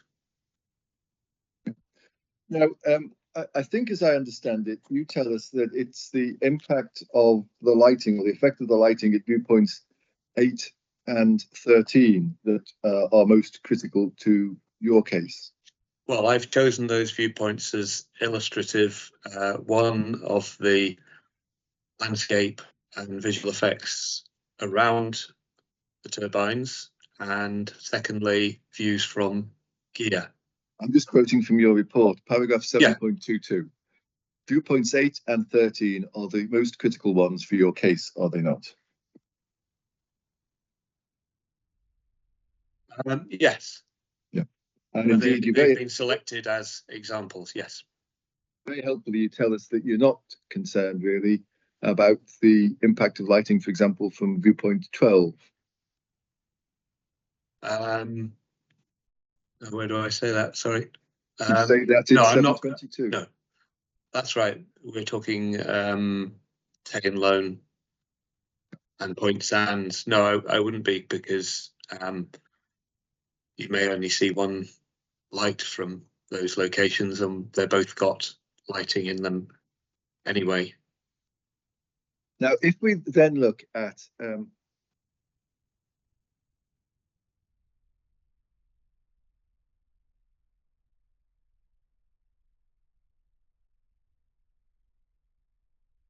I think I may have just give me a moment.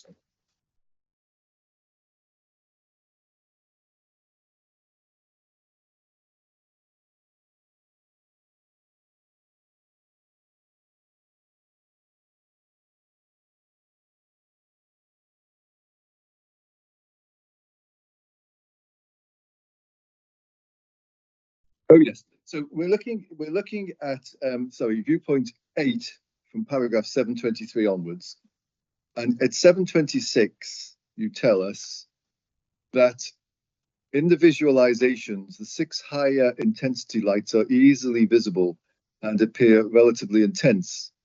Yeah. And that is when you talk about the higher intensity, that's when it's at 2000 candela, isn't it? Yes. Yeah. Now the problem with looking at it at the higher intensity of 2000 candela is that's only going to occur, isn't it, if visibility is 5 kilometers or less? Yes.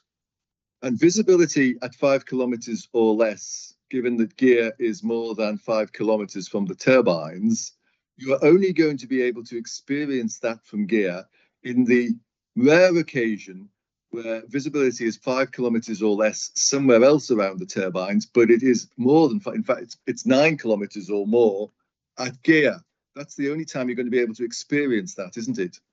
Now, I'm not saying it'll never occur, but that's the only time you're going to be able to experience that, isn't it? That's the scenario, yes. Yeah, so that's the only time you're going to be able to experience. Have you formed any view as to how often that might occur? Very rarely. Very rarely indeed, because in actual fact, the evidence is, isn't it, that well, let me just go and take us to where the evidence deals with that. So I think we need to go to core document 1081.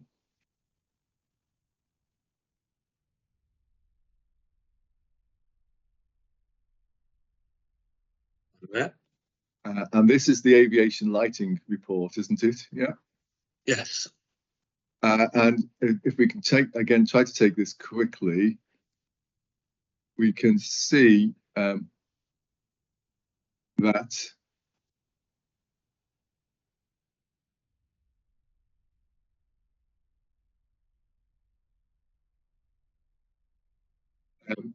From page 23 of 32, they start considering mitigation, and one of the points they look at is reduction of lighting from 2,000 to 200 candela, don't they? And one of the things they then look at is just how often would it be likely that you'd have to have the lights operating at 2,000 candela. That's correct, isn't it? Yes. And they don't have a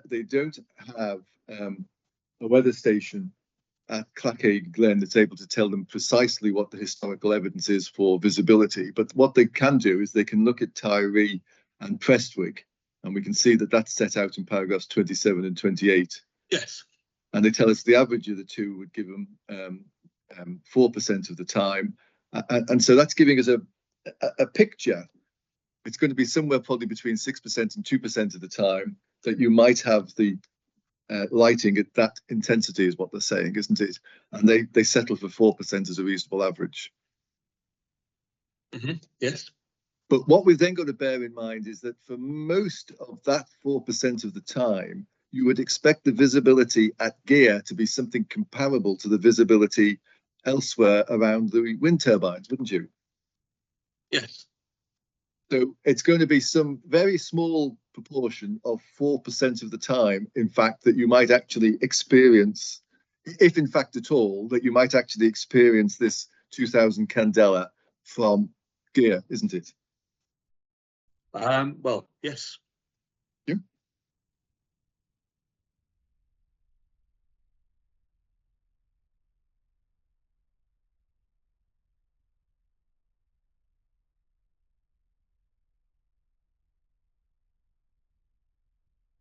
Now, we can then see, can we not, that we're given some explanation as to how we might try to compare the impact of the turbines, the impact of the turbine lighting. And we see that, don't we, starts at page 20, electronic page 20 of 32, paragraph 20.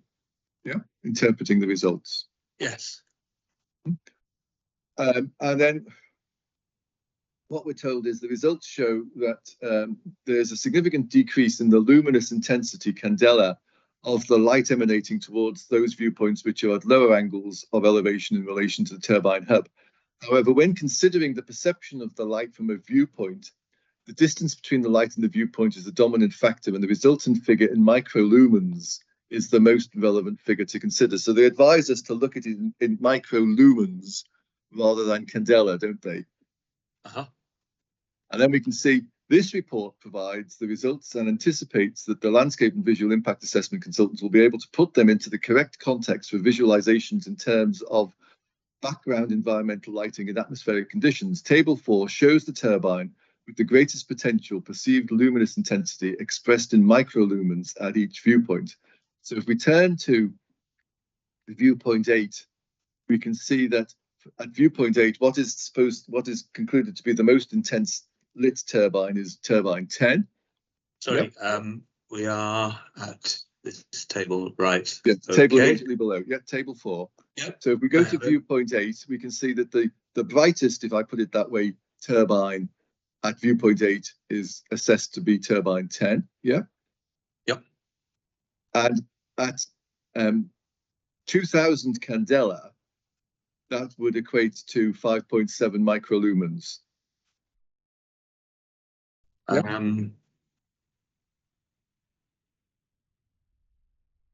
Sorry, I'm looking at candela. Well, do I then have to go back to another table? No. If you look at the table 4, it's expressed in microlumens as they advised us to, rather than candela. And you've got two columns. Sorry, I'm looking at the candela. Yes. You've got two columns, and the one column is 10% of the other. So the 2,000 candela column is the third column, expressed in microlumens, isn't it? Yes. Okay. And the 200 candela column, expressed in microlumens, is the fourth column, isn't it? Yeah. That's what this is showing us. And indeed, what we can see is it's 5.7 for 2,000 candela. And it's been rounded up, I think, actually to 0.6. It should actually technically be 0.57, but we'll call it 0.6 at 200. That's correct, isn't it? Yeah. Yes.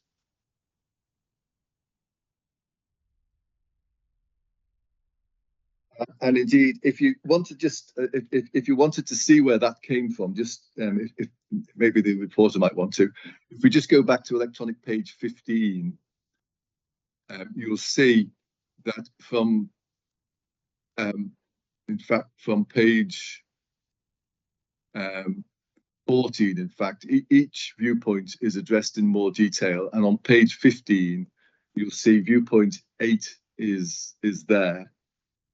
And you can see that it sets out in some detail what the candela actually would be at the viewpoint from each of the turbines. It expresses that then in microlumens, and we can see how we get to the figure that we do. Yeah. Okay. Right. So we've got all of that. If we just then go back, skip on in the report to get then a feel of what 0.6 microlumens might be like, yeah, which is what we're going to experience most of the time insofar as you get a view. Just to get a feel for that, we then go to paragraph 21 on PDF page 21, table 5, and it gives us a comparison of microlumen values, doesn't it? Yes. And we can see down at the very bottom, 3 lines up from the bottom, a typical bright star, for example, Orion, we're told, would be somewhere between 0.5 to 2 microlumens. Yeah. So in actual fact, the way the light would appear at viewpoint 8 from the turbines is at the faintest end, so to speak, of a typical bright star, isn't it? According to the calculation. Yeah. And then just to give us another sort of feel for it, the faintest light visible from a street lit area we can see is 0.4 microlumen. So it's a little bit brighter. It's a little bit brighter than the faintest light that would be visible from a street lit area, is what we're being told, isn't it? Yes. Yeah.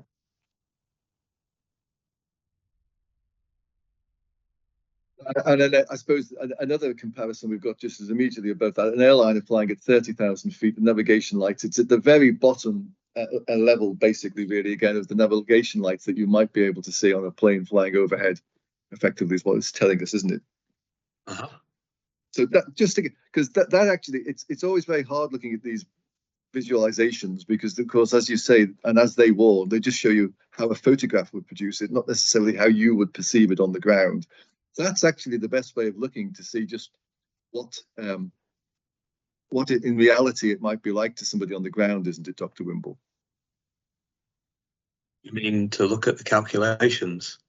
Well, to look at the calculation and do a comparison, and then look at the comparisons is really the most helpful way of trying to form a view as to what it's really going to be like on the ground, isn't it? Well, that's in theory, yes. In fact, when we look at it like that, it would only just about be visible, wouldn't it? It's the very bottom of the table.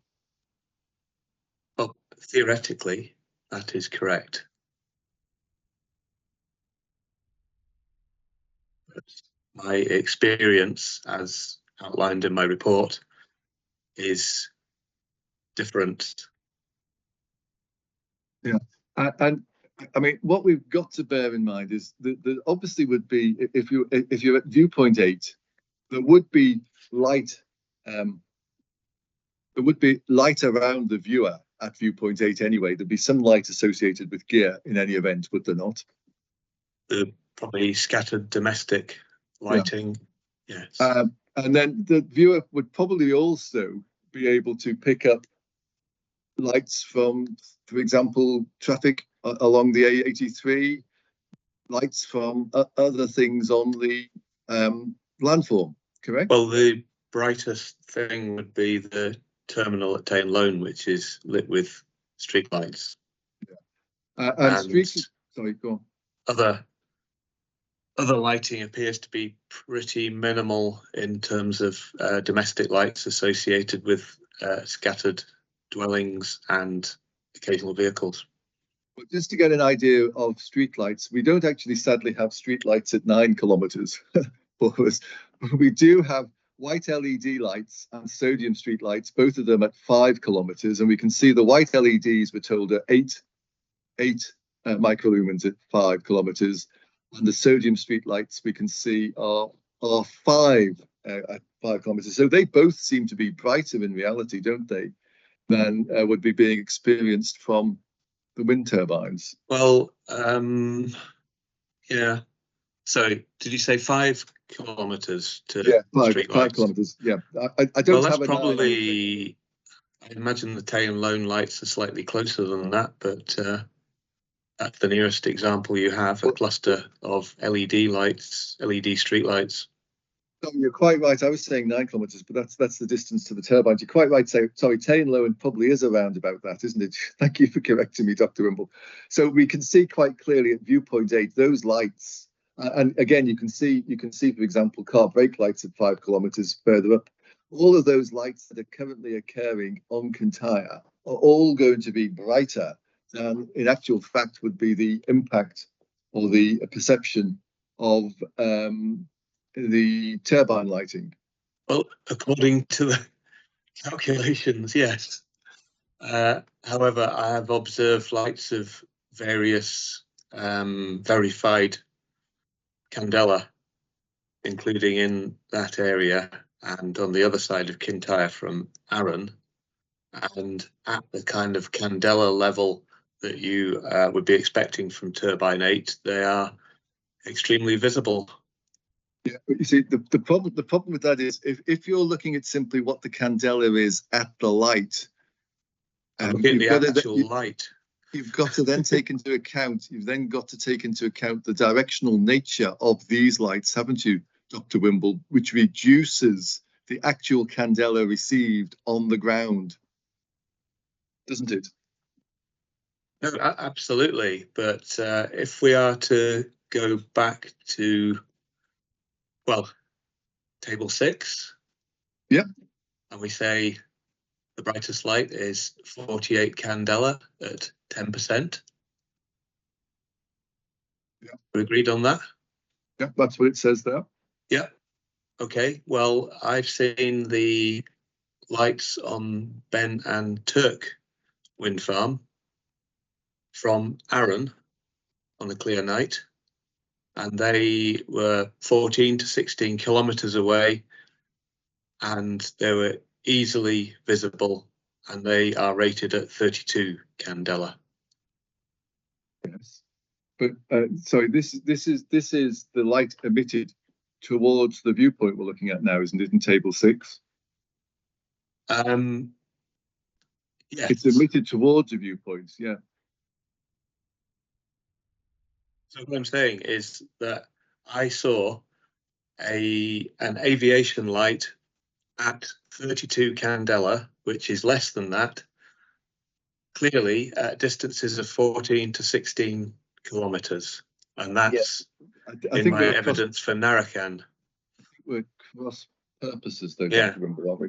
Because that's looking at the light emitted by the light. It's not looking at what's received. And my point to you is you can't compare two lights and say one emits this and the other emits that and say that shows you what will be received. You've got to take into account whether the light is directional and the effect that has as well, haven't you? Which I don't think you're taking into account. Well, those lights weren't directional because they were just low intensity aviation Precisely. lights. But the point about the directionality, as I understand it, is it lowers the intensity. Correct. Yes. So at the lower intensity, regardless of whatever distance, it's emitting 48 candela at turbine 8 as seen from viewpoint 8. Sorry, turbine 10 is emitting 48 candela as seen from viewpoint 8 at that angle. It's emitting at that angle. Yes, that's not saying it's being seen at that angle, is it?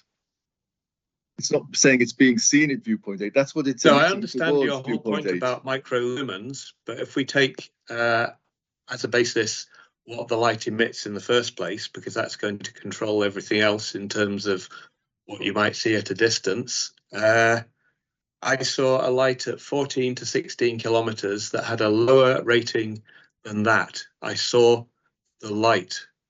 I didn't look at a table in a report. Yes, I know, but I think what you're not taking into account is whether that light similarly was directional, so as to reduce as one went the amount of light received because of the directional nature of the light. You get my point? Well, I do, but I'm not sure you get my point, which is that that light was rated at 32 CD any angle. It's not a directional light. That's its intensity, and it is a lesser intensity than is to be emitted by turbine 10, as seen from gear. I understand your point. Thank you.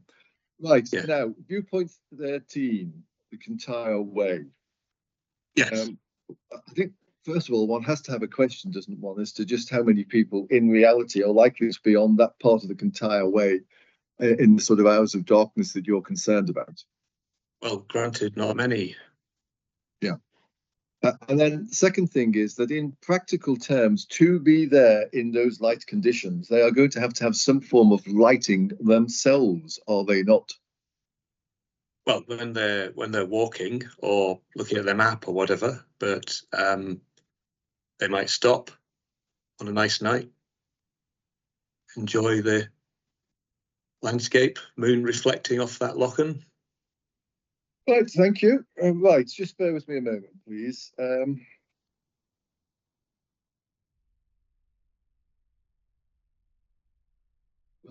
You in your we may need to turn to it in a moment, but I think I can just ask you some general points first.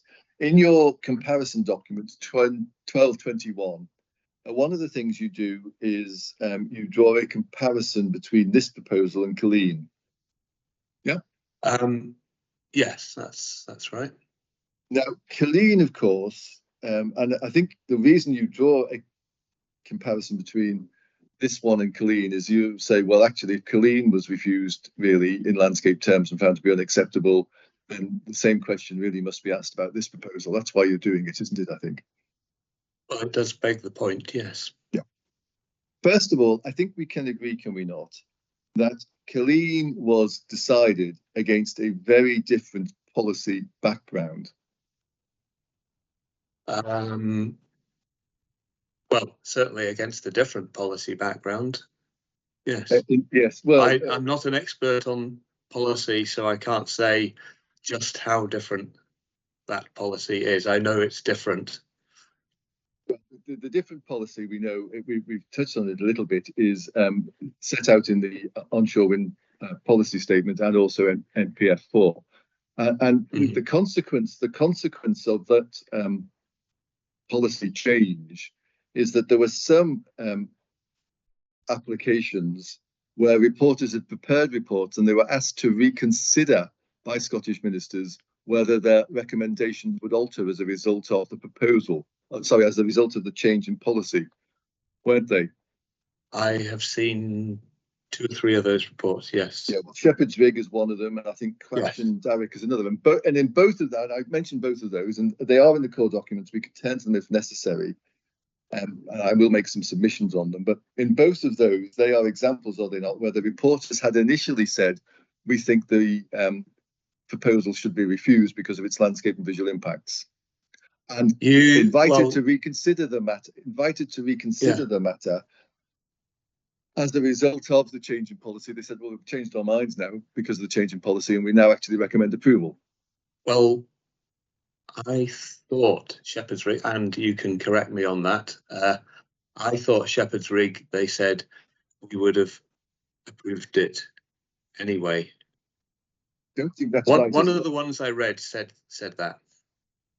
Well, I don't think it's right, and I think rather than waste time in one sense doing it now, what I'm going to do, I think, because I will refer to it in my closing submissions, I'm going to refer to it in my closing submissions, Dr. Wimble. I think you very fairly do accept that you are aware of at least one decision where that's happened, and I'm just making the general point to you that in actual fact, given Glen was decided under that earlier policy background, it's very unwise, is it not, to try to draw the comparison you do of saying, well, if Glen was refused last time, this one should be also, because one cannot second guess what the recommendation of the reporters would have been for Glen against the current policy background, can one? Well, what I'm doing is pointing out the fact that it was refused, and in terms of visual scale, it's similar to Clachaig Glen. Yeah. Okay. Well, that's the point you make. If we then just turn to your report for a moment, please. Mm-hmm. And you, in paragraph 8.12, you quote, I think, from the Glen decision, don't you? Mm-hmm. And can we just turn to that quotation, or the actual source of that quotation? So it's core document 1214, please.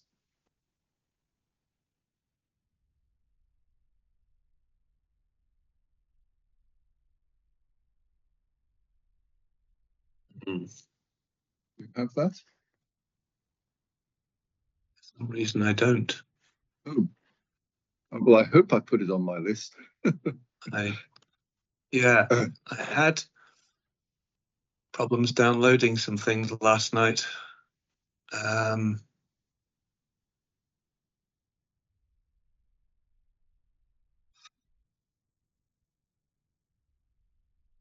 sorry, Where do you want us to go, Mr. Fraser? I can share the screen to show Mr. Dr. Could you please? So it's paragraph 3.209, which is at electronic page 55.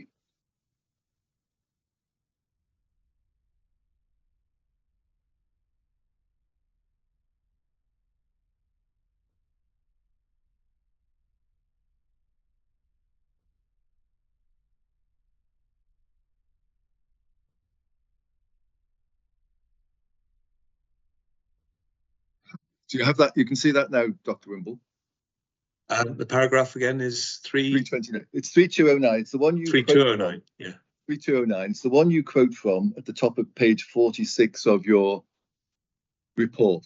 And the reason why I draw your attention and the reporter's attention to it is that, of course, you only quote from part of the paragraph, don't you?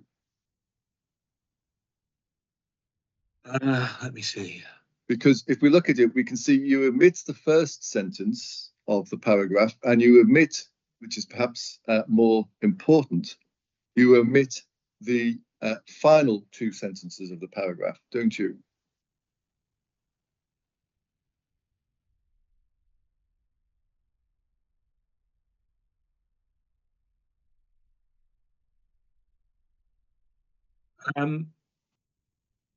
Yes, because I think it's talking about the focal point and how they appear large on the skyline, elevated above the landform and out of scale with it. That is the critical point. That is the comparison with Clachaig Glen. We can see that in the penultimate sentence, for example, the reporters conclude that the turbines are screened only in a very limited way by the edge hills, despite being sited behind them. That clearly was a matter of some importance as far as the reporters were concerned, wasn't it? And indeed, it's the whole point, and it's a point that Mr. Weir has already made, that in fact with Glen, it wasn't simply a case of the height of the turbines, it's where they were located, and they appear, Glen, I would suggest to you, and the reporter can obviously go and look at the comparative visualizations. Glen, they appear as if they are coming down the hill towards the viewer from views to the west, don't they? Some of the turbines do, yes. Yeah, which is not something that happens with Clachaig Glen, is it? No. Yep. And indeed, we can see that the reporters don't set their sights against turbines of that height, because if we look at the final sentence, they tell us, do they not? It's, in our judgment, it is the height of the turbines on the site chosen that generates such negative visual outcomes from gear. So again, it's not a case of the reporter saying we just think that there's a problem with turbines of that height. Their concern was it was the turbines of that height on the site chosen, wasn't it? Well, I think you might be reading more into that. I mean, sorry, go on. If you scale the turbines compared with what's visible of the Clachaig Glen turbines, they're very similar. But you see, it goes back, doesn't it, to the point that it was quite critical that because of the site chosen, the impression that was being created was of the turbine, as you accepted, was of the turbines coming down the hill towards the viewer from the west, wasn't it? Yeah. Which you accepted doesn't happen here. So in actual fact, therefore, a start is a very clear distinction between the current proposal and the Glen proposal, isn't there? I just think the weight of their judgment relates to their position on the skyline and elevated above the landform and out of scale, with all of which would apply to Clachaig Glen, and the proposal be a focal point and dominate the skyline, prominent east-facing views outlooking for all residents and visitors to Gear.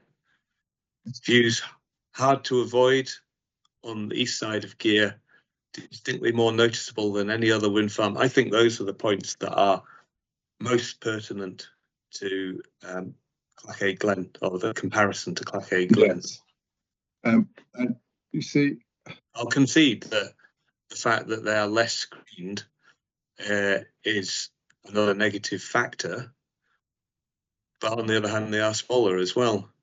Yeah, but in actual fact, I think what we can also see, for example, on that point, then if we need to, Dr. Wimble, if we go to core document 1216, I might be told that this is another one you haven't downloaded, and if that's the case, I might be grateful if the reporter could pull that one up as well for me. Yes, sorry, I don't seem to have anything beginning with 12.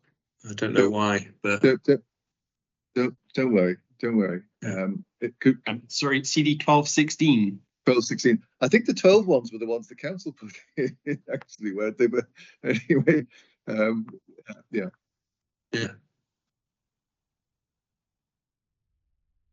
Maybe, yeah, I think, yeah, the 12 ones are all the council's documents, so it may be that you've got them somewhere else, actually, Dr. Wimble, but 1216, and if we could just go to page 2, this is the very first figure.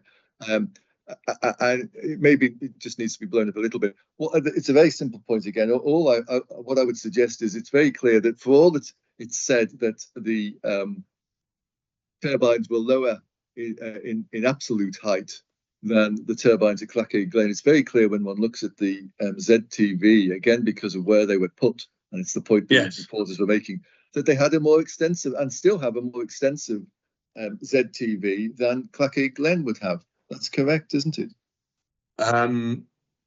Yes. Yeah.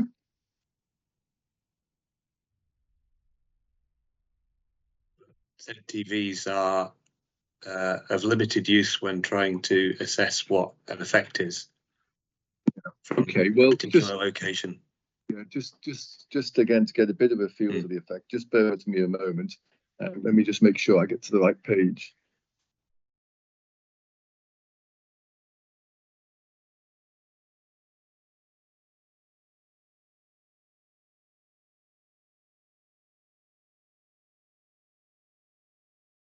Yes. So again, if we want to, for example, have a look at the impact of the turbines on the entire way, if we go back to core document 1214, the Glen report, if I could just the reporter's patience again. I want to thank you, sir. It's PDF page 57, if that helps, sir. So 3225 onwards starts dealing with the entire way and the sound of gear. You can see that? Yeah. I believe the bottom of the at the bottom, sorry, at the bottom of the page, 3228, we can see that we find there's no disagreement between parties that this section of the entireway between Carradale and Colleen would be the subject of substantial adverse visual effects. For a distance of around 5 kilometres, there would be sequential direct views of the turbines in close proximity. Essentially, the users of the route will travel through the wind farm. The impact would be within the uplands landscape character type, of which wind turbines is a characteristic. So again, a very clear difference because of the nature of the site that was chosen there. Effectively, they're saying, the reporters were saying, for about 5 kilometres, people on the Entireway are just walking through this wind farm, weren't they? No, I understand that. I don't dispute it at all, but I wasn't really trying to draw that point at all. I was trying to do a comparison of the view from the west. Yeah, I know, but you see, this is because the truth of the matter is that the reporters did not reject Colleen simply because of views from the west. They rejected it for, and I could go through all the different reasons why they did, but in actual fact, if we went through this document, which might take us some time, so I'm hoping to do it quickly, if we went through it, we would see that the reporters rejected Colleen for quite a number of reasons, didn't they?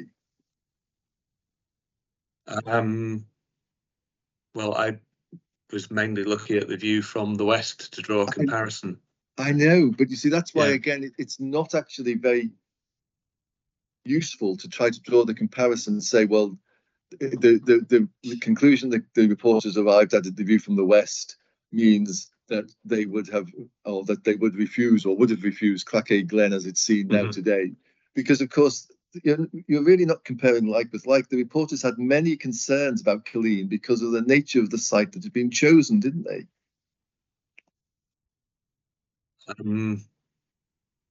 Well,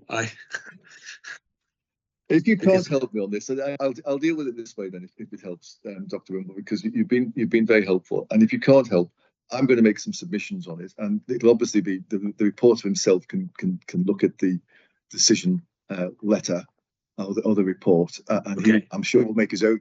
Will make his own view anyway. In reality, however much we huff and puff about it. So perhaps that's the quicker way of dealing with it, Dr. Wimble. I think it probably is. All right. Well, that's very helpful. Thank you. And I'll deal with it that way. If you could bear with me a moment, sir, hopefully we may have come to the end.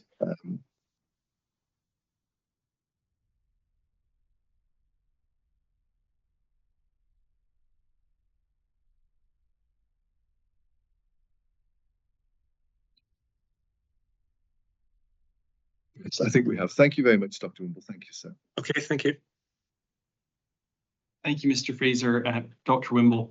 Can we have a short break now, just gather our thoughts, and we'll come back at 4 o'clock. And I have some questions for you, Dr. Wimble, and then we'll move on to your re-examination. Okay.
Right, welcome back, everyone. Mr. Fraser, Mr. O'Carroll, you're there?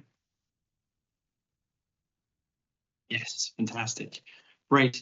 Dr. Wimble, I just have a few questions for you, many of which are similar to those you may have heard me ask Mr. Weir yesterday, but from your perspective, and many of which you've actually answered during cross-examination today. So just turning back to viewpoint 13 in the Kintyre Way, is there any particular reason that someone would wish to stop at that particular viewpoint? On that particular stretch or on the Kintyre Way as a whole? No, just in that particular stretch. Yeah.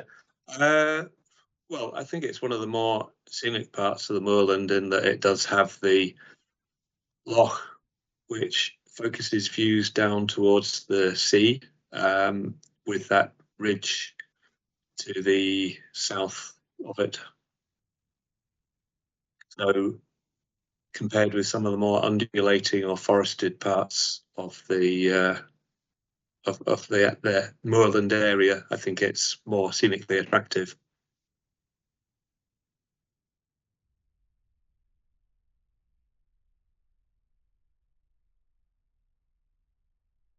Great, thank you. Now, in terms of seascapes, I'm interested in what the baseline here is. So if I was looking at the landscape, for example, I might be thinking about the geology, the characteristics of it, the use of it. So in the case of a seascape, are we looking at the formation of the sound, its tidal properties, the fetch that it has, any development on it or in the edge of it, and the use of it, for example, ferry terminals or ferry using it for recreational craft? I think some of those, I'm not sure about the tides and so on.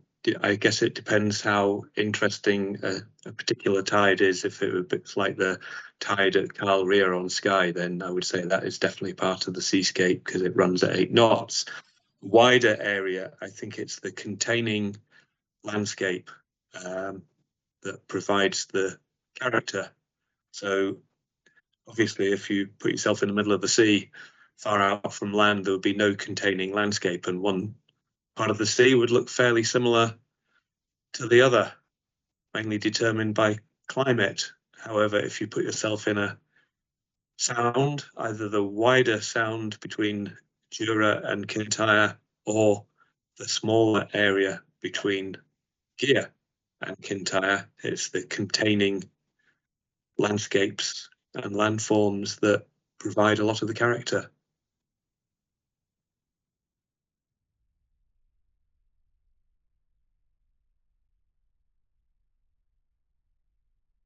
Okay, and in short, how do you feel that character would change with the introduction of the proposed turbines, in the sense of the apparent scale and perception, perhaps at the mainland and to that of the Isle of Gigha? Well, I think that the proposed turbines are that much larger and more prominent than what you can see at the moment on either side, that they would become, rather like the Culzean report has said, a focal point that you would see over all of, well, pretty much all of the Sound of Gigha and certainly the island of Gigha east coast. So I think they would become one of the defining features of the seascape.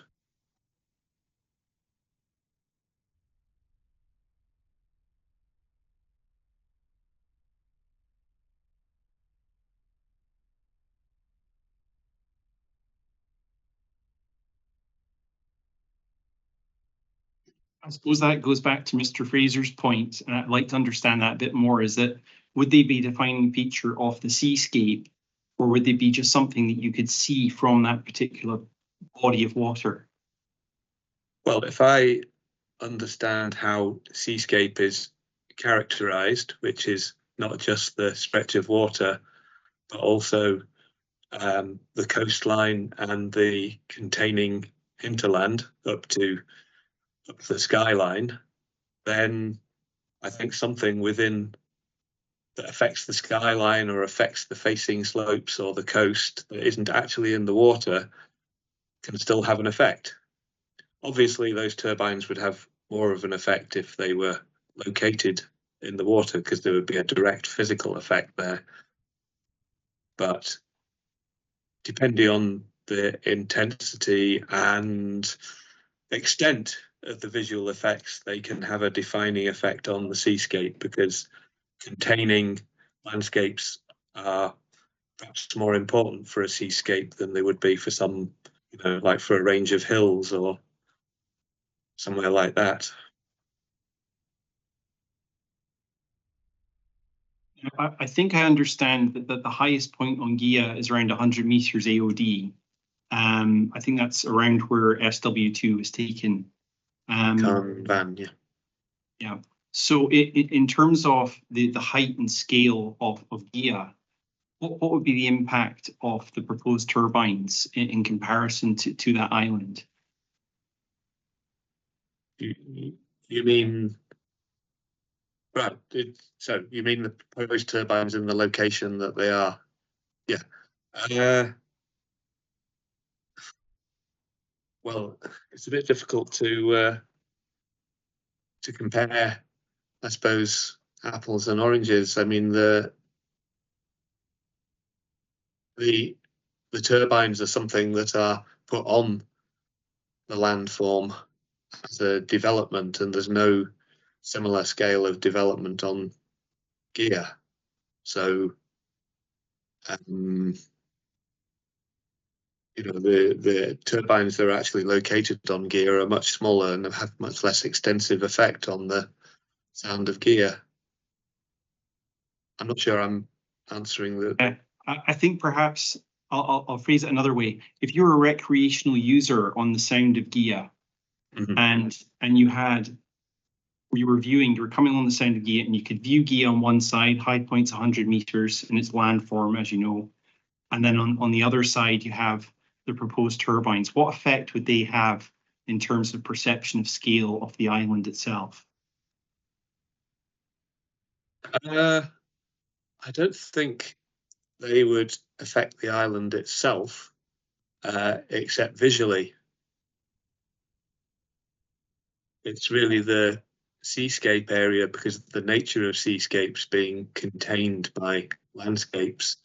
If a change occurs to one or more of the containing landscapes, then that has an effect on the seascape, in my opinion.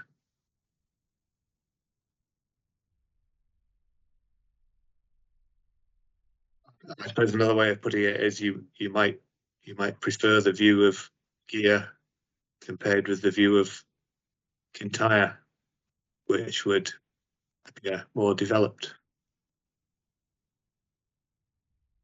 Okay, thank you. I'll move on. Dark sky discovery areas. Your footnote referring to that appears to say that these are promoted by local enthusiasts. Is that correct? That's right. There's a website, but I know we can't put links on documents, as far as I understand. So, I mean, it is possible to, if that would be helpful, to provide a link or copy an image of the front page. No, what I'm trying to understand is so anyone could propose that an area is a dark sky discovery area. Is that correct? Yes, but I think probably they wouldn't be, going. They wouldn't be promoting somewhere in the city centre as a dark sky discovery site. I think it denotes that there are people who appreciate that location for its dark sky qualities. Thank you. Now, do you agree with nature, Scott, in the sense that this area is described as having a rural dark setting? And if so, what would the effect of introducing aviation lighting do to that setting? This is the affected area in general, Kintyre and GIA. Yes. The effect of the aviation lights would be to introduce what I would say is incongruous features into that landscape due to their colour and elevation, which would be in contrast to any existing lights. Obviously, there's a discussion about what the intensity of those lights would be, but I've been to the area on the other side of Kintyre and seen that lights that are rated at quite a low intensity still seem to be very visible in that kind of dark sky landscape. Whereas I've also observed 200 and 2000 CD lights from the centre of Glasgow overlooking the lit up city, and obviously they appear a lot less noticeable. Okay, and when you refer in your inquiry report to lighting being visible from Arran, that's not a concern that you have in this case in terms of aviation lighting from Arran. No, I'm citing an example of a similar level of lighting seen at distance in a similar location.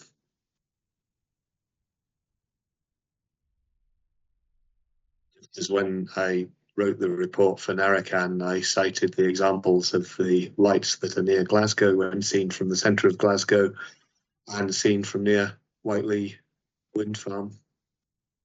Yeah, and in terms of that example you given from Arran, where were you? Were you at a similar elevation to the aviation light, or were you lower? Were you higher? Same go. I was lower. I was literally at sea level at, and I don't know the pronunciation, but it's Imaka or Imaka Point, and points along the western coastal road of Arran on a very clear December night.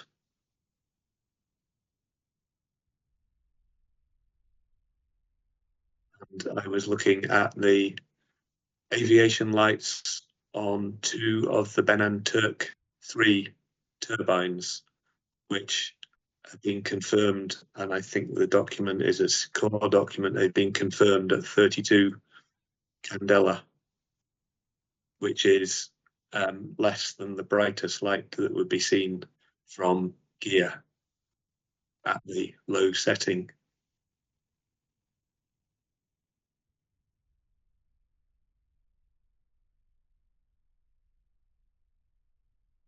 I just have two more questions for you, Dr. Wimble. Yeah. The first one was on Monday during the policy session. It was agreed by parties that the term localised refers to the geographical extent of an effect. And you've already said in response to Mr. Fraser that you feel the significant landscape effects in this case are localised. In terms of the visual effects that you've identified, are those two localised? Well, I mean, I've identified a local seascape area between Kintyre and Gir and the island of Gir as where most of the significant effects would be. So that's localised to Gir, Sound of Gir, and Kintyre.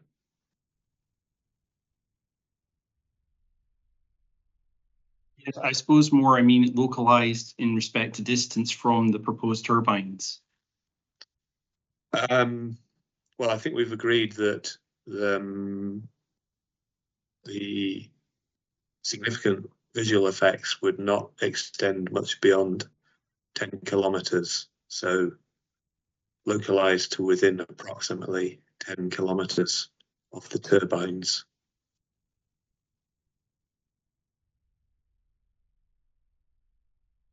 Are you saying that those individually or combined would come to more than a localised effect?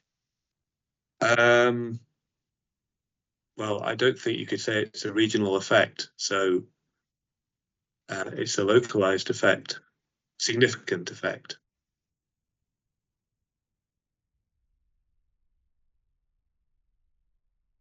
Dr. Wimble, right, finally, I don't know if you have the report of handling in front of you. And I think it's CD 1168.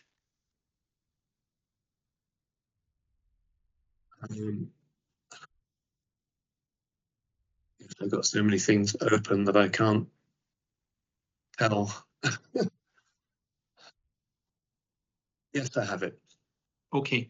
Could you also, just for my purposes, open core document 1.038? That's a site layout plan. A site layout plan, right. Core document 001.038. And right, that's not one of the ones that I'll have to go to my desktop to get that.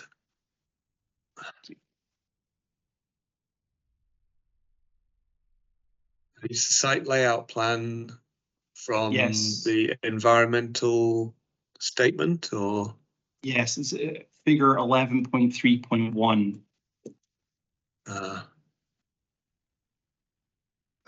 I don't know, sir, if it would help. There is an aerial photograph showing the layout in core document 1044, which is figure 71 to 74, which was one of the ones I think Dr. Wimble has. I don't know if that would help at all, if that would do with your point, but I just mentioned it, sir. Well, I'm going to have to go to. Well, if it helps keep things on. Well, Dr. Wimble, I can share my screen with you again for the purposes of this, because there's another document I want to refer you to, which it sounds like you may not have. But the basic point is, if you go to electronic page, and I've got it printed, but electronic page 14 of the report of handling.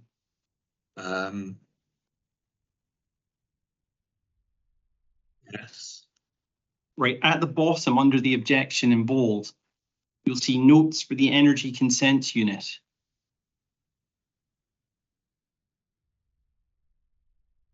Yes. Yes, and you can see there's a concern there about the battery storage. It says there, officers are concerned that there's no consideration be given to landscape and visual impact of the battery storage facility. Yes, I see that. Yeah, and then if we turn to page 29 of the report of handling, electronic.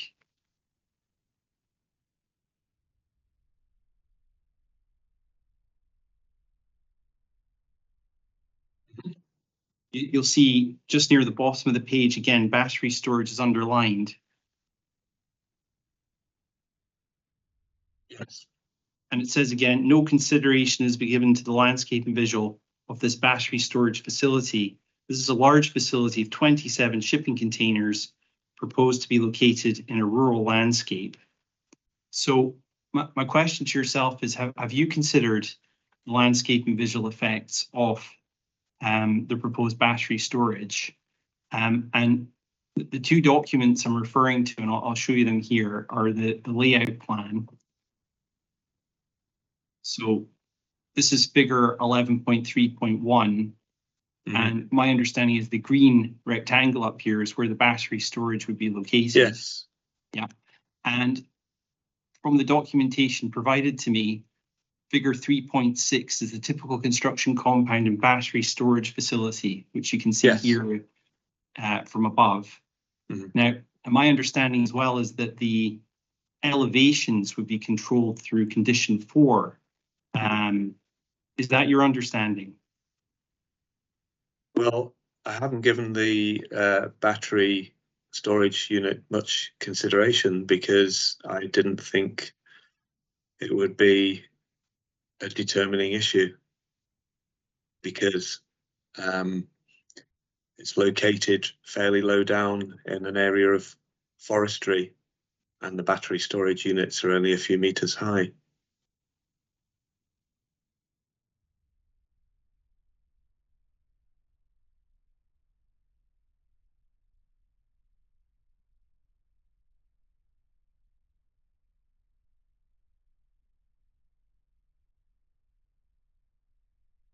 Okay, that's all the questions I have. Thank you, Dr. Wimble.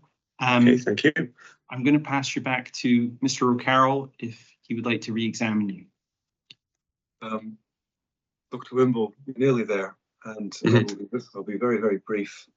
I just wanted to pick up one matter that was addressed by both the reporter and Mr. Fraser, and that's in the question of seascape.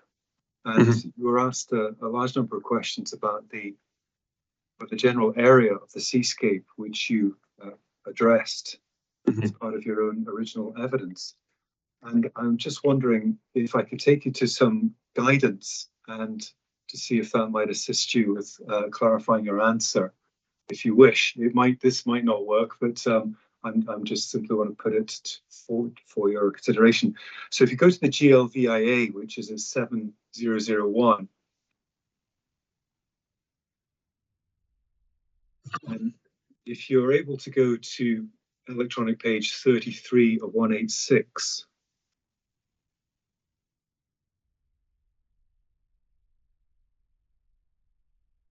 Yes. and that you'll see paragraph 2.8 under the heading of seascape. Yes. Now, I don't want to read it out, and I'm just simply wondering if that might assist the reporter to help them understand your approach to definition of the area of seascape. Possibly, although I would have thought the 2018 NatureScott guidance might be more appropriate.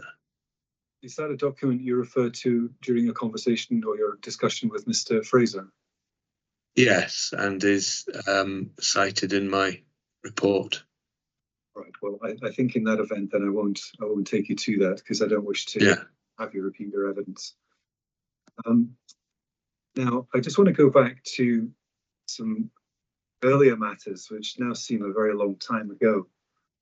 But I think we've clarified the issue as to which Ben Breck, or Ben Breck, because it's a BH together. Yeah. So it's a Ben Breck, which one we were talking about. I think we clarified that. Yes. Therefore, I'd like to just ask you a couple of questions about LWEX. Now, you will recollect you were asked a large number of questions about that.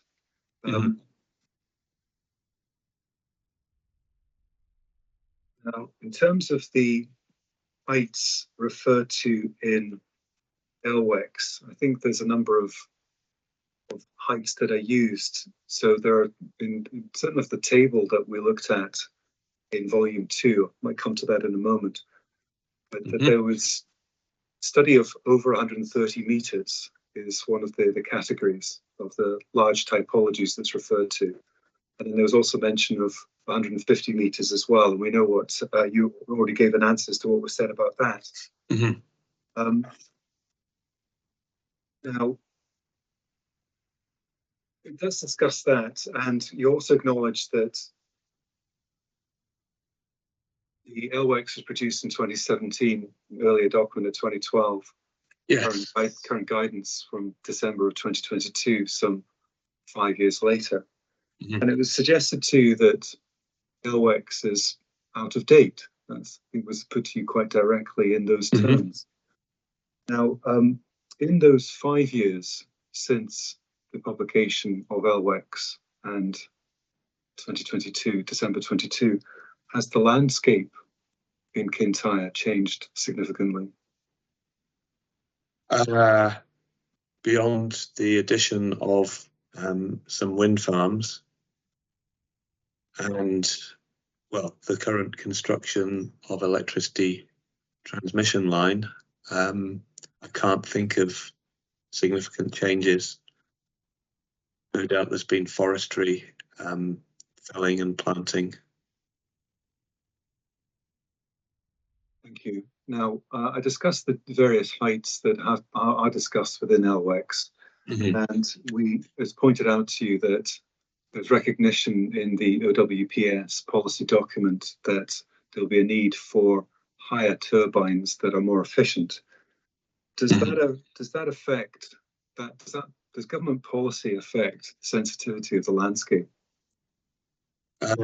No, it doesn't.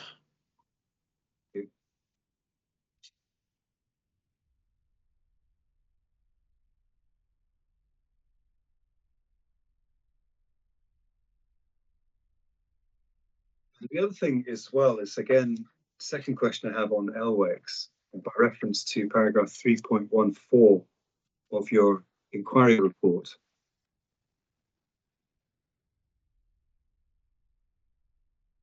And what I think you might have acceded to in questioning, or perhaps I picked it up wrong, but if looking at 3.14, over the page from that, going from page 8 to page 9, you have a bullet point which you established you'd taken from LWEX using the same wording. Where you're taking it from, and you identified where it came from. But what I wanted to just ask you about was that, in terms of your concern about compliance with the proposal, with the criteria, the guidance in LWEX, does it boil down to that one particular bullet point we find at the top of page 9, or do your concerns go elsewhere?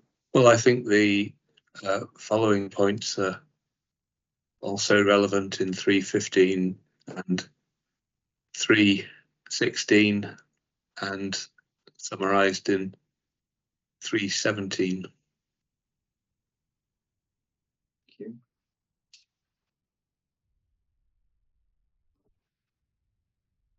Just clearing up. I wanted to clear up. Just bear with me. Yes, viewpoints 11 and 12. And that was put to you, a discussion about that, because it was felt to be a helpful calibration as to what was considered significant. Yes. To have a significant impact. Now, in terms of that, viewpoint 11, taking that first, do I have the right understanding that looking at, if I could take you to production, core production 175, which I took Mr. Weir to yesterday. Yes. And that is, and I took him to page 99 of that.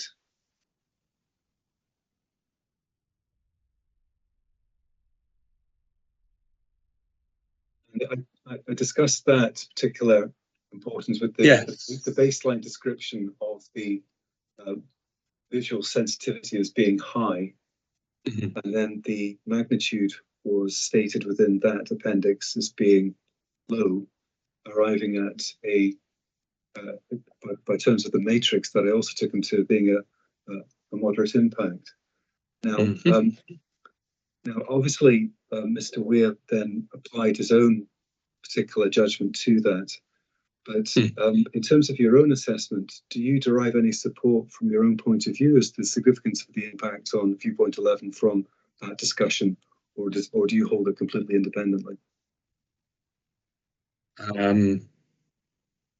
Well, I carried out my assessment of that view before we had the discussion, and it's written in my report. So I considered the combination of a higher sensitivity receptor and a lowish but not low magnitude would be significant at that location. And on this similar point, you were taken by both the reporter and Mr. Fraser quite extensively to the report of handling, the source of the objection leading us here. If you go then for one last time, please, to core production 168. And if I could take you again to page 26 of 46, where we have the discussion within that report of handling on the effects on visual amenity. Yes.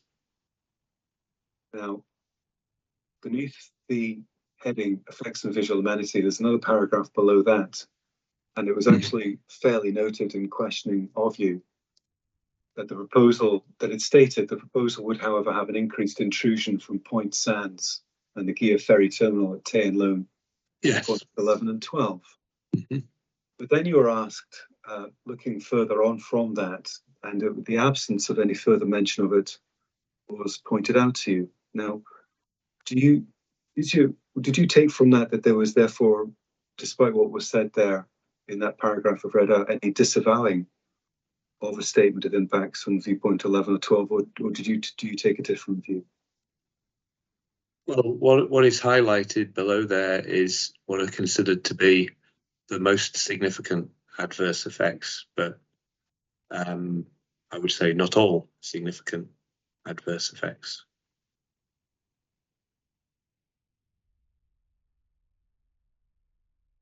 And there's a list of viewpoints on at the bottom of page 28. And again, I think it's a selection of the most pertinent information, including the most significant impacts. Thank you. Two more points. There's again quite a considerable discussion with you with regard to viewpoint 15, and there was echoes of Father Ted, because they're talking about things being far away. Yes. So we had a very lengthy discussion around that. Now, in relation to viewpoint 15, I could take you there, but I think we've looked at it recently enough that you can recollect that. And the point was put that on any view, a viewer of that would see turbines as simply being, we would assume there were larger turbines. They would assume there were larger turbines, or there would, or whether or not they'd be nearer, and whether or not that, basically the typical view of somebody observing those turbines. But what I want to ask you though is whether or not that makes any difference in terms of the impact on the viewer, in your view, whether the perception is caused by being larger or by being closer, or any combination of those two elements. Does that change the impact in your view? Not greatly. I mean, I think the main point is that it's the initial reaction as you see the view. Then you might work out later whether things were smaller or further away. Probably things like atmospheric clarity would enable you to work that out.